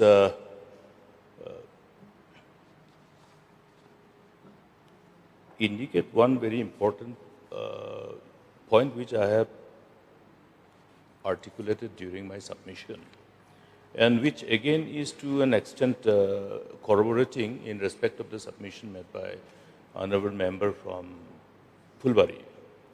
Now this disaster mitigation plan, comprehensive disaster mitigation plan coming from the grassroots level and ultimately at the state executive, of which the chief secretary is chairman. Now this mitigation plan also covers the need of the line departments to factor those related measures to be factored in the program in the DPR, which will make them disaster resilient.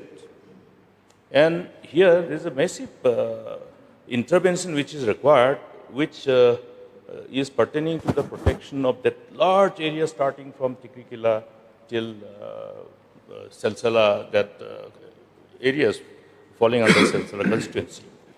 Now when we got that road agreed to be funded by JICA after having been approved by Ministry of Road Transport and Highways, Srirampur to Nongstoy via Dhubri, 401 kilometers. The alignment has been subsequently changed in respect of the bridge from Dhubri to, meaning from the north bank to the south bank. Initial alignment was different. But in the process, I am only afraid whether the required necessary disaster resilient component of the works which are supposed to be factored in the DPR, which is inbuilt in as far as the protection of that area is concerned, whether that is there or not, I think that should be to some extent reviewed. And I will only request through you, Mr. Speaker, sir, the Honorable Chief Minister at his level, being the chairman of the State Disaster Management Authority, may review this particular case so that at the time of this implementation, because the process of implementation is still on, so that it is appropriately factored, so then we don't have to, locate and again scout for fund from other sources. So this can be, if it has not been factored for whatever reasons, after the change of alignment of the bridge, then it must be done. Similarly, many other roads, well, programming only, this aspect must be factored. So this is my submission. And As far as the issue of these certain omission and commission pertaining to the names of the victims, we don't call them beneficiaries, we are calling them victims actually, victims of disaster. There are reports, in fact, I got some report even from South Garwits recently, that VECs are being engaged, but then we have this statutory format which is available for reference, and it's a statutory responsible, Disaster Management Act 2005. And the resultant disaster management plan as per the mandate of the Disaster Management Act 2005 is comprehensive, and we have the village level, Village Disaster Management Committee. So they should be the one who should be assisting the block level, along with other members of the line departments. We have agriculture, horticulture, veterinary, and the Gram Sevaks. But along with them, the Village Disaster Management Committee, they are the grassroots level statutory bodies. So I think that should be looked at, and accordingly, a notification to this regard should be issued, and the Village Disaster Management Committee must be revived, resensitized, so that they are available at the moment of such a crisis. As we all know, we always refer to them as the first responders. With these few words, Mr. Speaker, sir, I expect that these important aspects of concern is factored in their action plan.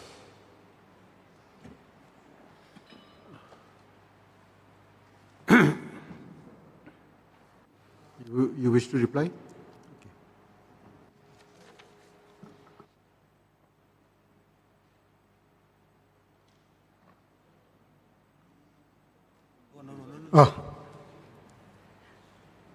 So the point have been noted, and I just want to inform the honourable member and this House that mitigation is not the unlimited fund. The fund allocation is only 15 crore per year. So in spite of that, we are trying to meet whatever thing within the fund, and the other line department, as Honourable LO has mentioned, we will sit with Honourable Chief Minister, and the meeting he may be convened, so we will discuss all this threadbare. Yeah, that is a part of the factored responsibility of various line departments in as far as drawing up the mitigation plan is concerned. So the ministry is concerned, the line departments of Government of India are also included here. So therefore, that's why I'm saying at the highest level, since it involves the ministry concerned, so it should be dealt with at the highest level, because while drawing up the program, while implementing the program, this mitigation part becomes an indispensable part of the component. They must be factored. Yes. The mind of the mover, please. Mr. Speaker, sir, I thank the Honourable Minister for his exhaustive reply and for clarifying all of the points that many of the members had raised, including me. So I would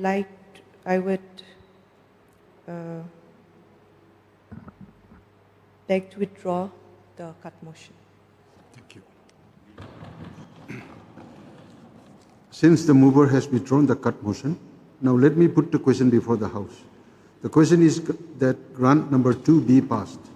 Those who are for the motion say aye. Those who are against say no.